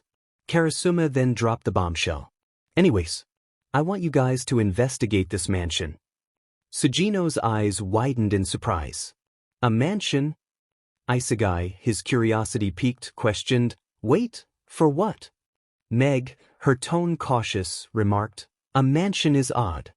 Karma, stepping forward, asked the question on everyone's mind, are there people living in there? He asked with a devious smile. Karasuma let out a resigned sigh. No, there are no people living inside the mansion. Fuwa, unable to contain her excitement, interjected, ooh, I bet it's haunted. Kiera smiled at that. Tamamatsu, visibly nervous, whispered, I really hope it's not. Are you scared, Muramatsu? Itona teased. Said, I just think Fuwa is being silly. Yada, rolling her eyes, chided, come on, don't be a baby. Keano, sensing the tension, shushed them all. Sure. Karasuma continued, laying out the details of their mission. I will give Ritsu the address. You will be looking for suspicious items like files or a hidden lab or something. Nakamura, sweat dropping, questioned, or something. Maihara, his concern escalating, added, are you trying to get us in trouble? Just then, Irina sauntered onto the screen, catching everyone off guard. Hey kids, she greeted, causing some groans from Terasika. Okuda blurted out, aren't you supposed to be at UA? Irina shrugged nonchalantly. No, I'm on a break. Karasuma interjected, anyways, I don't know much about the mission. It comes straight from the ministry. Okajima's eyes widened in realization. Oh shoot. Maihara, equally surprised, echoed, straight from the ministry? Hinano attempted to lighten the mood. Well, Kiera, you did say you wanted to have a mission with the whole class. Here we are. Kenzaki nodded in agreement. Let's hope we do well. With that, Karasuma wrapped up the briefing. That's all I have for you guys. You are free to go. Get changed, and Ritsu will get you a driver. Irina couldn't resist a parting shot. And don't forget to change into your regular appearances, cough cough Nagisa. Nagisa protested, it was one time. Nakamura chuckled. I wish I could have a picture of your classmates' faces during that. Hara couldn't help but agree, oh god. Ritsu floated above Nagisa's phone, displaying a holographic map of the mansion. The kids took a look at it for a moment before entering through the doors. Kiera, her curiosity piqued, remarked, wow, this place looks really old. I wonder what secrets it holds. Karma, with a playful grin, teased, this sounds fun. I bet there are ghosts and spiders. Okuda nervously muttered, I hope. There aren't any spiders. Terasika, trying not to show his fear, shouted, Knock it off, Karma. Huh, flexing his muscles, reassured the girl. Don't worry, Okuda. We'll protect you. They cautiously stepped inside, the creaking floor beneath them revealing the age of the mansion. Nakamura, scrutinizing the surroundings, commented, "This place gives me the creeps." "It's so quiet." Fua, attempting to lighten the mood, countered, "Come on, Nakamura, where's your sense of adventure? This is like something out of a mystery novel." Yoshida, eyeing a cobweb-covered chandelier warily, questioned, "Kiara, are you sure this place isn't haunted?" The Kano, jumping at a sudden draft, exclaimed, "Did you feel that? It's like the temperature dropped all of a sudden." Sujino, trying to brush it off, replied, "Probably just a draft from one of these old windows. Let's keep moving." Fua, startled by a flickering candle, gasped, "Did anyone else see that? That candle just flickered by itself." Mntsu nervously suggested, "It's probably just the wind, right?" The kids continued walking, with every step drawing them further into the darkness of the building. Soon enough, they reached the first door, which stood firmly closed. Nakamura asked, "So who's going to be brave enough to open this?"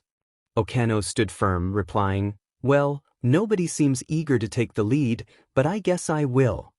With a quick kick, she broke through the wood of the door. The others could hear little bugs scurrying away in the night air. As they walked into the room, one of the loose wall boards flung out of place, just barely missing Mimura and Sagaya's faces. They tried to find lights, but there was nothing there. The only source was the faint glow from Nagisa's phone with Ritsu displayed on it. Being clumsy, Muramatsu and Okajima almost stumbled through the floorboards, not noticing where they were stepping.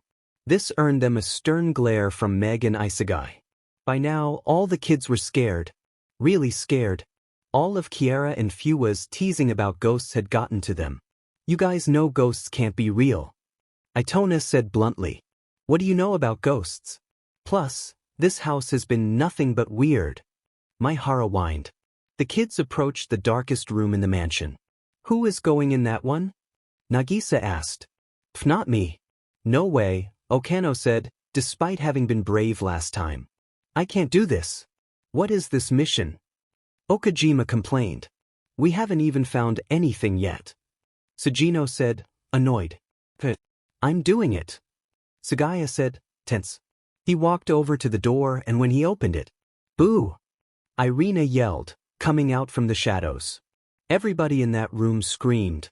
Even Karma let out a little yelp. Maihara screamed in surprise, and Okajima hugged him in fear.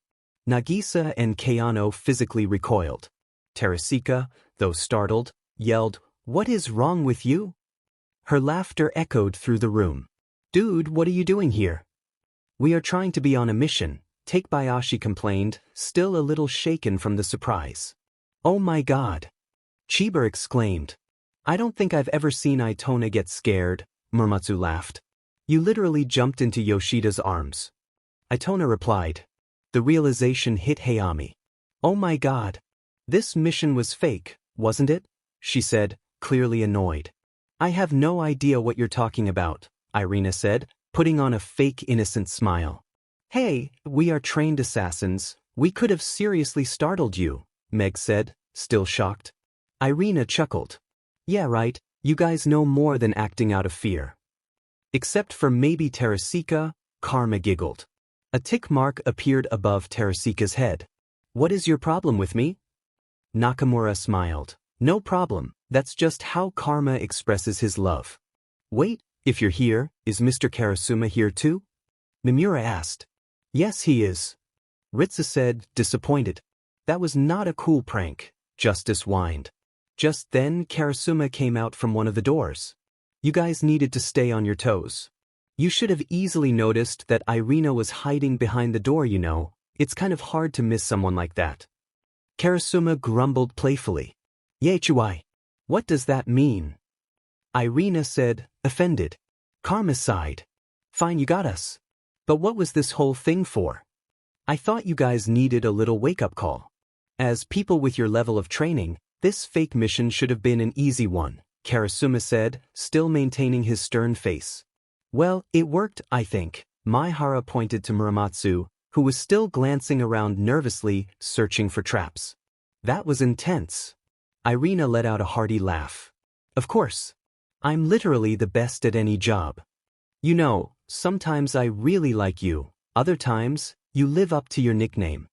Hinano said quietly enough for 3E to hear but not their teachers. Nagisa thought for a moment before speaking up. So the floorboard trick and the wooden wall plank were all part of the plan? He groaned. Okay, can we go home? I'm tired, Teresika complained. Sorry, no can do. We're going to do some training. Meet us at the training grounds in 10 minutes. You owe us some sprinting, Karasuma said, while Irina cheered. Many groans echoed from the kids. You're pushing these kids hard, Karasuma. Oh, I know. Why? There's chatter at the ministry. It's serious. They have to be ready for anything. Well, that's ominous. Come on, help me with them. Hey Nakamura, Eno's slacking. Nah, I have to go UA staff meeting. What the oh my gosh, Irina, seriously? Yes. The kids made me do it. Okay, you can go. Try not to cause too much trouble. Bye, Tadayami. Don't call me that. It was an early Saturday morning at UA, and it was time for a staff meeting. The teachers gathered to discuss upcoming events, current happenings, and overall matters concerning the school. Today, we will start with the core classes and their testing scores, Nizu announced, emphasizing the importance of preparing for the upcoming midterms. Vlad King chimed in confidently, Class 1B has been preparing vigorously, and we believe the midterms will go very well this year. Midnight nodded in agreement, adding, Same for my classes. We seem to have covered everything. Aizawa inquired, Yes, 1A seems to be fine. How about the English department? Midnight's expression turned puzzled as she realized, the English. Where is Irina? Nizu noted, it seems she might not be joining us today. Midnight remained optimistic. I'm sure she will show up. Power Loader, curious about Irina's classes, asked, How are her classes going? Are the kids doing well? Present Mike, with a grin, replied, I mean, the kids seem to love her. Cementos interjected, Well, her methods are quite unconventional. Aizawa, intrigued, inquired further, How so? Present Mike jumped in to explain, I can answer that. She uses interactive teaching methods instead of the traditional bookwork approach. Aizawa raised an eyebrow, considering, Are the methods effective? Nizu interjected with a positive note, Yes, actually. According to the recent quarter tests, there is a significant increase in English testing scores. Midnight, ever supportive, exclaimed, I told you guys. She's amazing. Aizawa, still curious, asked, But where did she learn to teach like that? 90% of the region here follows the bookwork course. Power Loader, offering a possible explanation, added, I heard she is fluent in Russian. Nizu's attention was caught by that comment from Power Loader. Interesting. Kari, Haruki, and Midoriya also know Russian. It might be a stretch, but could she have taught these kids? Nizu pondered aloud. Does Midoriya know this teacher from somewhere? Aizawa, narrowing his eyes in thought, responded, Not that I know of. Why? Midnight, scanning the room, remarked, I don't think anyone here at UA knows her.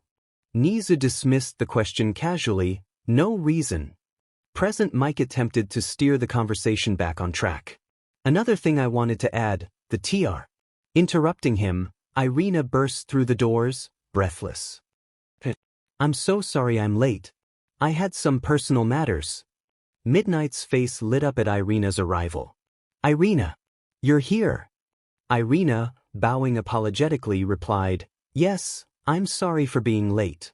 Nizu directed her to a seat next to Cementos. You can take a seat next to Cementos. Irina, a bit flustered, complied with a quick, "Oh, okay," as she settled in next to Cementos. Nizu refocused the group, saying, Right, back to what Present Mike was trying to say. First off, has everyone had a chance to review the incident reports from the recent villain attack? Aizawa confirmed, Yes, we've gone over them. It's clear we need to emphasize quirkless combat training in our hero training sessions.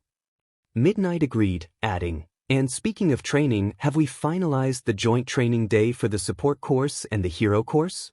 Power Loader spoke up, for the support course side, yes. Sorry, Aizawa and Sekijiro, our class has been preparing with our fighting skills. Vlad King groaned in response, oh no, not this again? Aizawa defended the decision, stating, hey, I'm not complaining. My students need to be pushed. They struggled during combat practice. All Might chimed in with his characteristic optimism, don't be too hard on them. They did their best. Midnight laughed, recalling what she observed during training, no, you really need to be tough on them. They didn't perform well at all. Nizu interjected, steering the conversation forward, so we will be conducting the training in a couple of days. Power Loader added, yep, my two best students are excited to face off against the hero course. And who might those two students be? Nizu asked. Power Loader responded proudly, Akari Kurosawa and Haruki Tanaka. Irina flinched slightly at the mention of Itona and Okuda's names. Didn't I tell those kids not to get popular here? They really need to stay under the radar. Nizu found this interesting.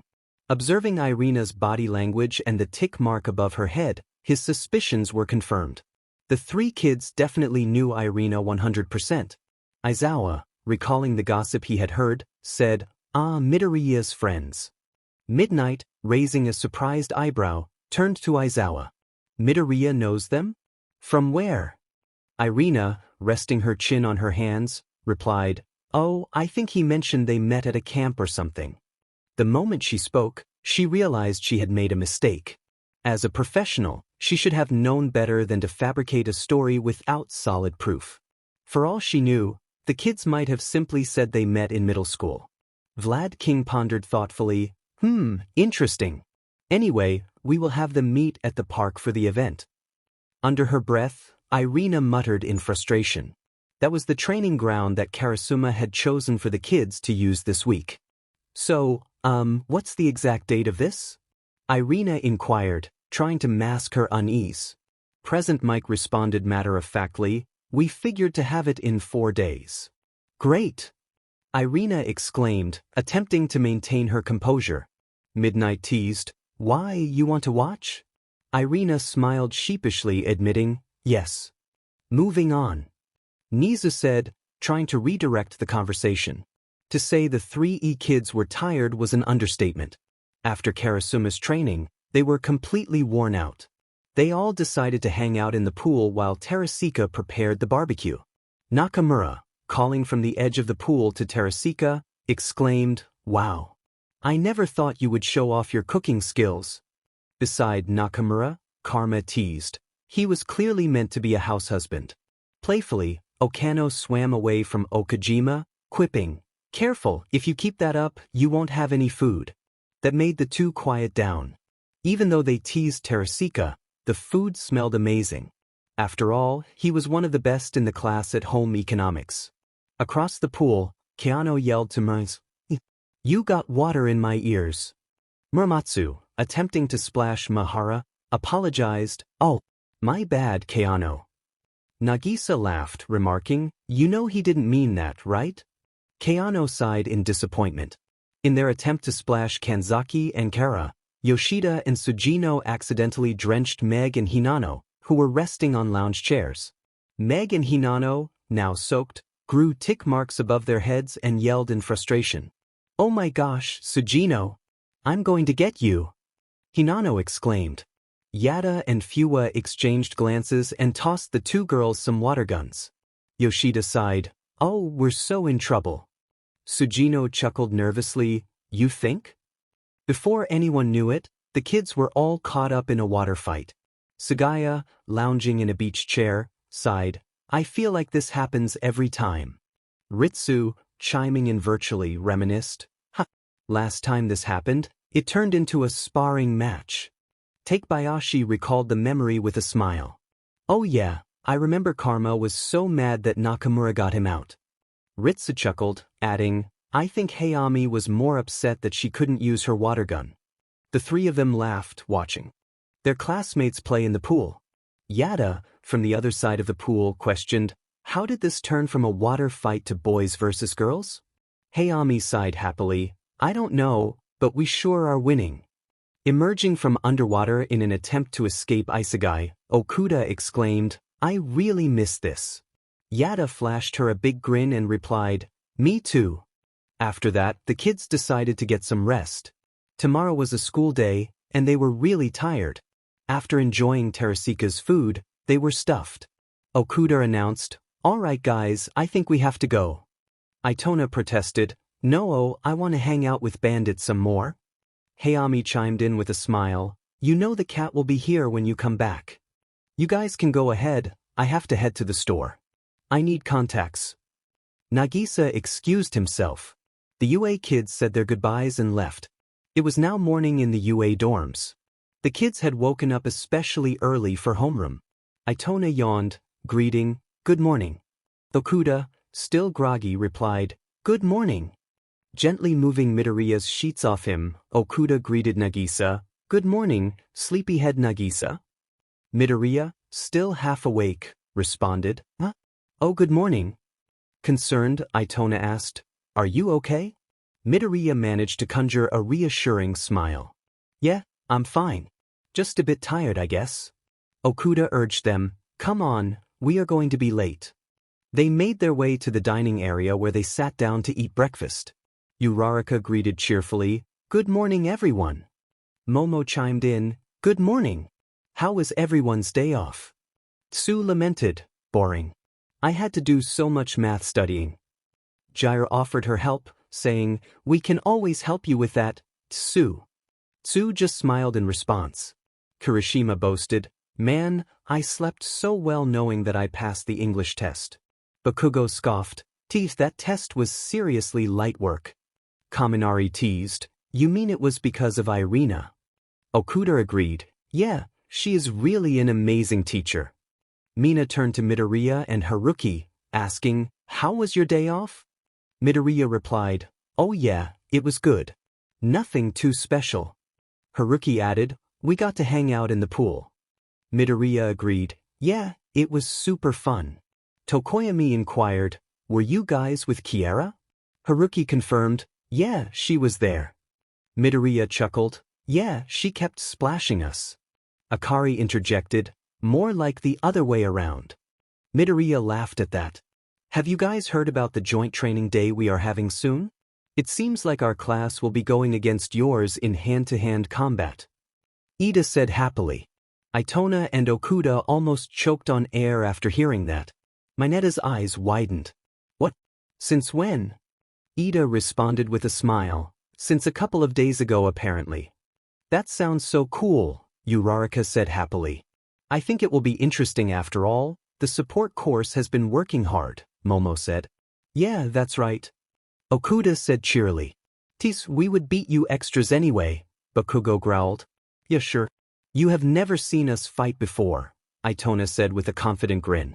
Siro changed the subject, asking, Are you all ready for midterms?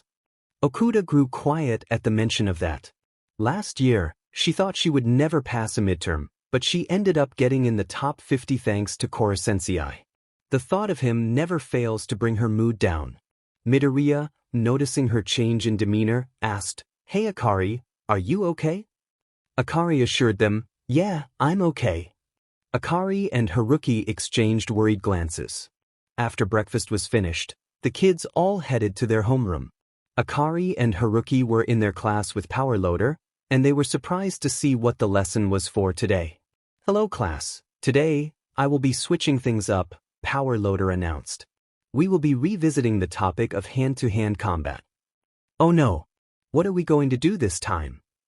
Itona thought, sure that something would go wrong here. The class walked outside to the training grounds. Since we haven't done this for a while, we are going to start simple, Power Loader explained. How good are you guys at hand-to-hand combat? Haruki and Akari looked at each other and silently exchanged words. They nodded and responded. We are pretty average, Okuda replied.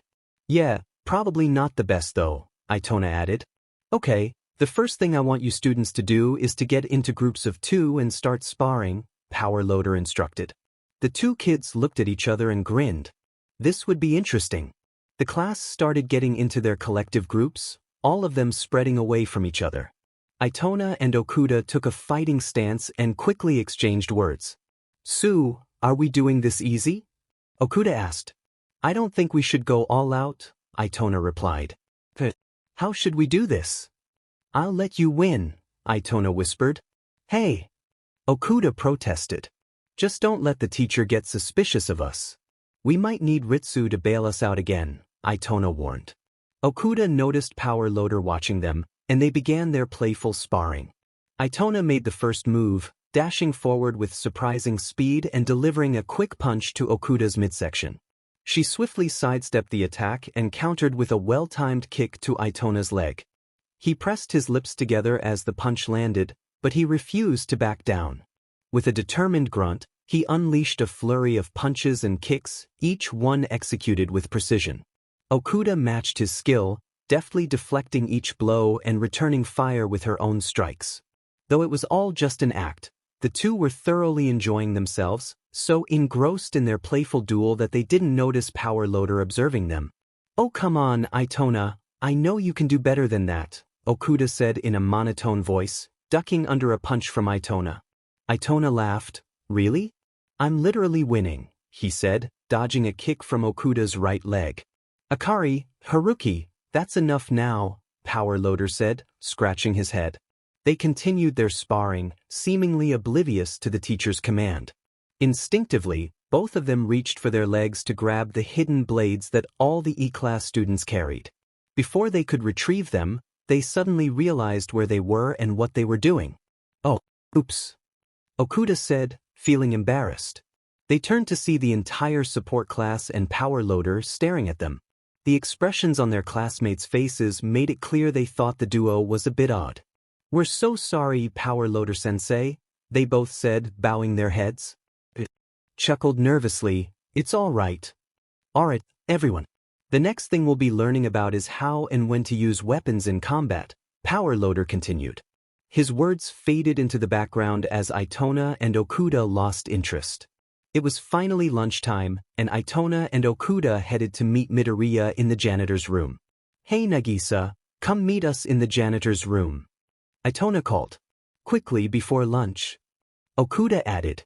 The duo waited in the room for Midoriya, but he never arrived. They stepped out to look for him and soon spotted him in the hallway.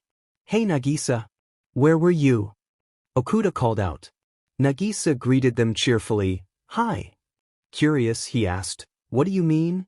Itona rolled his eyes, saying, "We texted you." Realization dawned on Nagisa's face as he exclaimed, "Oh my gosh, guys. I meant to tell you that I lost my phone." "What?" Okuda said in disbelief. "Where did you leave it?" Gon asked, concerned. Nagisa shrugged helplessly. "Well, if I knew, it wouldn't be missing. Anyway, we wanted to meet in the janitor's closet," Okuda interjected. Nagisa nodded. "Okay, do you want to go now before lunch officially starts?" "Yeah, let's go," Itona replied eagerly. They made their way to the janitor's closet, chatting about little things along the way. Nagisa asked, "So, what's up?" "We wanted to ask you what you wanted to do for the joint training exercise," Okuda explained. "Our classes are combining," Itona added. Nagisa recalled, "Oh yeah, Ida mentioned something about that at lunch, right?" "Yeah." "We wanted to know how much we should try," Okuda inquired. "We should give it our all," Nagisa exclaimed enthusiastically. Itona scoffed, "Are you joking?" "Obviously," Nagisa replied with a laugh. "You are so," Okuda started, but Itona interrupted, "Whatever. What should we do?" "Just hope we have a mission that day so we can all skip," Okuda suggested. "When is your next mission, Nagisa?" Itona asked. I don't remember," Nagisa admitted. "Seriously? Are you okay?" Okuda asked with concern. "Yeah, my head is hurting a lot, but I think it's in a couple of weeks." "I have to check," Nagisa replied, rubbing his temples. "You should drink that tea Korosensei told us about in the guidebook," Itona suggested. "Oh, you actually tried it? How was it?" Okuda inquired. "It worked really well.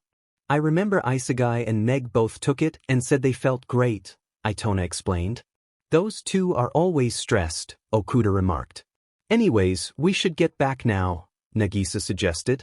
I agree, you don't want your annoying classmates on our backs again, Itona added as she opened the door. I just want Teresika's barbecue, Okuda complained. They made their way back to the lunchroom and were greeted by the Class 1A table. The school day had passed quickly, with Okuda and Itona excited for what was about to happen. The class was hanging out in the dorms, being loud and playful. They were all engaged in a trivia game, though Bakugo had to be convinced by Mina to join in. Eventually, the game concluded, and the kids settled down, chatting about their day. Mina leaned over to Shiro, a mischievous glint in her eye. Hey, Shiro, watch this, she said, grinning. With a quick flick of her wrist, she sent a small glob of acid sailing through the air, landing right on Minetta's head. Minetta yelped in surprise, trying to pry it from his hair. Mina, you're so dead, he exclaimed. She jumped up and dashed away, with Minetta hot on her heels. They ran around the table a couple of times, and the others couldn't help but laugh. Leaning over to Tsu, Kaminari said, Is this what siblings are like? Tsu smiled and replied, Yes. Always. Just as they were about to continue, the doorbell rang. A visitor? We haven't had one of those in a while, Kirishima said, puzzled. Bakugo, sounding annoyed, remarked, It's probably someone's mom or something. Shiro went to open the door, revealing a teenage boy with orange hair waiting patiently. Some of Class 1A stayed on the couch while others approached the door. The 3E trio walked up and were surprised to see who it was. Asano? What are you doing here? Okuda grumbled, feeling uneasy about the unexpected visit. Oh, you know him, Akari? Ida asked. Before she could respond, Itona quickly added, Yeah, me, Midoriya, and Akari went to school with him. Oh, right. Why are you here, Asano? What do you want? Midoriya stuttered. Ah, I see, Asano whispered under his breath. Get on with it, extra. Why the hell are you here? Bakugo raised his voice slightly. Sorry, I'm not Asano. It's Karma. Karma? That's even weirder. Why are you here? Midoriya's eyes widened. Who is this again? Kaminari asked. What kind of name is Karma? Tokoyami added. Are you guys going to let me in or not? Karma said, a hint of impatience in his tone.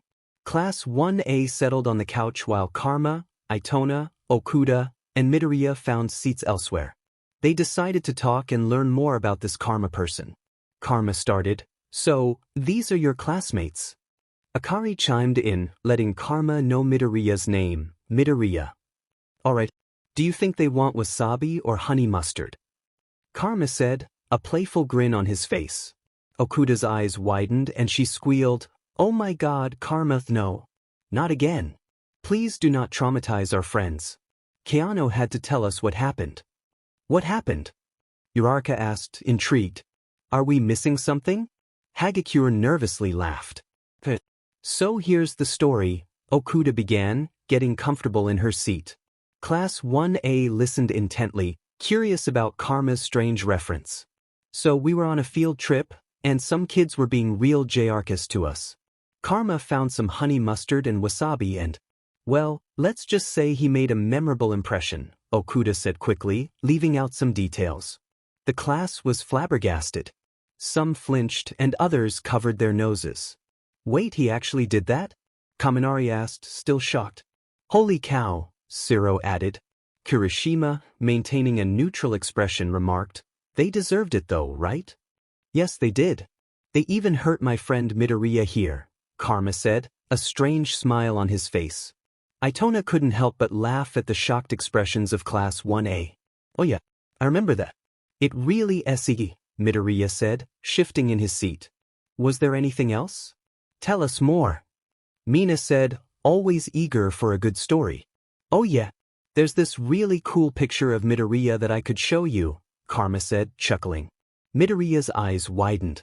No. Okuda quickly intervened. No. Wait, is this oh yay?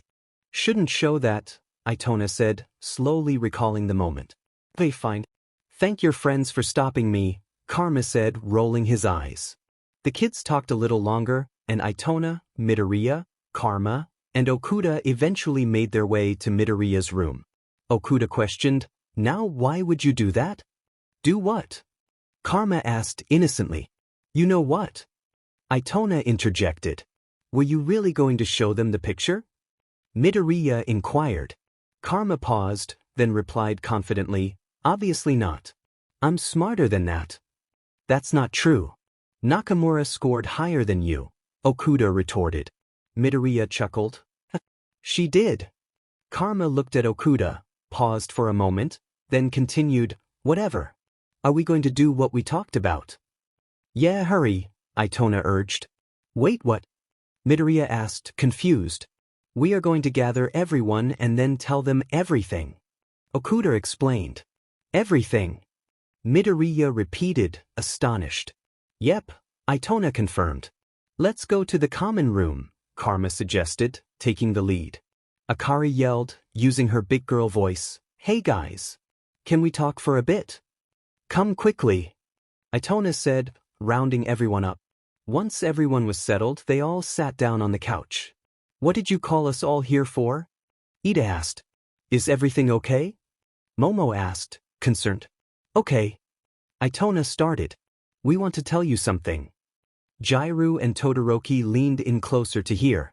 They were both suspicious about the way the trio had been acting, and ever since Karma arrived, things had felt different. "But first, we'll let Karma talk," Itona and Okuda said, nodding at each other as they left the room. "So, you want to know why Midoriya is acting so weird?" Karma said, pointing at the green-haired boy. Midoriya just stood there, not really knowing what was happening. "Here's the truth. Midoriya is actually hiding something really serious.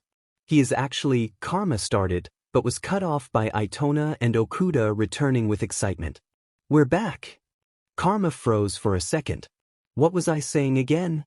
Todoroki, narrowing his eyes, said, "You were saying something about Midoriya." Itona and Okuda stood in front of the class now. Karma spoke. "Oh yeah, I was trying to say that." Before he could continue, in the blink of an eye, Itona and Okuda pulled out toy guns and pointed them straight at the whole group of kids. Before the class could react, Itona made a move. "Yell and you'll regret it. Call for help and you'll regret it. You don't have a choice now," he said, glaring at them. "Akari? Haruki? What is this?" Uraraka said, genuine hurt in her eyes. "What the heck?" Bakugo said, actually frightened. He had never been in a situation like this before. Class 1A was in a precarious situation. If they tried to yell, they would face consequences. Nobody could call for help, and who knew if the cameras were still working? The sharp students like Todoroki, Jairu, Hagakure, and Tokoyami sensed something was off the moment Karma entered the dorms. How had he even been approved? Itona and Okuda noticed Todoroki trying to activate his quirk and make a quick escape. Luckily, Okuda was paying attention and had to stop him. She shot a toy bullet at the floor, narrowly missing Todoroki's foot. Her aim might not have been as good as some others, but she could shoot at close range. She aimed at the floor to scare them, and it worked. What was that? That shot was fast and hard. The majority of Class 1A thought. They were not trying to get into trouble today. All their eyes widened. Half because they were literally being threatened, and half because Midoriya was now being pinned against the wall, a prop knife at his throat. It looked so close that if it was pressed any harder, he would be in serious trouble. Midoriya was struggling. The class just looked at him in horror. "K Karma, what are you doing?" Midoriya said, trying to catch his breath. "Karma! Let him go!" Uraraka shouted. She cared for Midoriya as if he were family. She hated to see him distancing himself lately, and now that he was in a dangerous situation, she couldn't bear to see him hurt. "Hey! What is happening? What are you doing to him?" Kirishima shouted. "You're going to hurt him," Momo said, covering her mouth with her hands. "Stop talking. We know what we are doing," Okuda said dryly. "This isn't how UA students should act. We know you guys are new, but this is unacceptable," Ida said, ranting. He started mumbling and going on and on. The class was in trouble and he couldn't do anything about it. It frustrated him that he couldn't control the situation. It reminded him of when he faced off against Stain. Powerless, all he could do was wait. All right, Karma spoke up. Let's cut to the chase, shall we? He shifted the knife's position, pressing it against Midoriya's stomach. Why are you here? And where is he? The pressure increased, and Midoriya felt the urgency of the moment. Before the incident, Okuda and Itona sat together at lunch, conversing with Class 1A. A nagging feeling weighed heavily on their hearts, one that refused to dissipate. When they spoke to Midoriya, his answers were vague and unconvincing. Ever since he left the house that one day, he had been acting strangely. They met in the janitor's closet after lunch for a debrief. What's wrong with Nagisa?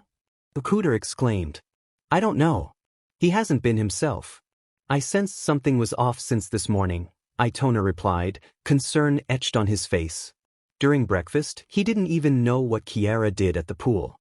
He thought she was splashing us, but it was the other way around, Okuda recounted. Oh, and he asked you what was wrong when they started discussing midterms. We all know that topic puts you guys in a bad mood, Itona added. Exactly. All the 3E kids are aware of that. Plus, he mentioned losing his phone. We all understand how dangerous it could be if we didn't have our phones on us. He should have had the comms too, Okuda continued, pointing out the inconsistencies. Beach Sensei said he treated her like a regular teacher. Itona disclosed. No way. Really? Okuda was taken aback. Yeah. And remember when we asked him about the joint training exercise? Itona reminded her. Oh yeah, he said we should go all out. Okuda recalled.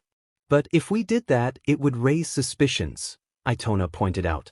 And not knowing when your next mission is actually against the ministry rules, Okuda concluded. Itona spoke up, we need a plan. Let's talk after class. All right. They sat in silence for a moment, lost in their thoughts, before heading back to class to deal with the situation later. New group chat. Okuda added 2 others. Okuda, hey Karma. Karma, what's this? Itona, Okuda, what are you up to? Okuda, it's about what we talked about earlier. Itona, oh. Karma, what's up? Itona, something's not right with Nagisa. Karma, what? Okuda, whoa, that was scary. Karma, what's wrong with him? Itona, he's acting weird. Really weird. Karma, like what? Okuda, it's hard to explain. He's acting a little too normal. Itona, he said he lost his phone. Karma, not even that idiot Terasika would lose his phone. Karma, can't he just use the comms to tell us that? Okuda, that's right. Itona, we think something may have happened to him. Karma, Okuda, maybe that isn't the Nagisa we know. Karma, like a copycat? Karma, is that even possible? Itona, I have no idea. Since we moved out of that quirkless area, things seem so strange now. Okuda, is that even a thing? A copycat quirk? Karma, who the hell knows? Itona, maybe it's a villain. Okuda, well, they picked the wrong people to mess with. Karma, what's your address? Itona, Okuda, Karma, you can't just barge into UA. Karma, why not? Itona, there are security measures, you know. Karma, Nagisa could be in trouble. Who cares about some security stuff? Okuda, I'll text Ritsu, and she will get you the paperwork. Karma, do it soon. Itona, we know. Okuda, we're going to confirm that this person is not Nagisa. Karma, you can ask him things he doesn't know. Itona, alright, we need to get back to class. Okuda, who are you, Isegai? Itona, be quiet and let's get back to class. Karma, bye. Okuda, wait Karma, you should be in class too. Karma. Itona, he's skipping. Okuda, classic. After Karma arrived at the 1A dorms, Itona, Okuda, and he gathered in Midoriya's room without Midoriya. Karma initiated the conversation. I see what you were saying. He didn't get the wasabi joke. Oh come on, that joke scared me, Okuda responded. Yeah, I actually thought you might traumatize the kids, Itona added. Whatever, those kids are nothing to me, Karma shrugged. Why did you look like Asano when you came? Itona questioned. Because Kayano wouldn't let me leave the house without changing something about me, Karma explained. And you listened? Wow. Okuda exclaimed. Don't mind that too much. Karma waved off. You were seething when we called you Asano. Itona pointed out, chuckling. Drop it already. Karma snapped. They fine. We came here for a reason. Itona redirected the conversation. We have to make a plan, Okuda stated. We need to find out where the real Nagisa is, Karma suggested. We need something to calm down the kids, Okuda agreed. We should gather the class and then, hold them. Itona started. Hostage. Okuda finished. Yeah, Itona confirmed. What a great idea, Karma remarked. You scare me sometimes, Okuda said, sweat forming on his brow. We could have me distracting them to get them all together, Karma suggested. Oh yeah, I could tell Ritsu to cut the cameras in the dorms, Okuda chimed in. And I'll lock the doors, Itona contributed. Perfect, Karma concluded. But what do we do after that? The kids will definitely tell on us after we leave, Okuda pointed out. Karma pondered. We need something scripted, Itona suggested. Like a performance? Karma asked. Oh, I know. We could ask Professor Beach for help, Okuda suggested. How would that work? Karma questioned. We could pretend that we were. I don't know. Under some kind of control or something. Itona brainstormed. Oh yeah. Okay, Okuda agreed. Jelibich would know what to do if we asked her, Karma added.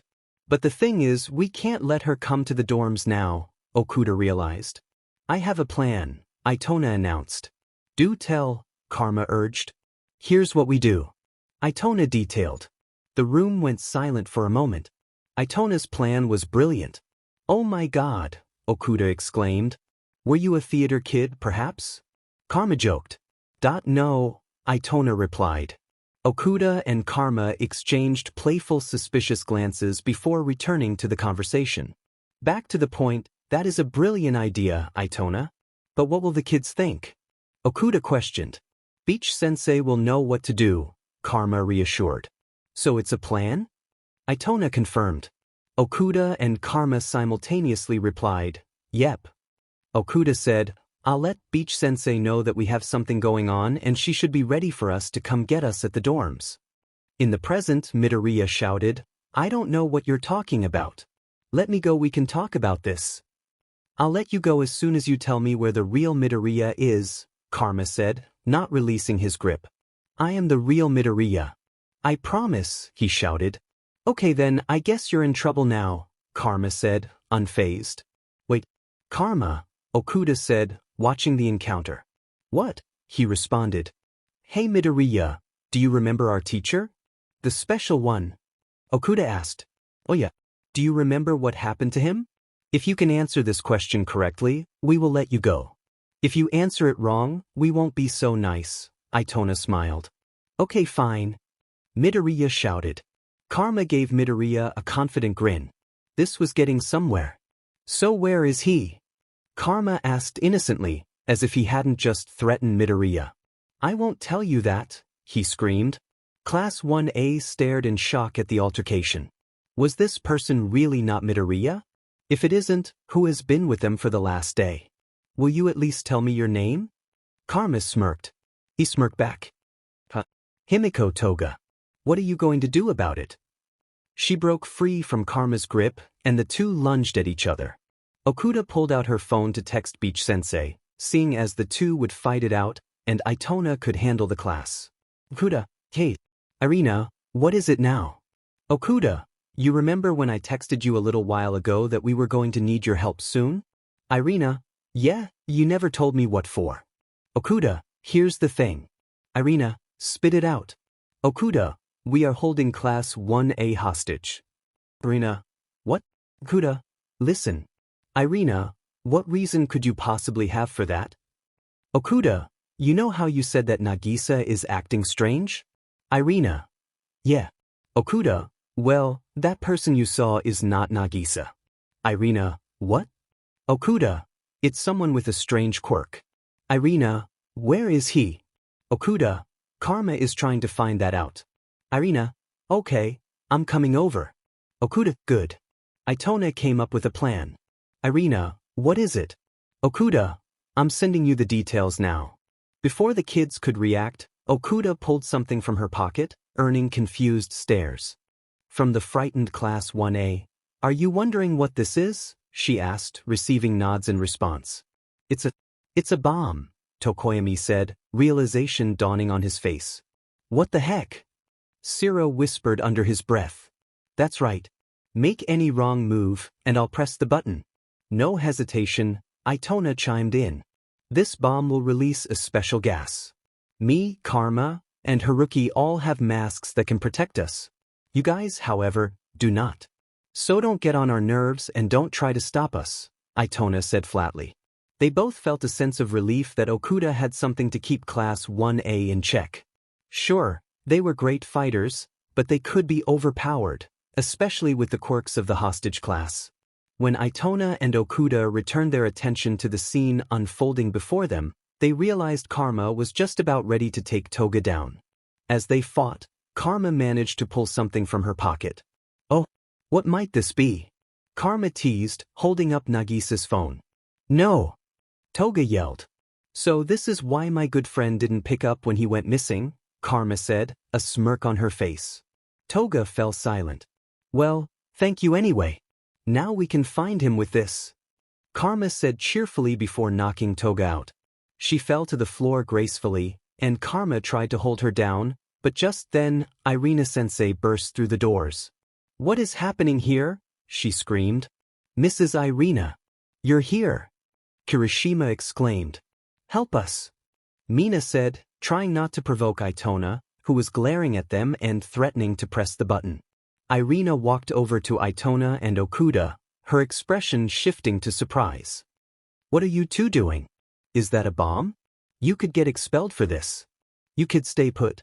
It looks like this isn't the real Haruki and Akari, it's the effects of a quirk, she shouted, a look of realization dawning on her. The kids fell silent, many confused about what was happening. Some, like Kaminari and Koda, had lost track of everything. Stay calm, everyone. I have a plan, she reassured them, pulling something from her handbag. Irina lunged forward, aiming to inject Okuda with a syringe. Okuda dodged and retaliated with a kick to Irina's abdomen. Irina staggered back, grunting in pain, and shouted, You'll regret that. Itona charged at Irina, attempting to disarm her. She sidestepped and swung the syringe toward Itona's neck, but he blocked the attack with his forearm. Seizing the opportunity, Okuda grabbed a nearby chair and swung it toward Irina. She dodged the chair but lost her grip on the syringe, which clattered to the ground. They retreated, regrouping. Breathing heavily, Irina's eyes darted between Itona and Okuda. You're more trouble than I anticipated, she said. They all lunged forward, trying to reclaim the syringe. Irina got it again and aimed for Itona. He dodged, but Irina caught Okuda off guard, hitting her with the sedative. No! Okuda gasped in shock, stumbling backward. Itona rushed to Okuda's aid, but Irina seized the moment to strike him down as well. Turning to face Karma, who was still ensuring Toga wouldn't attack him, Irina said sternly, Surrender now. Come with me. Karma, bowing his head in sadness, complied and followed her. The Class 1A students, now feeling emboldened, rushed over to Irina and the three unconscious individuals. You are our hero, Kirishima exclaimed. Oh my gosh. Thank you so much, Momo added gratefully. We really thought we were going to be in serious trouble. Uraraka expressed, relieved. So what happened? Mina inquired, trying to piece together the situation. Right? I'm so lost, Kaminari echoed, sharing the confusion. Tisi, thank you I guess. Bakugo grumbled reluctantly. Bakugo, you can't say that. We would have been in big trouble if she hadn't come. Shiro scolded him. Todoroki, suspicious of Irina, questioned, Why did you come? Oh yeah, what brings you here? Jaira added, voicing similar skepticism. Does it matter? She just saved us. Mineta interjected, defending Irina. No need to be like that. I was on my way here because I wanted to check up on Midoriya. He wasn't acting like himself today, Irina explained calmly. No kidding, that wasn't even him. Ida affirmed, sharing his concern. Karma, what were you doing? Todoroki redirected the attention to Karma. Trying to save Midoriya. Karma responded defensively. Where is he? Is he okay? Uraraka inquired anxiously. Woman, do you think I know? Karma snapped, his frustration evident. Calm down now, Momo intervened, trying to diffuse the tension. I will handle this. We will find him, Irina assured them, taking charge. Oh, I hope he's okay. Mina murmured, expressing her worry. How long has he been missing? Sue asked, seeking clarification. Only for today, I hope. Ida answered, his tone filled with concern. That guy is always getting into trouble, Bakugo grumbled angrily. Come on, Baku bro, we all care about him, Kirishima reminded him, trying to soothe him. Should we report this to the pros? Momo suggested, considering their options. No. That wouldn't be a good idea, Irina objected. What? They will know what to do, Kirishima questioned, puzzled by Irina's response. Well, think of this. If you report this, they will ask where Karma came from, and then they might not let you guys have visitors in the dorms anymore. Irina explained her rationale. Oh yeah, you have a good point, Kaminari conceded, starting to understand. I guess you are right. Sue reluctantly agreed. And Sato murmured, nodding in agreement. I don't know. Todoroki hesitated, still uncertain. See? I'll drop these kids to the pros and tell them that I saw something happening outside. For now, don't worry about me. Irina reassured them, offering a plan of action. Okay then. Jairu accepted Irina's proposal, albeit tentatively. We can trust you, right? Bakugo questioned skeptically. Come on. You guys know me, Irina replied confidently. Okay. Uraraka relented, trusting Irina's judgment. What was wrong with Haruki and Akari? Hagakure inquired, curious about their classmates. They were affected by a mind-controlling quirk, Irina revealed, shedding light on their condition. Oh, like Shinso? Kaminari speculated, drawing a comparison. No, different. They were under the influence of villains, Irina clarified. Villains? Uraraka exclaimed, alarmed. Yeah, I've seen cases like these before, Irina confirmed, emphasizing the seriousness of the situation. Thank you again for saving us, Momo expressed her. Gratitude once more. Yeah. Mina echoed Momo's sentiments. What villain? Todoroki inquired, seeking more information. I don't exactly know their name, Irina admitted, acknowledging the gap in her knowledge. We could help you find him, Jairu offered her assistance, narrowing her eyes. No, I'm okay really, Irina declined their offer, insisting on handling the situation herself. Whatever. Go find Midoriya. Bakugo dismissed the conversation, opting to rest. Ah, Bakube, you sounded like you care. Mina teased, attempting to lighten the mood. Shut up, raccoon eyes. I'm going to take a nap. This whole thing is nonsense, Bakugo grumbled irritably. I know what just happened? Kaminari muttered, still trying to process the events. Come on, Kaminari. Momo urged him gently. Please, go and do what you can.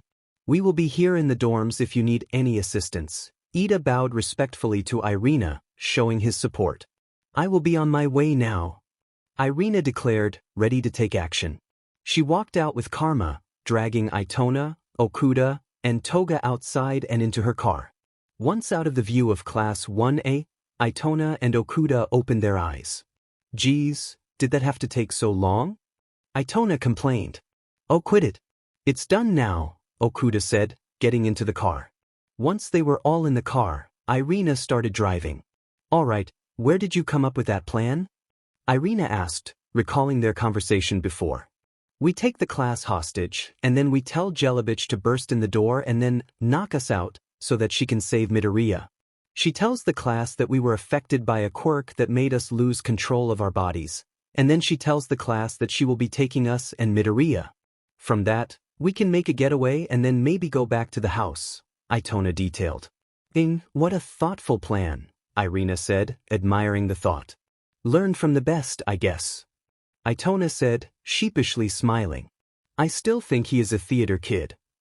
Karma remarked. They all smiled and continued the car ride. They were in for an adventure. Irina glanced in the rearview mirror to make sure everything was going fine in the back.